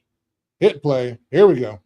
Hey guys, I just want to follow up on a video that I put out explaining the NDAA vote that happened yesterday, explaining the two votes. Every time a bill passes the House floor, it has to cross two hurdles. The first vote is called the rule vote. The second vote is final passage vote.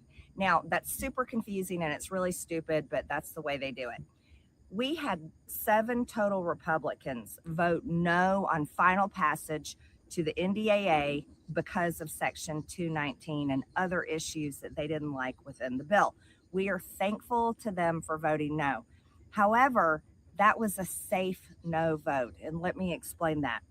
There's 2 ways to vote no. There's the safe no vote, which is voting no on a bill when you know it's going to pass, so you don't have to make anybody mad, and you can still vote no because it's going to pass even without your vote. Then there's the courageous no vote, and that is voting no on the rule, the first vote for that bill to cross to final passage. When you vote no on the rule vote, you're voting no against everyone. You're voting no against leadership. You're voting no against the White House. You are taking a hard stand and saying, I am 100% against this bill. I do not want it to pass. There was only one Republican that took the courageous no vote on the rule vote. That was Thomas Massie. He voted no. The other Republicans only voted no on the second vote, the final passage vote, when they knew that the bill was going to pass, okay? So there's a difference, and that's what you need to understand. There's the 2 votes. One is the rule vote. The second vote is final passage. And the most courageous vote any member of Congress can take is voting no on the rule. Here's the difference. The rule vote passed 213 to 212. 213 to 212. If those 6 other Republicans had voted no with Thomas Massie on the rule vote, the rule would have failed and the NDAA could not have moved forward to the second final passage vote. However, they voted yes on the rule, allowing it to move forward. And Thomas was the only one that voted no. But when it came to final passage, 6 decided to vote no then because it was safe. You want to know why? Because there were 6 Democrats that were voting yes. Okay. That's how the sausage is made. That's how we have the NDAA. That's how we have the Republicans pretending to be representing us, but really only doing it when it is politically safe. And I think politically safe from their own party, because what happened to Thomas Massie? Do you recall, RC? What happened to Thomas Massie, who voted no on the rule? Yeah, Thomas Massie is a lame duck. He got ran out of town. Persona non grata. Yeah, he got persona non grata right out of by town. the president himself. Yes. By his own party, by the leader of his own party, because he said, no, maybe we shouldn't do that. Now, look, I don't agree with any politician on 100% of everything. I doubt that I agree with any living person on 100% of everything. 100% of anything. Right? But you know, Massie did have some critical no votes that mattered, that were principled, and we don't have that principle. And unfortunately, all those that stood on those principle, for example, those who were loud about releasing the Epstein files, where did they go? Well, MTG was one of them. She's not there anymore. You know, I don't think these are coincidences, but at the same time, this is how something like an NDAA passes with Section 219 in it. Now, it still has to go through the Senate, and I'm not sure that it can do that. But perhaps, with all this vote and that vote, and here's how you can save face, and here's how you can save face, and here's this loophole, I'm sure they'll find a way to betray us. RC, what do you think? Andrew, I am so glad that Marjorie Taylor Greene just did that walk and talk description so people understand how the sausage is made. Maybe you don't want to see it, but there are times where you have to understand how this works. I was just beating my hand and my fist against my head because I am so frustrated with this cycle of BS from people who are supposed to be doing what we sent them to do. Meanwhile, they're playing agenda politics and they're playing fake politics just so they can say, oh, look, I voted against it, right? Sleight of hand, but over here, my vote really didn't matter. That was more ceremonial, just so I could lie to you, so I could keep perpetuating this thing, so I get my way, right? Because in Congress, I've got to raise a certain amount of money and I've got to stay in the good graces of people. They know that, so they've got to have a way for me to have cover against bills that they know my constituents won't like. So I can say, listen, I voted against that. Meanwhile, people have no idea that what they voted against really doesn't matter. It was perfunctory, right? It is so sickening. But I guess this is also the silver lining, Andrew. The silver lining is now all of this stuff is coming out, and now people are coming face to face with the realness of a self-governing society. If you keep letting them do this to you, before you know it, the Clarity Act will pass, Real ID will pass, and then you'll be in your Minority Report 15-minute city open air prison, as Juliana accurately describes it, wondering who what's it, who done it, and what happened. And we're simply going to look at you and say, so all of that work you didn't want to do, congratulations on somebody else doing it for you. Now they'll tell you when to eat, where to go, what to do. I'm so glad you brought up the surveillance state, because that's our next and what will have to be our final story for today. We're going to go a little over time, but this is a ex-user who found this flock camera on the back of a sheriff's office speedometer check here. Check this out. Yeah, you might think it's just an innocent little speed reader, right? Oh, look at this. Volusia Sheriff's own this one. Gets my speed. I might even be able to get 5 miles an hour out of it from running. But what lurks on the back of it? Not there, but right there. Look at that. Someone did some custom metal fabricating and decided to put a flock camera, a mobile one, anywhere they want to put it in the speed reader. It's probably getting a picture of my wiener right now. However, look at that. Right on the board. You're safe. The sheriff. Partially on the sidewalk. There's the number. And it is working. I mean, you can see when you cover the light up a little bit.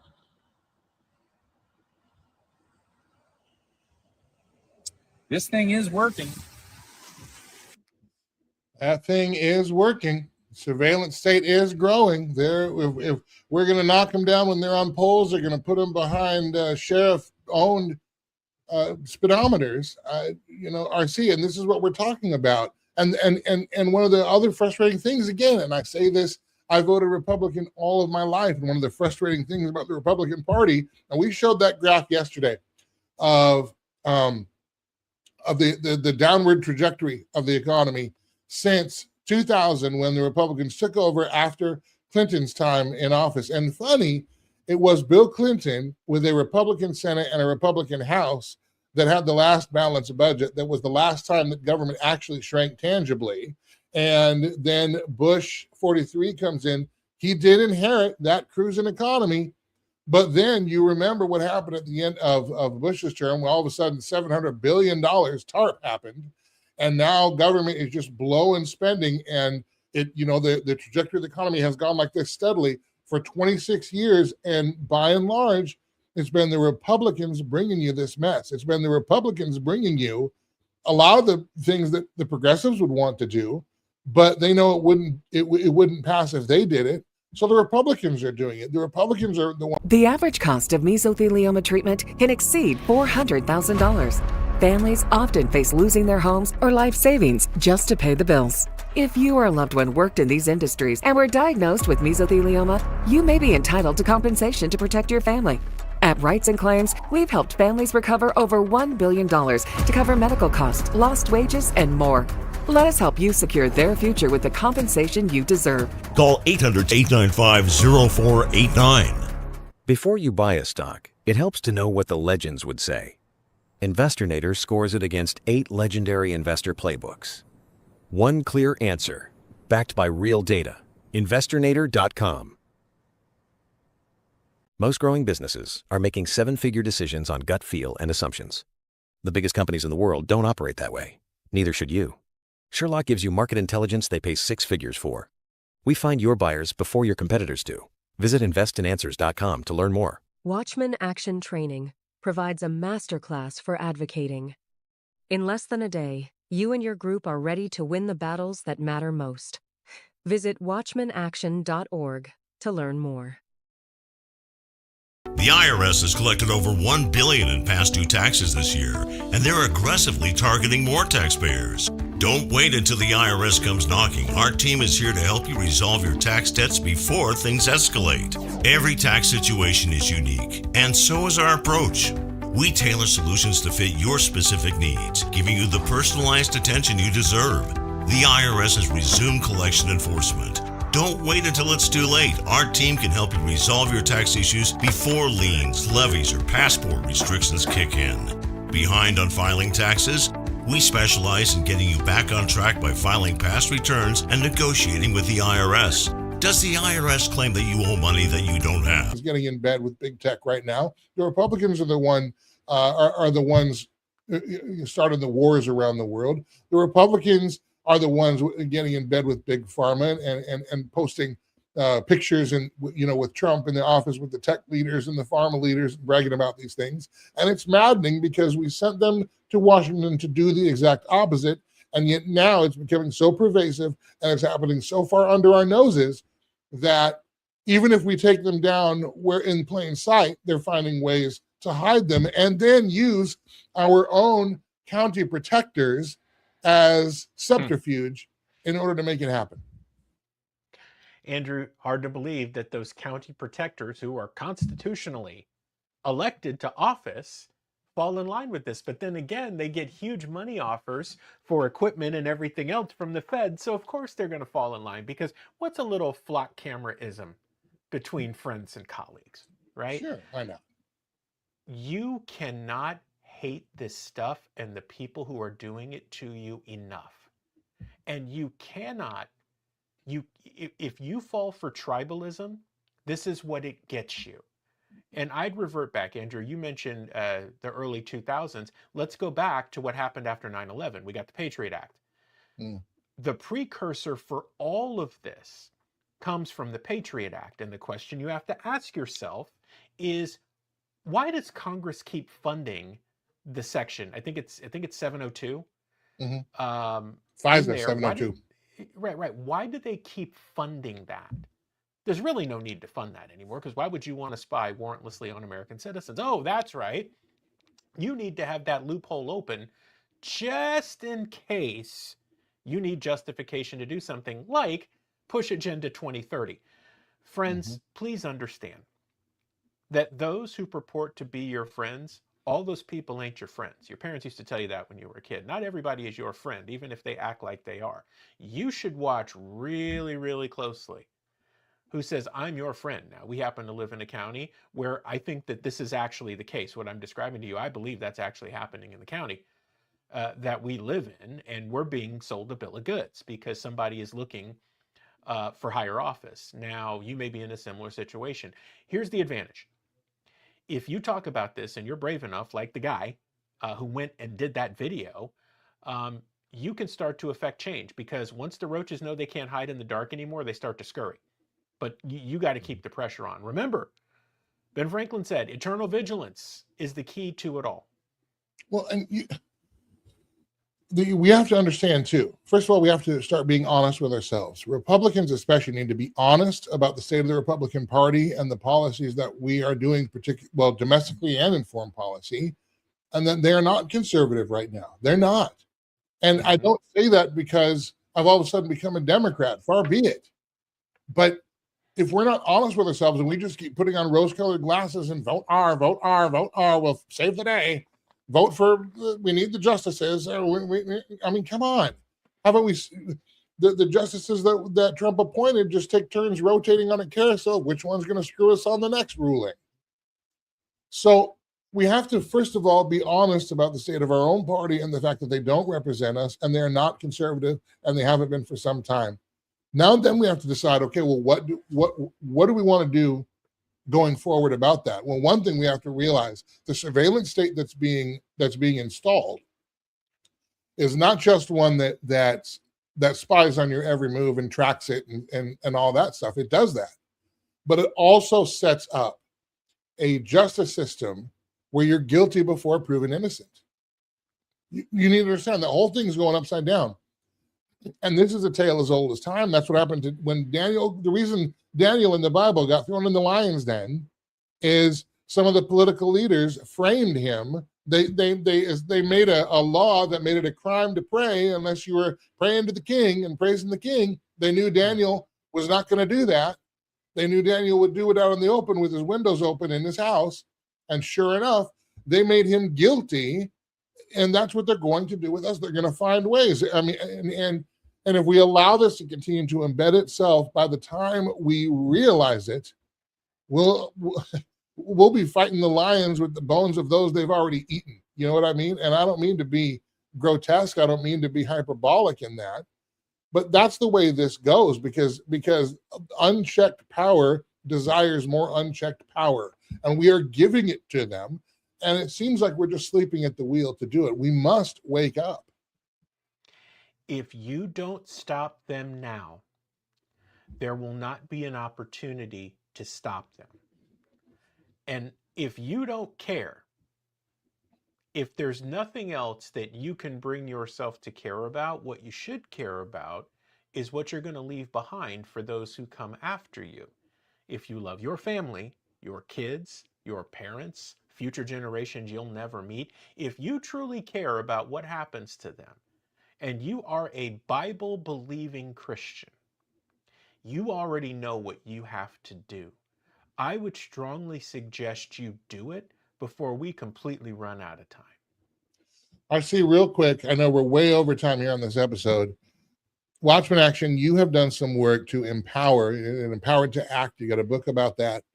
Yes. To empower the citizens, the everydayers, people like me that don't really know where to start, to give them a roadmap to do that. I don't want to list all these problems and not give at least some kind of solution that people can take. Can you explain a little bit of that here and where they can go to find it?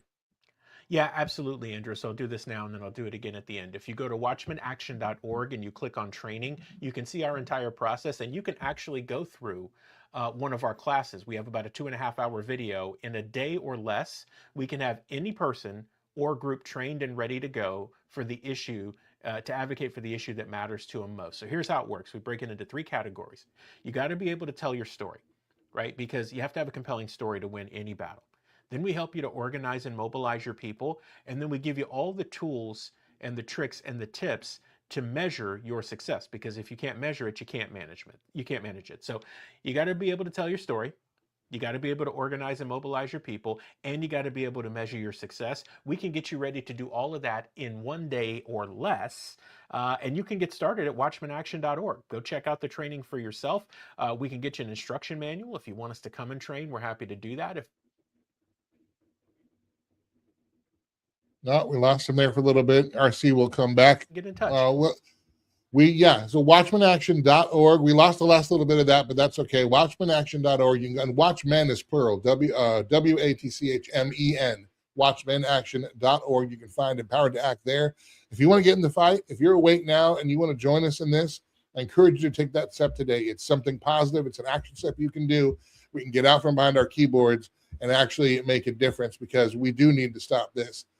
This wave of government control and tyranny going on. They're runaway and rogue. It's both parties. It's time to throw off this government in a peaceful way, in a lawful way, and bring about new guards for the future security of our nation, which is written in our founding documents. You can also find more of R.C. and his work. Search for Watchmen Action. Again, Watchmen plural, Watchmen Action on any of the socials that you find. For Culture Crossroads, at Culture Crossroads 316, see it at the bottom of the screen. That is the YouTube page. And let's see, what's my other one? Oh yeah, The Culture Crossroads with Andrew Southwick on Facebook. You can do that as well. It's weird. If I were Mexican, that might actually matter. But Same, anyway, right? yeah, and that's something. I know. I'm sorry. Anyway, good try though. And we appreciate the comments. Welcome. If you want us to wear the black hat, we can do that too. Culture Crossroads is on Beck TV, Beck TV Plus, BEKTV.plus, every Sunday at 5 p.m. Central Time, or on demand. And of course, we post clips and other goodies on our socials as well. So with that, this was a supersized episode of the Spin Cycle. Thank you for checking us out. And even Mike, thank you too.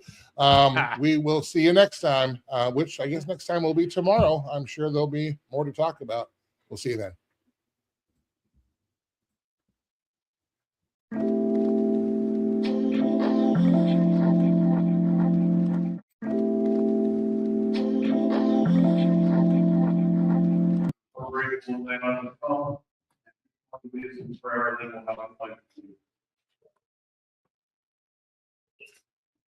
Dear Heavenly Father, thank you so much for our time together this evening, and thank you that we get to gather freely without any concern or the government coming in trying to stop us this evening. I thank you that we live in a country where we can worship freely, where we can proclaim the name of Jesus. We just thank you so much for organizations like Florida Citizens Alliance that are doing so many good things in the state of Florida. We thank you for this country. We thank you for our president.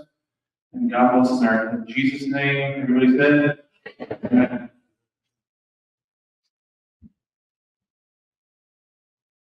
If you all turn around, we have a flag. There's a little behind us. Pledge allegiance To the flag of the United States of America, and to the republic which stands one nation under God, indivisible, with liberty and justice for all.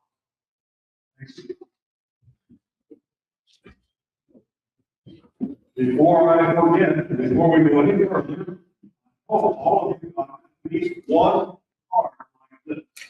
You came in. If you didn't, we have many more. We have enough ones. But what this is for is we have a question for our candidates tonight. That's why I want to get this right up front. We want your questions.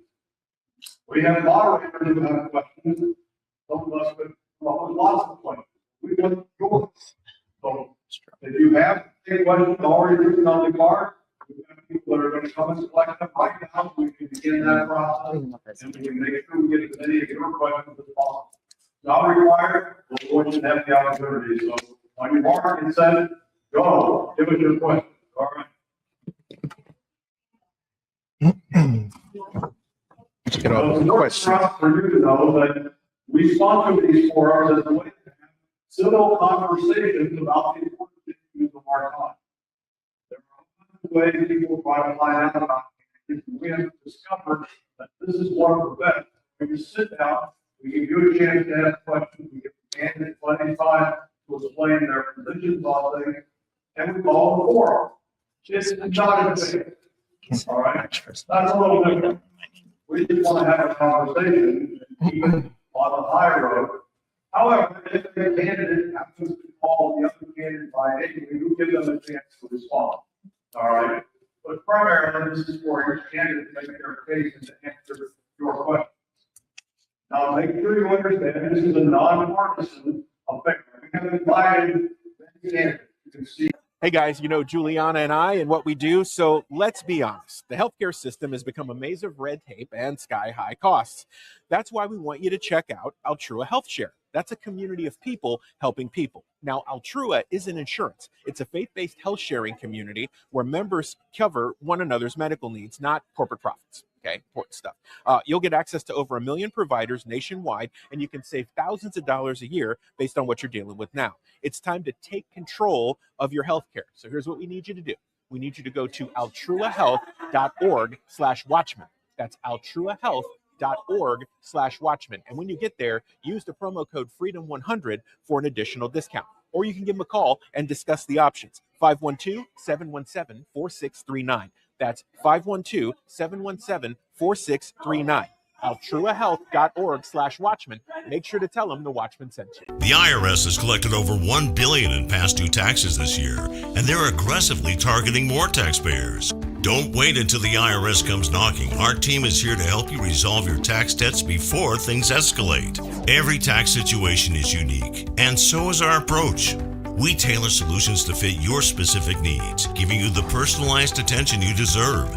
The IRS has resumed collection enforcement.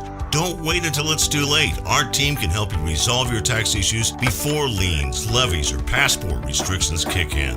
Behind on filing taxes? We specialize in getting you back on track by filing past returns and negotiating with the IRS. Does the IRS claim that you owe money that you don't have? We fight to lower your tax debt to an amount that you can afford. United Tax Fix. Expert help, personalized service, and the peace of mind you deserve. Call 800-785-5592. That's 800-785-5592. If you were exposed to asbestos, you may be entitled to financial compensation. We're glad to come to our seminar organization. Some did not. We invite Republicans, we invite Democrats, we invite any candidates that seem to have a viable path to the election. So that's why we're here tonight, is to give you that idea. We think you'll like some answers. We think you won't like others. But in the same way we ask the candidates to be simple, we're asking you to be simple. Now, you might have a bone or a crone now and then, but let's keep it to that, okay? When your moderators are going to give us directions through the course of the event, remember, we want your questions. You may think of a question, and at any moment, raise your hand, jump up and no, maybe not. But let us know, we'll collect your comments. So thank you for coming and welcome. This is going to be a great evening. I'm going to give you this microphone to the moderators, and they are going to lead us through an educational and informative and an interesting evening together.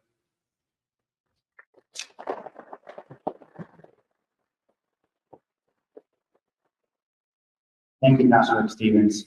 My name is Ryan Kennedy. I'm the Chief of Operations here at the Florida Citizens Alliance FLC Action. And I have my other co-moderator. I'll let him introduce himself now, and I'll explain the rules. Good evening. Thank you all for being here. My name is R.C. Williams. I'm co-founder along with Juliana Ormond of Sherloc Research and Behavioral Marketing. Also Watchmen Action, a ministry focused on equipping the church to engage the culture. It's wonderful to be in civic dialogue tonight for a potential future governor of the state of Florida. So the rules are as follows. Each candidate will get a 2-minute opening and a 2-minute closing. They will both get 2 minutes each to respond to your questions or to the questions we ask. And as Pastor Rick said, if a candidate on the stage is mentioned, they will get 30 seconds to respond. And we do reserve the right as moderators to ask for additional information if we need to with additional time if a question isn't answered. So that's just something I'll say up front. We hope to take a number of questions. Our rules are we try to do at least 50% of the questions from the audience. So, we will be asking your questions tonight. Yeah. So a note for the candidates and those in the audience, you'll notice that we have a timekeeper down front. So hello, timekeeper, can you raise up one of the cards? Great. So you'll see your timers. I believe that green is 1 minute.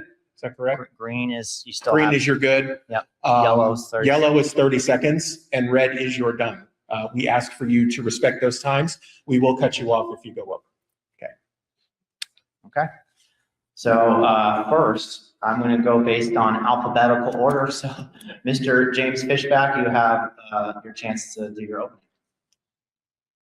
Thank you very much, Ryan. Ryan, RC, Speaker Renner. Thank you so much for coming this evening. This is a race that is not about different men. It's about two different, radically different visions that our state can go. I'm going to tell you up front right now, if Ron DeSantis could run for a third term, I would not be on this stage because Ron DeSantis is the greatest governor in Florida.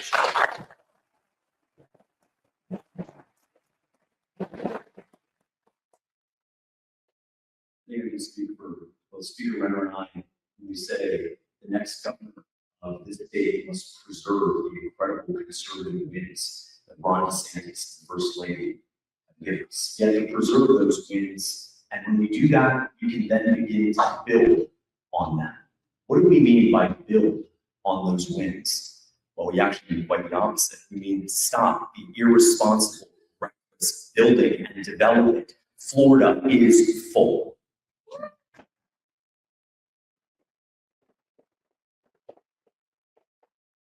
Since COVID, Florida has welcomed 800,000 people from all over the country. Housing inflation, housing shortages, skyrocketing property tax, property insurance, auto insurance, HOA, condominiums, your light bill, everything is out of this world expensive.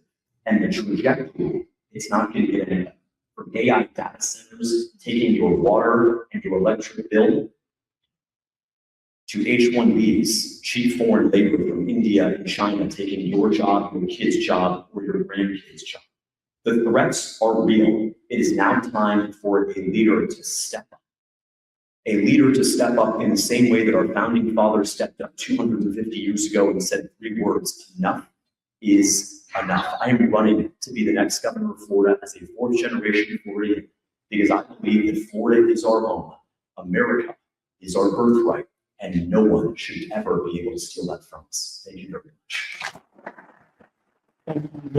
much. Speaker Renner.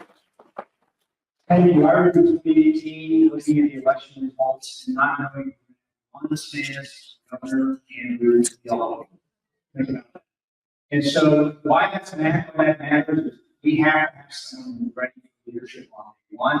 And so the reason why I should be the next governor is a lifetime of leadership under pressure, 20 years in the military. I served in 2 wars, leading men and women to defend our country. As a prosecutor, trying habitual and violent habitual offenders, as an owner of a business, partner in another business, and also as someone who's shown up and actually delivered results. We have too many politicians, including Republicans, who get into office and all they do is they self-promote, they get rich, they have fun, and they forget about we, the people, and they need to come home. We do not need to get them to talk.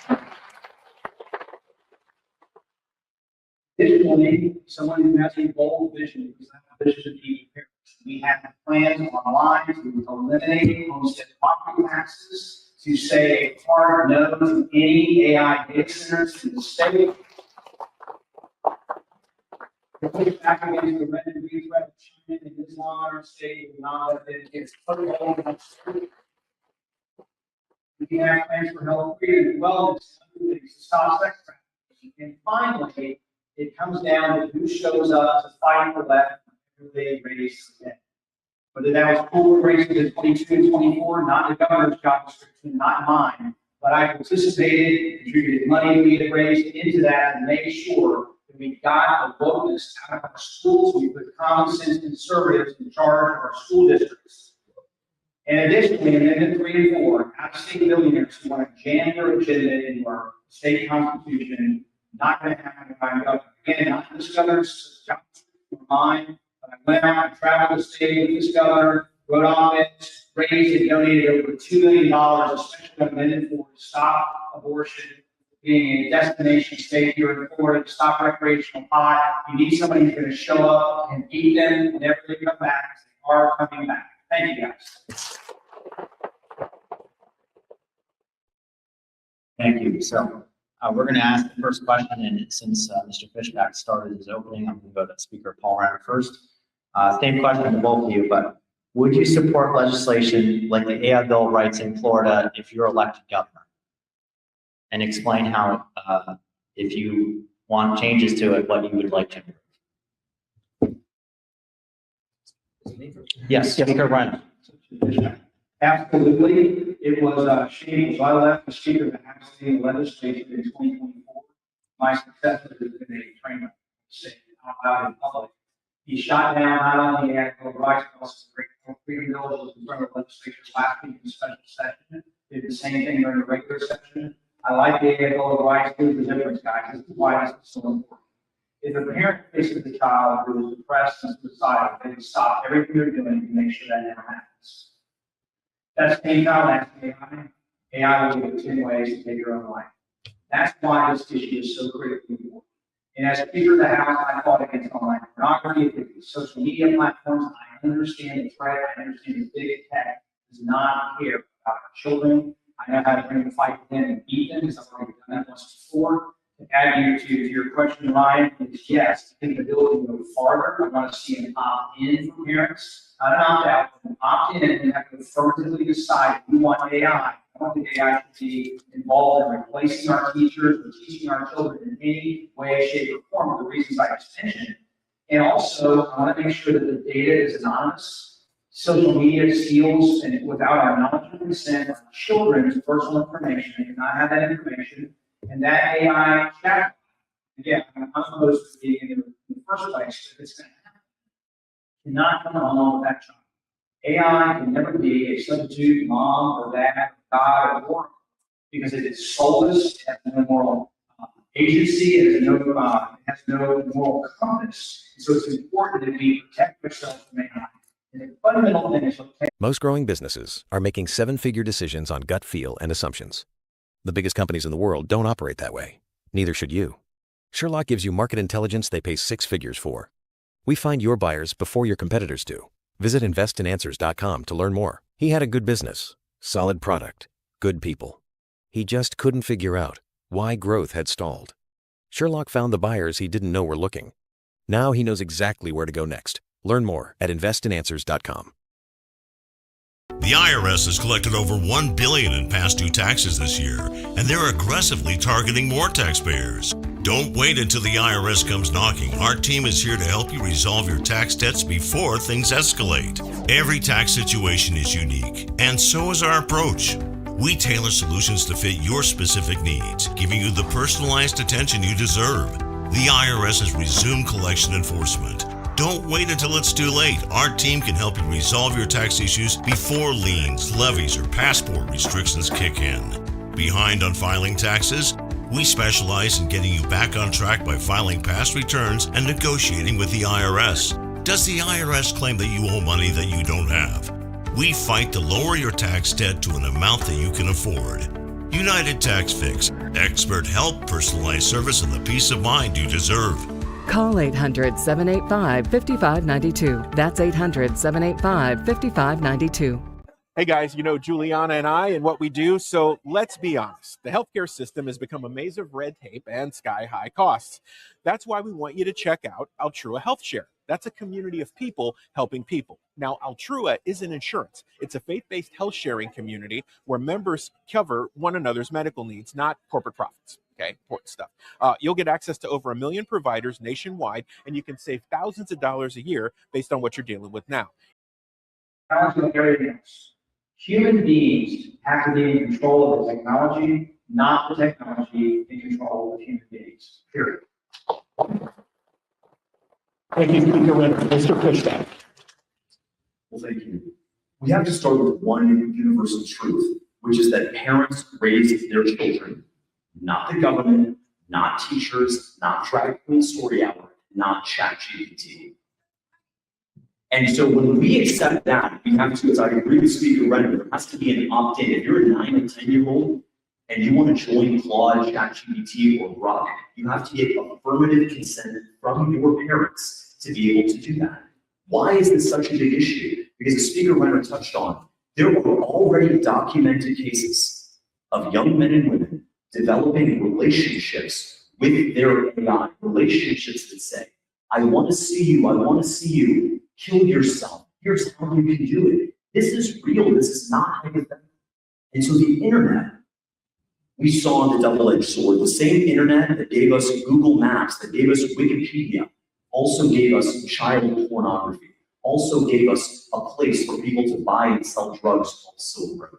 AI is no different. Clearly, there are benefits to AI. Clearly, there's a way for AI to superpower education to help tailor personal individual education plans. But I am firmly on board with an AI bill of rights because children are our most precious things in this world. And we cannot let anything, whether it's a corporation or a nation, whether it's a tech billionaire or not, we must stand up to that. The best way you know that AI is a threat is that Mark Zuckerberg, the CEO of Facebook, the guy pushing AI on their kids, doesn't let his kids use AI.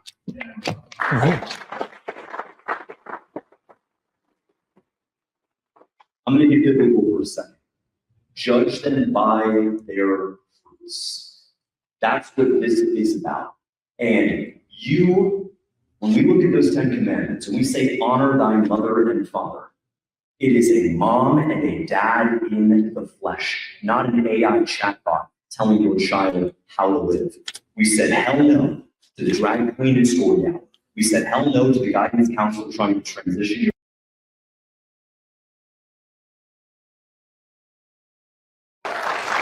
Thank you, gentlemen. Speaker Renner, you touched on something in your answer that I want to continue. You mentioned that Speaker Perez and the gridlock. So I think many in this audience ended up very frustrated at the end of the last legislative session. It seems like almost nothing got done. Speaker Renner, I'll come to you first, then we'll go to Mr. Fishback. You step into the governor's office. How do we avoid having a session ever again like the one that we had this past year? Well, first of all, I think that every candidate owes you an answer to that question. You have two here that have given you an answer. You have a conspicuous absence of candidates with the name tags that have no one seated at them. And I called for, if you want to lead the free state of Florida, you should tell parents and kids, do you wish to protect them from technology? Or are you going to be bought and paid for by that technology and do whatever they tell you to do? I think you're owed that, don't you? I'm disappointed that we don't have some of the other candidates here today, but to answer your question, RC, is as a military guy, we've been criticizing in private, praising in public. You bring these guys in, and I know the good news is like the English weather. If you don't like your speaker or your president, just wait a few hours, just wait a couple of years, and they'll change. And so this speaker will be out after this session, special session, another special session ends. And we'll have two other guys coming in, Sam Garrison and Jim Boyd, who I know well, and I believe I can work with well. And we're going to hit the ground running, coming out of the governor's race with a lot of political capital. We're going to hit the ground running. And, those 2 years we had, the governor said we're unmatched in any legislative session in any state in America. I'm a conservative. I'm there to get the job done and put conservative wins on the board. And that's what we're going to do. And if we get the same response, then I will tell you, I will be coming to Naples and everywhere around the state to say it's time for one of you to step up and primary that incumbent, because we were not going to allow people again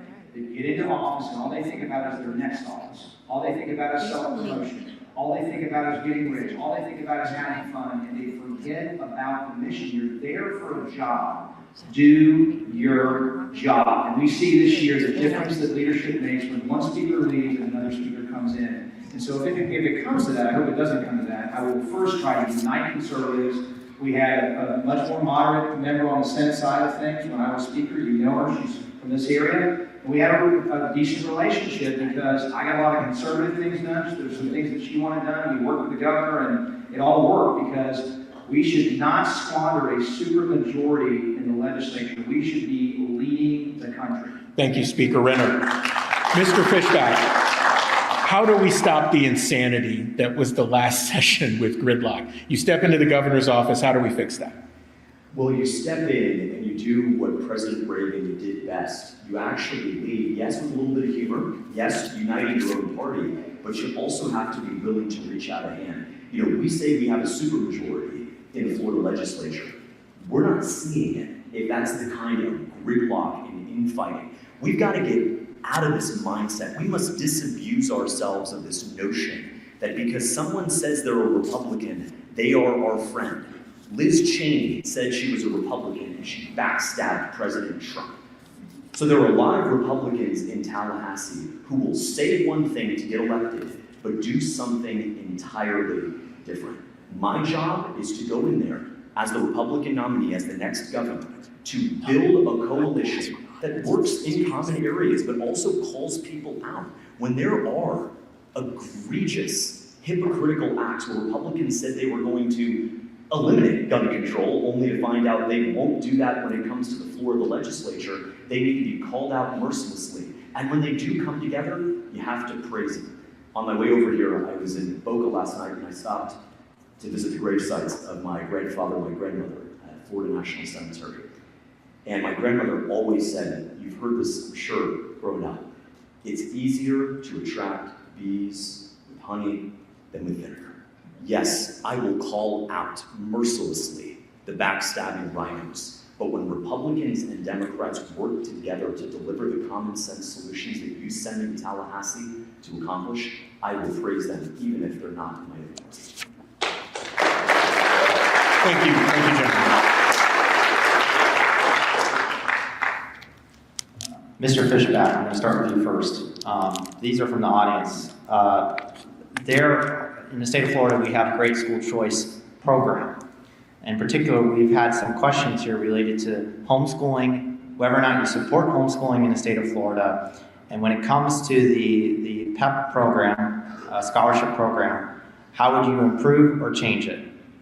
Starting with you first. It is a great question. I look forward to meeting with the leadership of the Collier County School Board tomorrow. I'll be in the offices early to meet with them, as I've met with school board members all over the state, but also met with homeschool parents, those who have decided to pull their children out of school, not necessarily because it's failing generally, but it may be failing their child specifically. They're neurodivergent, they're especially passionate about cooking or music or history, and they want to homeschool. And so there's two big changes that I would make to the already great program that Governor DeSantis and First Lady DeSantis has given our state. The first thing I would say is if you pull your kids out of Collier County Public Schools, and Collier County Public Schools was going to spend $13,000 per student per year, you should get the full $13,000.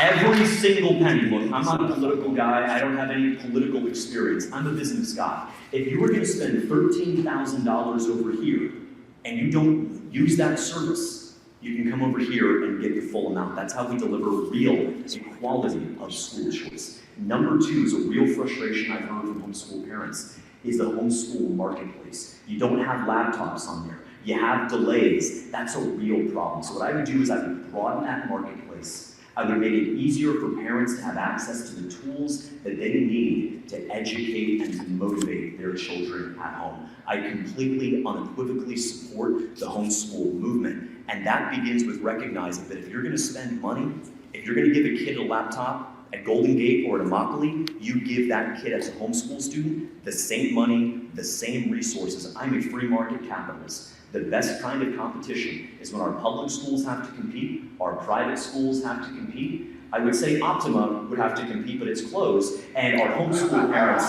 can compete as well. And so I am 100% in the school choice movement. I would say that I'm pro-choice, but I'll tell you, life begins at conception. The IRS has collected over $1 billion in past due taxes this year, and they're aggressively targeting more taxpayers. Don't wait until the IRS comes knocking. Our team is here to help you resolve your tax debts before things escalate. Every tax situation is unique, and so is our approach. We fight to lower your tax debt to an amount that you can afford. United Tax Fix. Expert help, personalized service, and the peace of mind you deserve. Call 800-785-5592. Attention, cancer victims who were in New York on or after 9/11. If you or a loved one were in Lower Manhattan during the 9/11 tragedy or during the 11 months afterward and were later diagnosed with any of these or other cancers, you may be entitled to a substantial settlement. A $10 billion compensation fund is in place for these cancer victims. Do not wait to file your claim. Call now and speak with us. The call is confidential and free, or reach us online at worldtradecenterfund.com. When you choose Patriot Mobile, you're not just picking a wireless provider. You're choosing a company that shares your values. It's easy to switch, and you can keep your number, your phone, and most importantly, your values. With Patriot Mobile, you get the power of nationwide coverage on all 3 major networks. That means wherever life takes you, we've got you covered on the same reliable networks you already know and trust. And when you need us, we're here for you right here at home. Our customer service is 100% US based because we believe that support should come from people who understand you and your values. At Patriot Mobile, you're not just another call, you're a priority. In today's world, where you spend your money matters more than ever, every dollar is a vote for the kind of future you want to build. Join the thousands of Americans making a difference with every call, every text, and every connection. Choose a company that shares your values. Choose Patriot Mobile.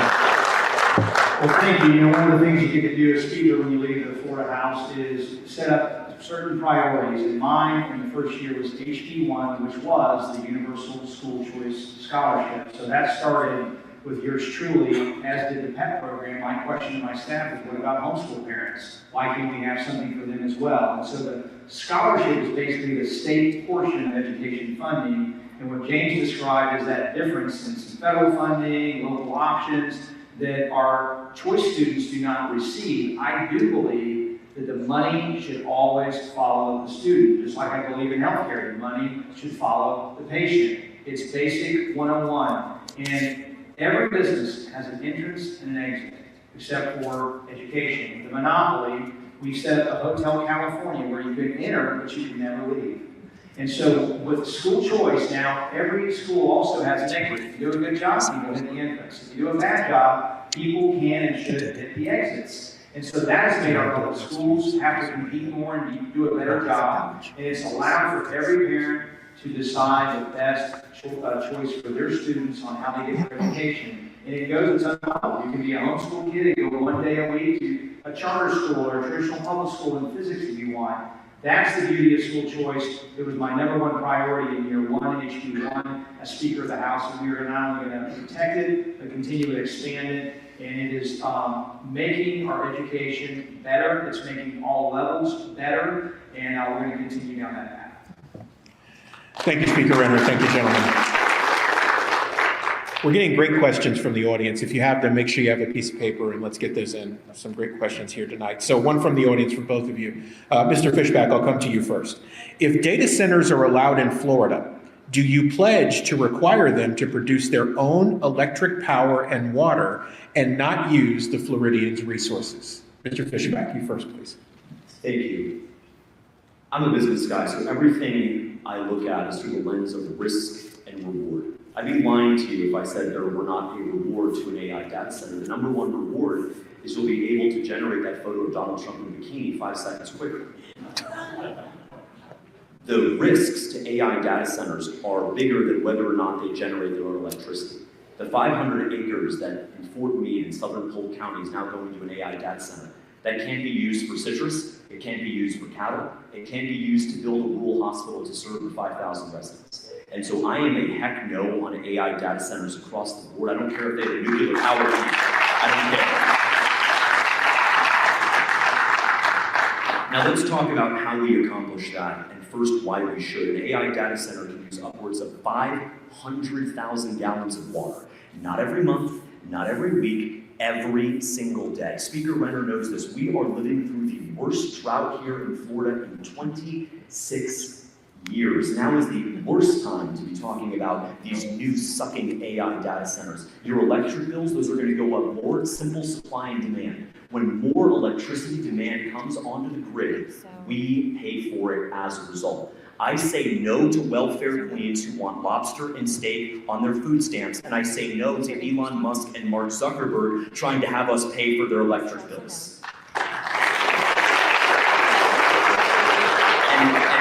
And allow me to explain the how. How do we accomplish this? How do we do it if there are county commissions all over the state that are tripping over themselves to approve these AI data centers? How do we accomplish it?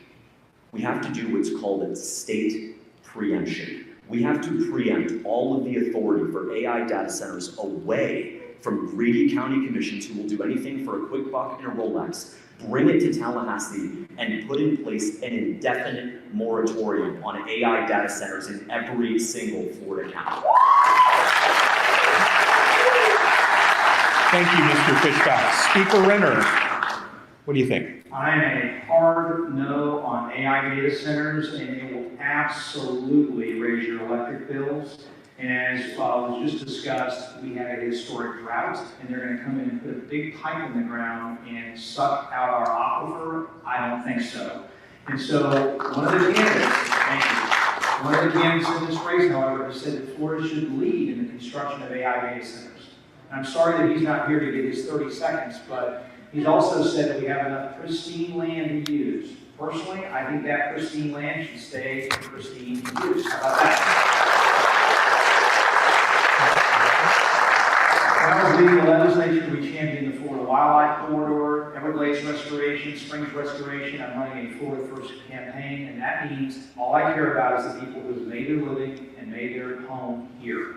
And we are not going to let big tech come bum rush us to bring in these data centers that will absolutely, if you think we have an affordability problem now, it'll be my day one priority to bring down taxes, insurance, electric bills. We are not going to let AI data centers come in and jeopardize that, and they will absolutely do that. In Louisiana, there's a facility that literally draws more power than the entire city of New Orleans. And so depending on who you ask, it's the equivalent of 800,000 people in one hyperscale center, like the one that's proposed in Fort Meade.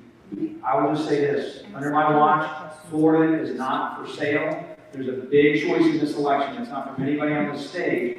If we want to go the direction due to bidding of big tech at the expense of everyone in this room, of every Florida citizen, or if we're going to stand up for Florida first and make sure that we return Florida to the affordable state it used to be so that people can grow up, the young people on the front row can grow up and have the same great state that I grew up in, and I'm committed to you to make sure that happens.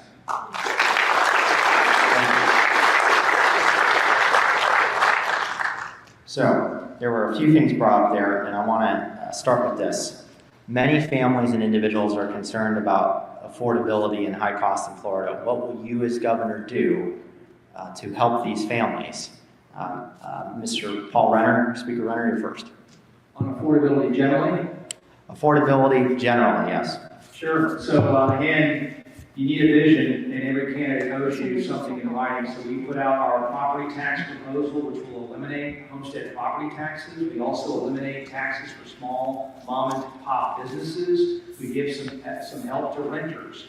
And again, for first-time home buyers, not your first time you've owned 3 houses in New York, but you've never owned a home, you're a Florida resident, the replacement taxes we have to make up for some of that along with savings are 0 for first-time home buyers. So they will not pay that additional tax. They'll come in, pay no property taxes. Every 95% of Floridians at $1 million or below will not pay any property taxes going forward, period, full stop. So we'll take care of property taxes. We'll make sure to reduce insurance rates. In the speaker, we had bold reforms to lower auto rates and also save our insurance market from collapse. We went after the trial lawyers. We went after the insurance companies. We said, how about we focus on the consumers? How about we focus on we the people to bring down costs and also hold our insurers accountable? I'll take that same mission focus and delivering results into continuing to bring down insurance, temporarily repealing the tax on homeowners insurance, My Safe Florida Home, which is home hardening programs, which can lower insurance by $1,000, and also some regulatory reform that can lower our insurance by 5 to 10% in year 1. We're also going to bring down electric rates, and I'll be talking about this tomorrow in a roundtable, but suffice to say that our utilities are pursuing the green new scam of these huge solar farms, if you've seen them all over taking up our farmland, which is not the lowest possible cost to deliver electricity to your home. It's not domestically sourced, because who are we relying on for those panels? China. And for the batteries, China. And it's not reliable, because we see when we have a cold snap or a heat wave, the power goes off. And so we have to have electricity that is U.S. produced, reliable, and the lowest possible cost to you. That's 3 areas where we'll bring down cost. And again, part of that is not doing the wrong things by bringing in AI data centers.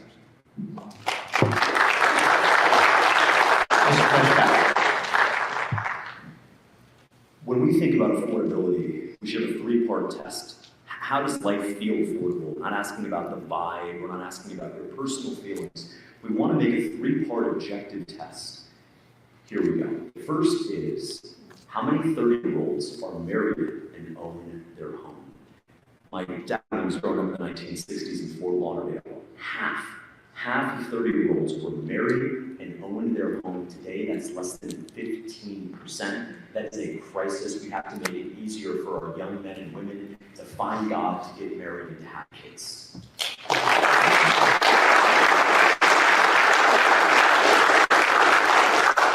Number two, is life affordable? Here's the question. Can you still raise a family on a single income? My parents did. My parents did. Now you would have to. Most growing businesses are making seven-figure decisions on gut feel and assumptions. The biggest companies in the world don't operate that way. Neither should you. Sherloc gives you market intelligence they pay six figures for. We find your buyers before your competitors do. Visit investinanswers.com to learn more. If you are exposed to asbestos, you may be entitled to financial compensation. Families often face losing their homes or life savings just to pay the bills. If you or a loved one worked in these industries and were diagnosed with mesothelioma, you may be entitled to compensation to protect your family. At Rights and Claims, we've helped families recover over $1 billion to cover medical costs, lost wages, and more. Let us help you secure their future with the compensation you deserve. Call now. 800-895-0489. The average cost of mesothelioma treatment can exceed $400,000. Families often face losing their homes or life savings just to pay the bills. If you or a loved one worked in these industries and were diagnosed with mesothelioma, you may be entitled to compensation to protect your family. At Rights and Claims, we've helped families recover over $1 billion to cover medical costs, lost wages, and more. Let us help you secure their future with the compensation you deserve. Call 800-895-0489. Hey guys, you know Juliana and I and what we do, so let's be honest. The healthcare system has become a maze of red tape and sky-high costs. That's why we want you to check out Altrua Health Share. That's a community of people helping people. Now, Altrua isn't insurance. It's a faith-based health-sharing community where members cover one another's medical needs, not corporate profits. Okay, important stuff. You'll get access to over 1 million providers nationwide, and you can save thousands of dollars a year based on what you're dealing with now. It's time to take control of your healthcare. So here's what we need you to do. We need you to go to altruahealth.org/Watchmen. That's altruahealth.org/Watchmen. And when you get there, use the promo code FREEDOM100 for an additional discount. Or you can give them a call. Search all day to find a single person who could raise their kids on a single income. We have to make it affordable, yes, by tackling the root cause, which is high prices, but also make it easier for the man who works or the woman who works in the household to be able to get a great paying job. Quite literally, everything is unaffordable. If you lose your job because it was given to a cheap foreign laborer from India or China, that's why I will end the H-1B scam once and for all.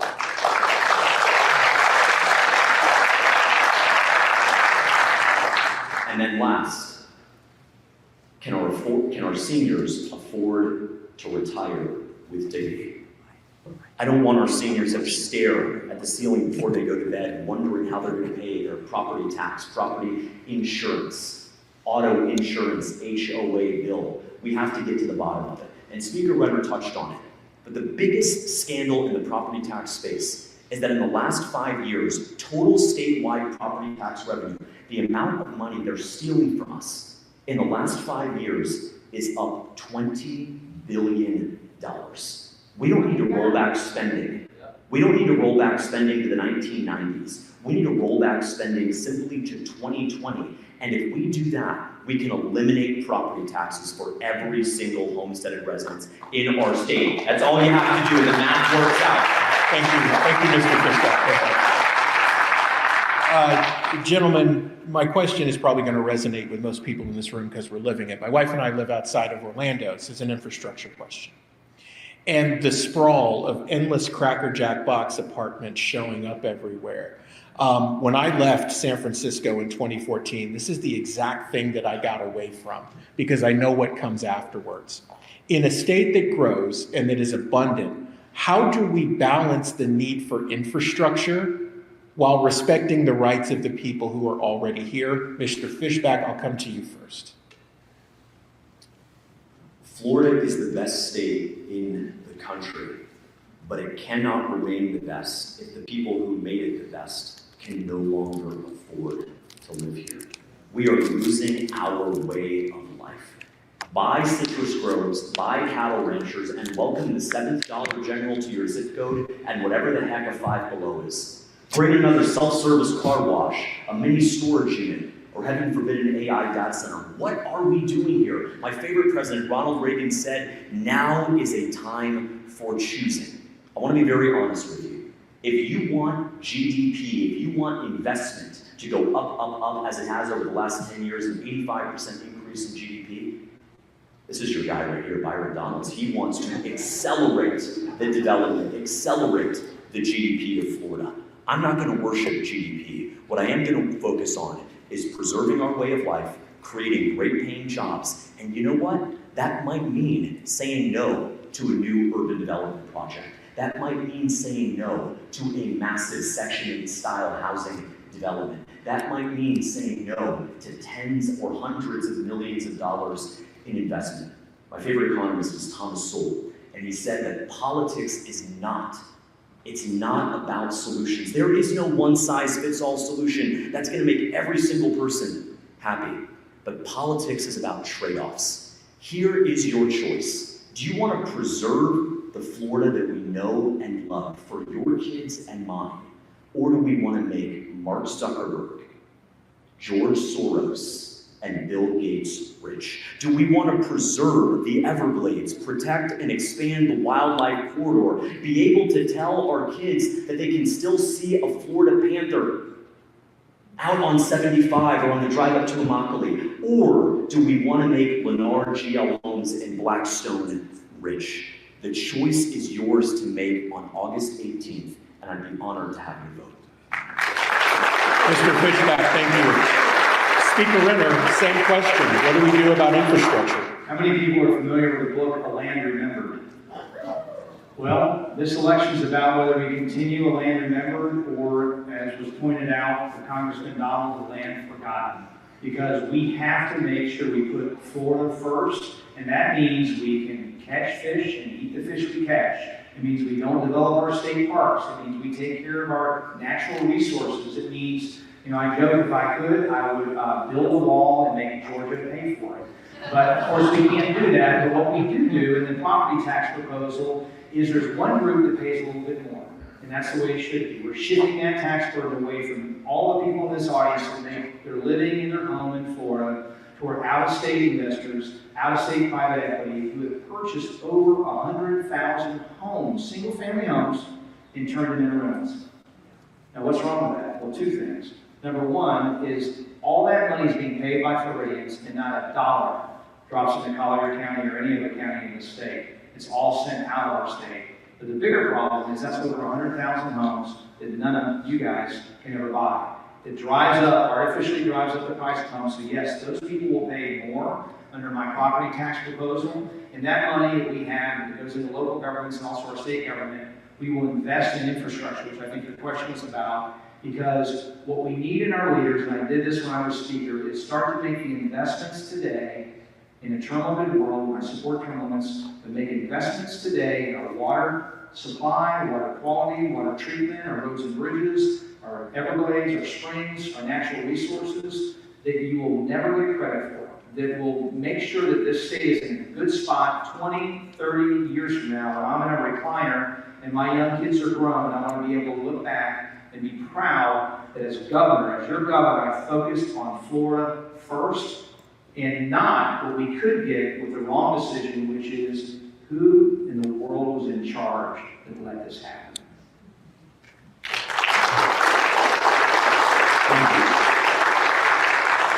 We have a few questions here about, and we touched on homeschooling, but about public schools. So what would you do to improve or reform the current education system here in Florida? And would you, and I'm going to lump this together, would you support, as one of these measures, a reforming the school grading system to a roll class system over a 3-year period, which means raising the scores to reflect an A is 90% in the school district. Thank you. I'm going to start with Mr. Fishback first.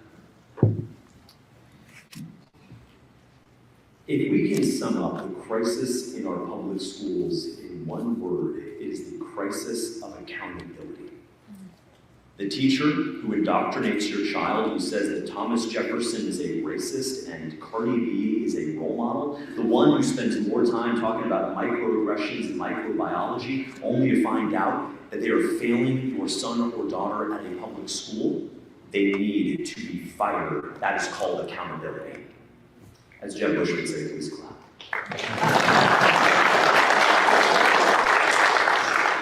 But here's the thing. My grandmother is a public school teacher. My own sister is a public school teacher. Most public school teachers that I know wake up early, stay late, dig into their own pockets to cover lunch money or school supplies for their students. In the world of business, the world that I come from, when someone does a good job, you want to incentivize them to stay. And the way to do it is by paying them more. Florida ranks dead last, 50 out of 50 nationwide in public school teacher pay. We don't want to pay the Marxist who's trying to indoctrinate your kid with Howard Zinn more, but we want to pay the teachers, the AP chemistry teacher at Golden Gate who shows up with fun, creative ways to teach students how to balance equations. We want to teach the AP US history teacher at Immokalee High School who makes history fun. We want to pay them more.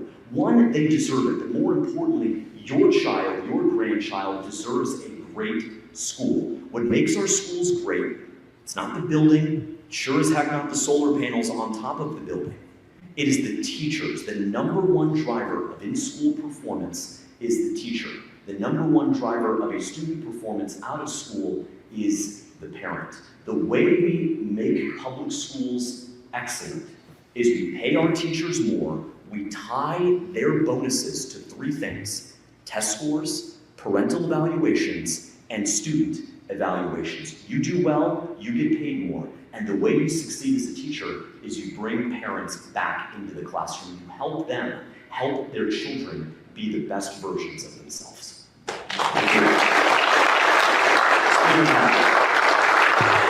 We want to stay where everyone has a world-class education no matter where you go. My mom was a public school teacher. I went through public schools. That's all I ever went to. There was no charter schools really, even private, didn't go to private schools. But that's your choice as a mom or dad as to where to send your children. As I mentioned before, I was the guy who championed universal school choice in education here in the state of Florida with HB1 that included for the first time homeschool parents. Attention veterans and military families. If you're between the ages of 50 and 80, you may qualify to review your final expense coverage options. Many veterans believe that the VA will cover all of their funeral costs, but unfortunately, in many cases, VA burial programs only cover a portion of the expense. And today, the average funeral with burial can cost around $8,000 or more. Don't leave your loved ones facing unexpected bills. Right now, LifeCare is helping veterans and their families learn about final expense insurance options that may help cover funeral costs, medical bills, and other end-of-life expenses. With a quick call, you can find out if you qualify for affordable whole life insurance designed to help protect your family from these costs. In many cases, no medical exam is required, no lengthy health questionnaires, and coverage decisions can be made quickly.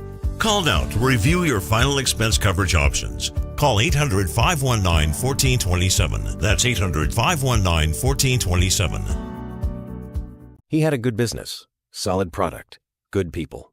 He just couldn't figure out why growth had stalled. Sherloc found the buyers he didn't know were looking. Now he knows exactly where to go next. Learn more at investinanswers.com. Attention, cancer victims who were in New York on or after 9/11. If you or a loved one were in Lower Manhattan during the 9/11 tragedy or during the 11 months afterward and were later diagnosed with any of these or other cancers, you may be entitled to a substantial settlement. A $10 billion compensation fund is in place for these cancer victims. Do not wait to file your claim. Call now and speak with us. The call is confidential and free, or reach us online at worldtradecenterfund.com. The IRS has collected over $1 billion in past due taxes this year, and they're aggressively targeting more taxpayers. Don't wait until the IRS comes knocking. Our team is here to help you resolve your tax debts before things escalate. Every tax situation is unique. And so, and of course, if you want to be a traditional homeschool parent, you don't want to take any government money, that's okay too. As a governor, we're going to protect your right as inviolate, because again, parents have a primary role to raise and educate their children. It will always be that way when I'm governor. We have to continue to get the indoctrination out of our schools. It has not gone away. When I was Speaker of the House, we ended DEI programs in our universities, but guess what happened? So we defunded that, we got rid of them, we said it's illegal, you can't have it. So what do? They changed the name, they just burrow down deeper. We had, when I was on the Board of Governors, we had a guy who was interviewing for the Center for Latin American Studies at the University of Florida, and the interviewee, the person he was looking to hire, said, listen, we're violating the law, we're doing everything, we're breaking the law that Trump wants, we're breaking the law that DeSantis wants, what will you do to help us? That was the question on whether they would get a job at the University of Florida. And so it's going to require someone, and I know where the bodies are buried on education, because I spent a lot of time working on not only the K-12 but also the higher ed. And we're going to go after those guys, and if they can't just simply teach reading, math, science, civics in K-12, make a high school diploma matter again, then they need to be shown the door. And we do need to affirm our public school teachers. We did $1 billion in teacher salary increases during my time as Speaker, but they do need more. They do need to have better pay. But we have to ask of them to focus on educational outcomes. We have almost 40%, over 40% of our students who do not read on grade level in the 3rd grade. That is morally unacceptable. And so we went in to do the science of reading, teach phonics, make sure we have a reading scholarship to advance that, because if you can't read by the 3rd grade, you flatline, and your ability to get to where you need to go in high school and beyond is very, very compromised. So we have to be focused on this issue. I was a Speaker, I will be that. Thank you. Gentlemen, next question. So, if there is a change in partying in 2028, I'm trying to be as PC as I possibly can. What will you do to preserve states' rights as governor? Speaker Renner, I'd like to come to you first. Well, as an attorney, I believe in the Constitution and the 9th and 10th Amendment, and I've said on the radio that I don't care who's in office, if it's a violation of our state's rights, we will give the 9th and 10th Amendment a CrossFit workout every week by filing suit and asserting our rights as a state to control our destiny. As I think most people that are educated in this room, because it's an educated bunch, know, the federal government has long ago outstripped its limited enumerated powers under the Constitution. And we need to push back against that with a new Supreme Court, both at the state level and at the U.S. level, and challenge that. And we've done that in the State House when I was Speaker, along with the governor, on a number of different things. We said, look, if you rape a child, you can receive the death penalty. Now, right now, and I believe in that, right now, that is unconstitutional under old Supreme Court precedent. But we're going to challenge that. And we did that. So that's already happened. The Miller test on online pornography, I was very strong in challenging some of these horrible books that are being put in kids' classrooms that are way over the top. And the default position of some of the school boards had been, oh, well, it has literary merit. Wait a minute, an adult sodomizing a child has a literary merit in elementary school? I don't think so. And so challenging the Miller test, which set that standard out, which should not apply in the case of children in school, is something we should do. We should pass a bill that we know that is currently unconstitutional under old, bad Supreme Court precedent, and let the new U.S. Supreme Court, with President Trump's appointments, is a much, much better court. It's not perfect, but it's much better than it used to be. Challenge those, and again, we'll give them a CrossFit workout, by which I mean we're going to take cases up. We're going to challenge that. The same thing when it comes to Islam. I've been very clear that we're going to stop. I want to see a stop to all Muslim immigration. I want to challenge things in court when it comes to our Universal Schools Choice Scholarship. We're not sending that money to people that are teaching Sharia law concepts, and they're going to sue us under the First Amendment. But I don't believe that is a religious freedom issue, because this is a secular system that seeks to dominate every aspect of our society and force us to assimilate to their worldview, but you have to have the courage to bring that lawsuit. Thank you, Mr. Speaker.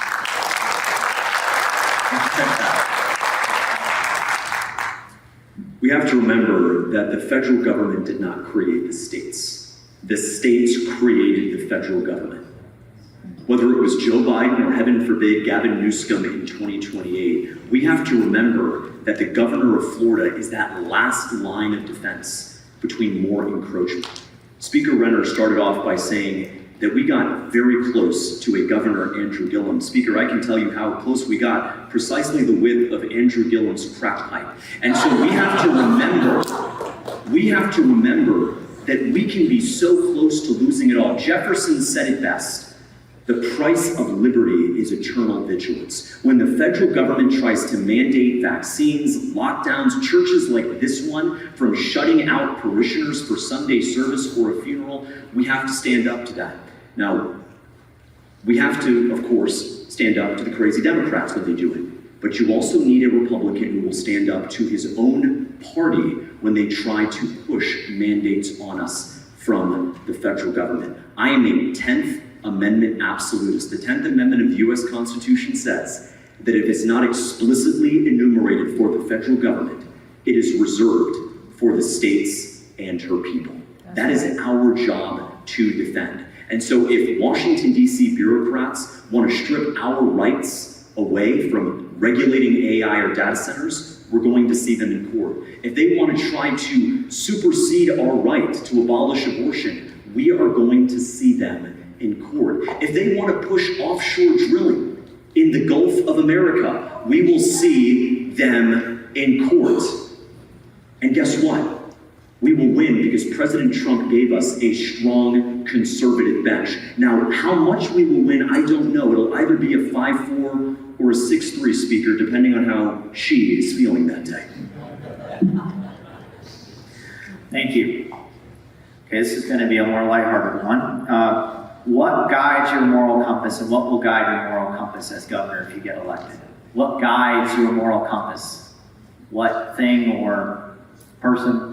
What guides your moral compass if you get elected as governor? What's going to be that, Mr. Speaker? Well, listen, as a Christian, I don't think you can do anything other than guide your entire life. And it gives me a true north, and it makes political decisions for me. I think one of the reasons we were successful is making decisions that send other conservatives, running for cover has never been hard for me.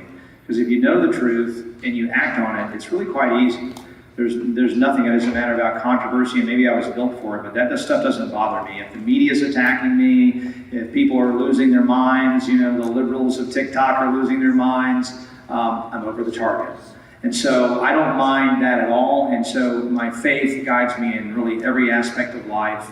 I'm a conservative. It's not a conservative on economic issues only, or cultural issues only, or family issues only. It's across the board. And it really is about what works. And fundamentally, we know as Christians that there is a capital T truth. There is a certain way that if you believe in a designer, which I do, that we're created as I do, things work in a certain way, and if you don't follow the user manual, they don't work. And we see a culture, I said again to this pastors group today, you don't have to speculate what a world without God looks like. You can see it now in our culture. It has names like Jeffrey Epstein. It has names, and Charlie Kirk, before he died, mentioned that, and when I heard him, that every pagan culture, before there was any kind of communication or people could sail across and talk to each other, all these different areas across the globe had one thing in common, is the sacrifice of children. And you see today what happens in a world without God, and children in our youth are under constant attack, whether it's online pornography, social media, now AI that takes it up an order of magnitude. And I don't think you'll find anybody who's been in public office who's done more to defend childhood and protect children than I have. And I will continue to do that as a father of a 5 and a 4-year-old. If you hurt a child in the state of Florida, you will wish you never came here. Thank you, Speaker Renner. Mr. Bishop, could you restate the question, please? What one thing guides your moral compass? Jesus Christ.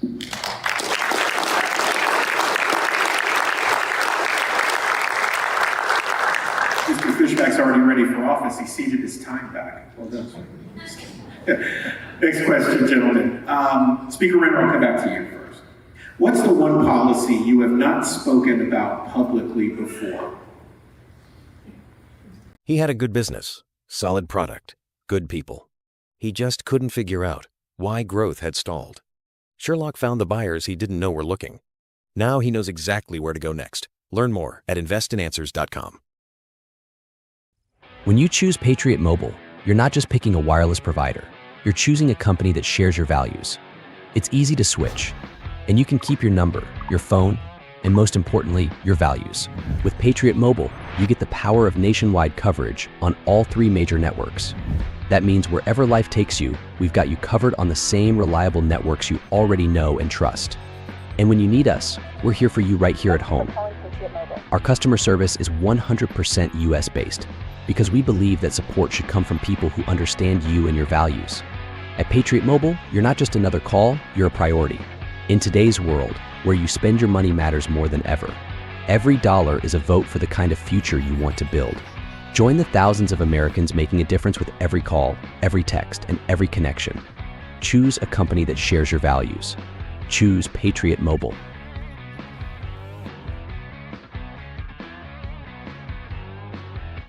The average cost of mesothelioma treatment can exceed $400,000. Families often face losing their homes or life savings just to pay the bills. If you or a loved one worked in these industries and were diagnosed with mesothelioma, you may be entitled to compensation to protect your family. At Rights and Claims, we've helped families recover over $1 billion to cover medical costs, lost wages, and more. Let us help you secure their future with the compensation you deserve. Call 800-895-0489. The IRS has collected over $1 billion in past due taxes this year, and they're aggressively targeting more taxpayers. Don't wait until the IRS comes knocking. Our team is here to help you resolve your tax debts before things escalate. Every tax situation is unique, and so... What policy have I not spoken about? Yeah. What's one that's going to come up in this? What's something you haven't spoken about publicly before? Spoken publicly, maybe. I posted the other day, if you saw this viral video of the 2 dads and they're bouncing the baby and the baby's calling for his mother. I'm not okay with that. So I think, we have a crisis in this country, across the world, where we have fathers that have abandoned their families, and I'm the first guy to stand up and say that men need to do their job and look after their sons and daughters, period. The last thing we need to do, in the same way, kids need a mom.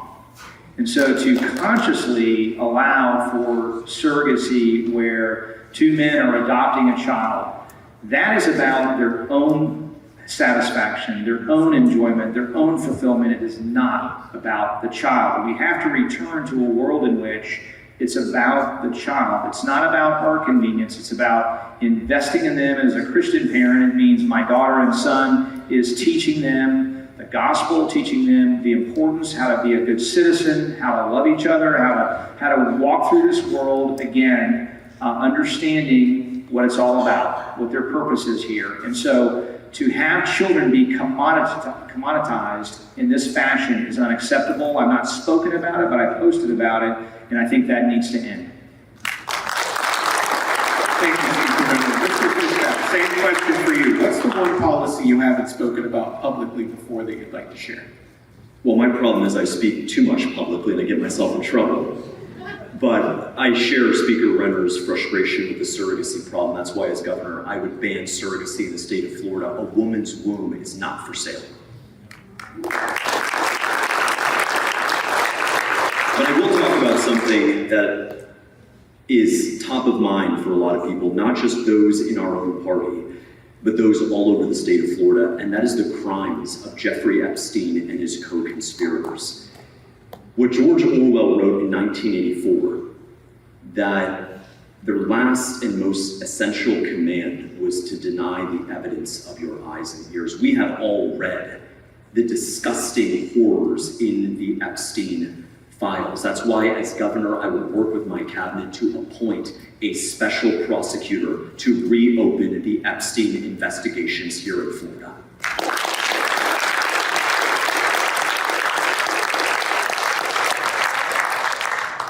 This man stood against Thomas Massey, stood against a patriot, refused to sign the discharge position, refused to bring real justice transparency to the victims of Jeffrey Epstein. That is not okay. It is disqualifying. We talk a lot about Epstein's island in the Caribbean, but Epstein had an even more prolific island where he committed those heinous, disgraceful, wicked, and vile crimes. That island is right here in our state, the island of Palm Beach. Speaker Renner will know that criminal sexual battery in our state, already on the books, does not have a statute of limitations. That means, like murder, whether it happened 20 or 30 years ago is irrelevant. We can still bring charges today.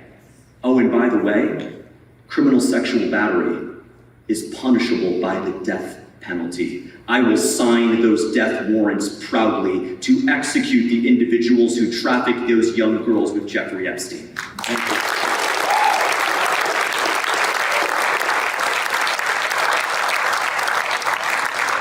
Recently, during the special session, another one of the bills that was held up dealt with medical freedom. In particular, one of the most controversial parts of that medical freedom bill is the vaccine mandate portion. Will you champion, as governor, amending the current law related to medical vaccine mandates to allow for more parental rights in that area? Mr. Speaker. Yeah, let me just bootstrap on what was just said, is that we passed that bill to put the death penalty on the rape of a child when I was Speaker. When I'm governor, we will also, right now the law is if you traffic a child under 12, you can receive the death penalty. What about a 13-year-old or a 14-year-old? And so you can see on our voterenner.com website, we have a policy, or again, a written policy to end sex trafficking in our state. As horrible as Jeffrey Epstein is, it's happening right now in the state. A lot of those people are minors. A lot of those victims are minors. That we're going to make sure to impose the death penalty on them, give the adequate funding, because it's significantly underfunded, where real girls and boys are being groomed as we speak, and there are not enough investigators to get after it, and we will go after those networks. As to vaccine mandates, again, I also have a bold vision and a written policy, you can see it on our website, for health, freedom, and wellness. That includes an end to vaccine mandates, that includes supporting alternative medicine, that includes a farm to cafeteria program to work with our farmers. Again, we're going to make sure that we're taking care of old Florida and taking care of nutrition. We want to know what's in our food, and I want to make sure that we also put the cell phones down for a minute. If you remember, those of us that have some gray hair, we had a presidential physical fitness test. Remember that? Sit-ups, push-ups, pull-ups.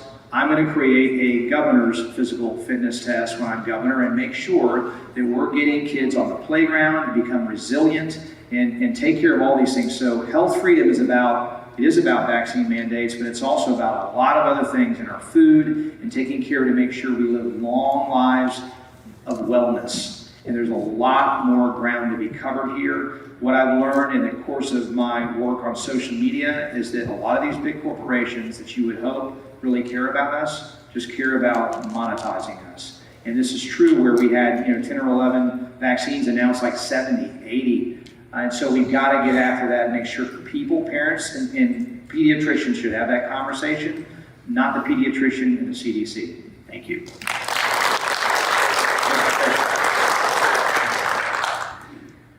Well, Speaker Renner, if you do that governor's fitness test, then I really need to win, because I just had 2 Costco hot dogs on the way here. There's no way I'm going to pass that. I had a Five Guys hot dog, so there's confessions have been made. Mine was cheaper, $1.50, baby. Look, this guy, he'll raise the price of the Costco hot dog to $9 and pocket the difference.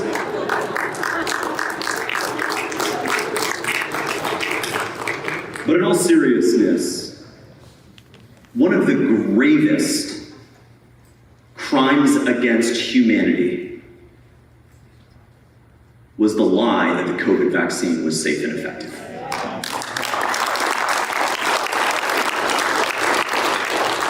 It's a very simple check on someone's independent free thinking. Did you take the mRNA vaccine, yes or no? He took it I didn't, and I will never let them force that poison down you or your kids' throats.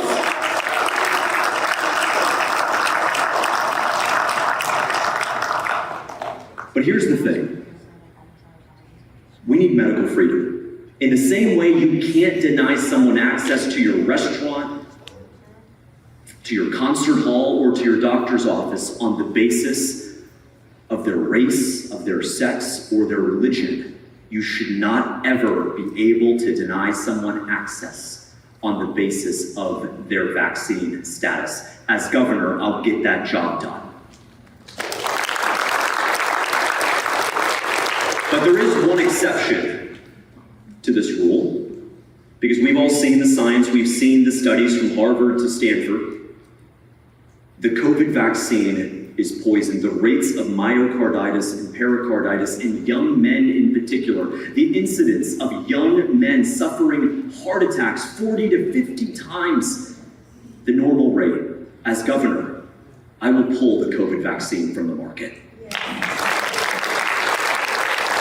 Thank you, gentlemen. I want to take a minute and acknowledge the fact that we have so many young people in the room.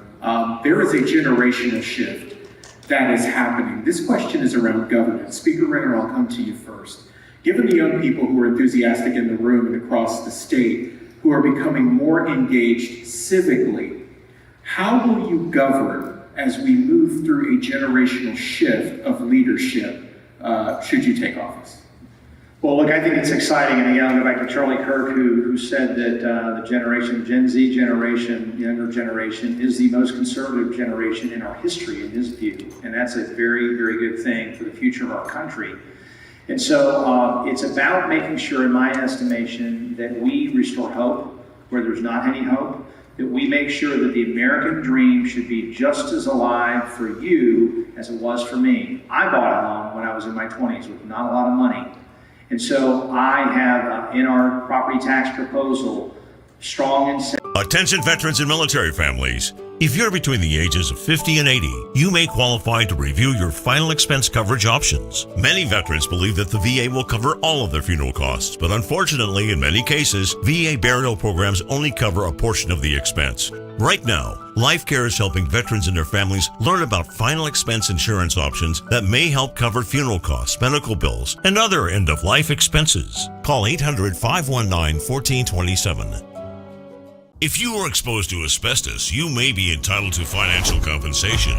Families often face losing their homes or life savings just to pay the bills. If you or a loved one worked in these industries and were diagnosed with mesothelioma, you may be entitled to compensation to protect your family. At Rights and Claims, we've helped families recover over $1 billion to cover medical costs, lost wages, and more. Let us help you secure their future with the compensation you deserve. Call now. 800-895-0489. The average cost of mesothelioma treatment can exceed $400,000. Families often face losing their homes or life savings just to pay the bills. If you or a loved one worked in these industries and were diagnosed with mesothelioma, you may be entitled to compensation to protect your family. At Rights and Claims, we've helped families recover over $1 billion to cover medical costs, lost wages, and more.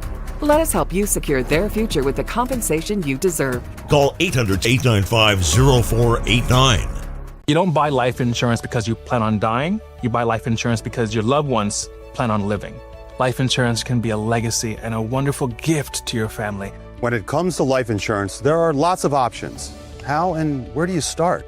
With over 40 years in the business, SelectQuote will shop some of the nation's most highly rated providers, with many policies starting at less than $1 a day. A licensed insurance agent will work to find you the right protection at a price you can afford. SelectQuote is a one-stop to make sure we prioritize first-time home ownership for everybody in this room who's never had the benefit and the privilege of owning a home. First and foremost, it means protecting your jobs. I am in the same boat when it comes to H-1B visas. They should be paused altogether, gotten rid of altogether. Now that's a federal thing, but what I can do as governor is there will be no state employees that have H-1Bs. There will be no state contracts. If you have a state contract, you cannot have an H-1B worker. We're going to make sure that Florida jobs are for Florida residents. When it comes to higher education, I'm on record saying we're going to keep in-state tuition steady because we have one of the best deals in America when it comes to a public education, where some out-of-state students pay more, they would pay more in-state in their state than they do out-of-state coming into Florida. And I think that probably ought to go up a little bit to help protect our local folks, but holding in-state tuition steady and continuing down the path to make sure that we have to look at our college degrees as you go through. And I'll give you this example. One of my supporters, his daughter started in graphic design as a freshman. By the time she graduated, AI had taken over and that degree was then worthless. We cannot allow that to happen. We have to be better at getting after and in real time changing that degree so it's worth something when you graduate. And we're failing young people in that regard too. And so, much like Ronald Reagan, who was an older guy who was president of the United States, he had a great following among young people. And I'm a father of a 5- and 4-year-old. I care a lot about the next generation. If it's not real for you, then that is morally unacceptable. And true leaders will step up for the next generation and make sure that you guys have the same opportunities that I've had. Thank you, Speaker Renner. Mr. Fishback, same question to you. Obviously, we have a very engaged younger generation in the room. As those generations shift and we move to younger leadership, how are you going to govern? This is not the exception. This is the norm. Thomas Jefferson was 33 at the signing of the Declaration of Independence. James Madison was 25. Alexander Hamilton was 21. Young men built this country. Young men can save this country.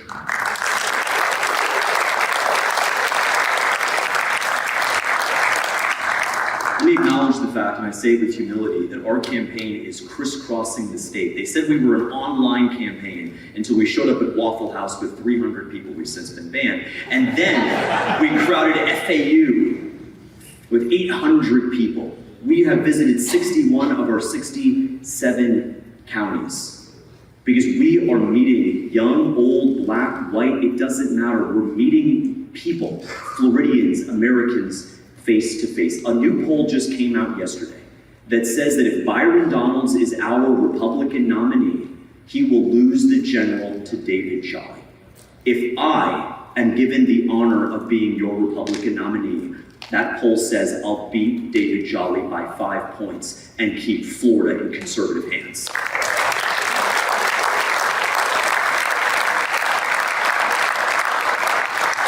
And you only need to look around this room to know why I beat Jolly and this guy loses. Because I'm willing to show up. I'm willing to take the tough questions. Not right now. I'm willing to take, I know you're interrupting, but not right now. Okay. Well, let me just be honest with you just for a moment. Byron Donalds, you're a DEI hire because you want to be governor, but you didn't earn it. You're not willing to talk to these people and take questions. Speaker Renner lives 6 hours from here. I live 8 hours from here. You live 10 miles up the street. What's your excuse?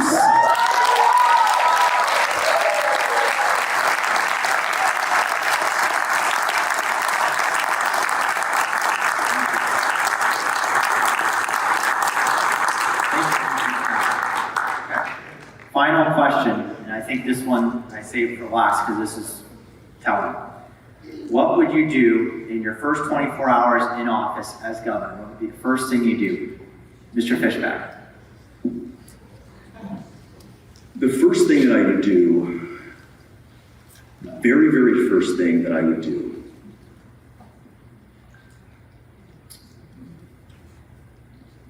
is I would deploy the Florida National Guard to remove illegal homeless encampments from our streets.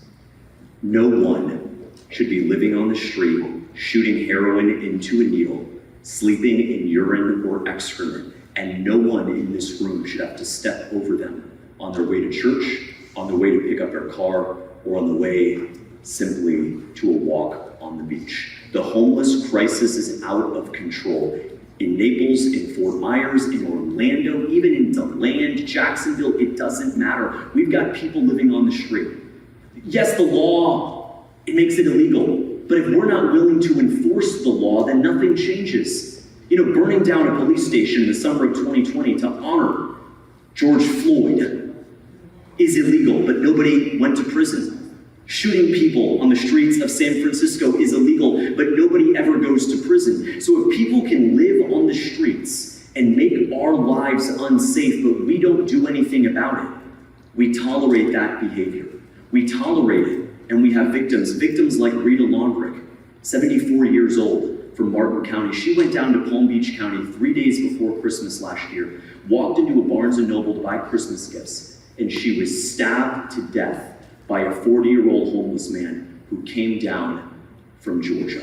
If you're not safe in a Barnes & Noble, you're not safe anywhere. I would use my constitutional authority to deploy the Florida National Guard to remove illegal homeless encampments from our streets so they can get the care that they need and we can get the safety that we deserve. Speaker Round. Well, what is the first thing in the first 24 hours you do as governor?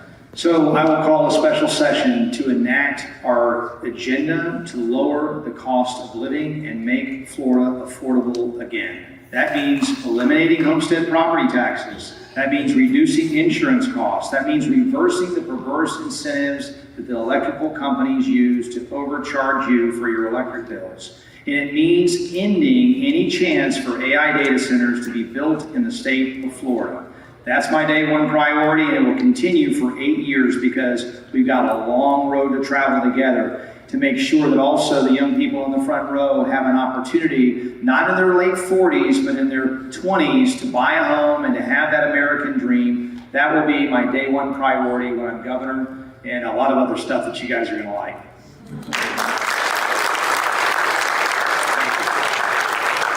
Now we're moving into closing remarks. Since we started with Mr. Fishback first, we're going to start with Speaker Renner first on closing remarks. So we are at a pivotal crossroads, and with a Republican state, it's time for discernment, it's time for common sense to sniff out the campaign conservatives from the true believers. And I do believe, and it's been referenced tonight, some of the people who didn't choose to show up here, even though they live here, we cannot go backwards. What I love about the governor is he's always leaned forward, he's always fought the left wherever they raise their head. And there's one guy in this room, in this race, that has done the same, and you're looking at him. Over 20 years in the military, as a prosecutor and as Speaker of the House, I've had a lifetime of leadership under pressure and delivered results. I've put forth a bold vision for the future of this state, and I've shown up with courage and beaten them wherever they've raised their heads. That's what we need in the next governor. We need somebody who's got the proven leadership, the mission-centered focus, who's delivered results, and when I'm governor, we will continue to protect and expand the free state of Florida. I know because I was a key architect in building it. God bless you.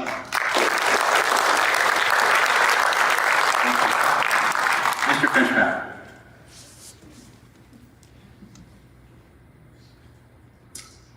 I want to be clear. I don't want to set false expectations. I don't want to catfish any of you. I have zero political experience.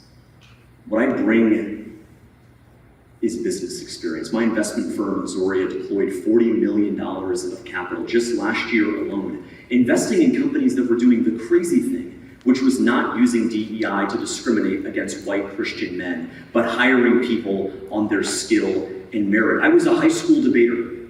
My first ever high school debate tournament was at Marjorie Stoneman Douglas in October of 2009. High school debate changed my life, but then it went woke, and it became very expensive for kids like me to be able to do it. So I started a free high school debate league that now serves students in 52 of our 67 counties, 5,000 students every single year. When the fentanyl epidemic was happening and young kids were being poisoned at the hands of counterfeit pills, I didn't write in for an op-ed. I started NEO, a no-cost assembly for public schools where we partnered with Broward County, Duval County, and Nassau County to teach young people, to educate them about the poison that is fentanyl, to help them avoid addiction and overdose. I'm not political. I have been a Republican since the day I signed up to vote. I'm a fourth-generation Floridian, born and raised in Broward County. My dad drove the city bus for a decade. His dad, my grandpa, was a World War II vet who taught at Florida Atlantic University. His dad, my great-grandfather, was a World War I vet who ran a small hotel on Fort Lauderdale Beach. I bring to this race the passion of a fourth-generation Floridian, a vision that says that Florida should be kept the way she is, and the unapologetic devotion to our Christian faith. The power of Luke 6:46. Why do you call me Lord, Lord, and not do as I say? The most important thing for me is to have principles. People say that a lot. Where are your principles? Principles. Well, the question is, where do your principles come from? For me, they come from two places and two places only: the U.S. Constitution and the gospel of Jesus Christ.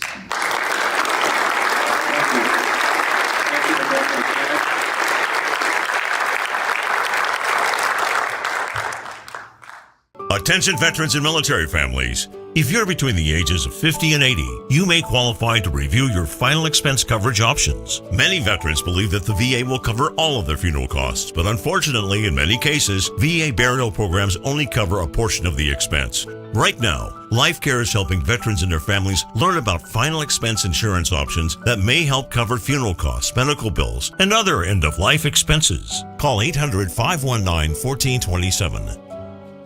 The IRS has collected over $1 billion in past due taxes this year, and they're aggressively targeting more taxpayers. Don't wait until the IRS comes knocking. Our team is here to help you resolve your tax debts before things escalate.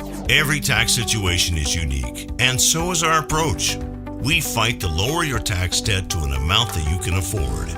United Tax Fix. Expert help, personalized service, and the peace of mind you deserve. Call 800-785-5592. When you choose Patriot Mobile, you're not just picking a wireless provider. You're choosing a company that shares your values. It's easy to switch, and you can keep your number, your phone, and most importantly, your values. With Patriot Mobile, you get the power of nationwide coverage on all 3 major networks. That means wherever life takes you, we've got you covered on the same reliable networks you already know and trust. And when you need us, we're here for you right here at home. Our customer service is 100% US-based, because we believe that support should come from people who understand you and your values. At Patriot Mobile, you're not just another call, you're a priority.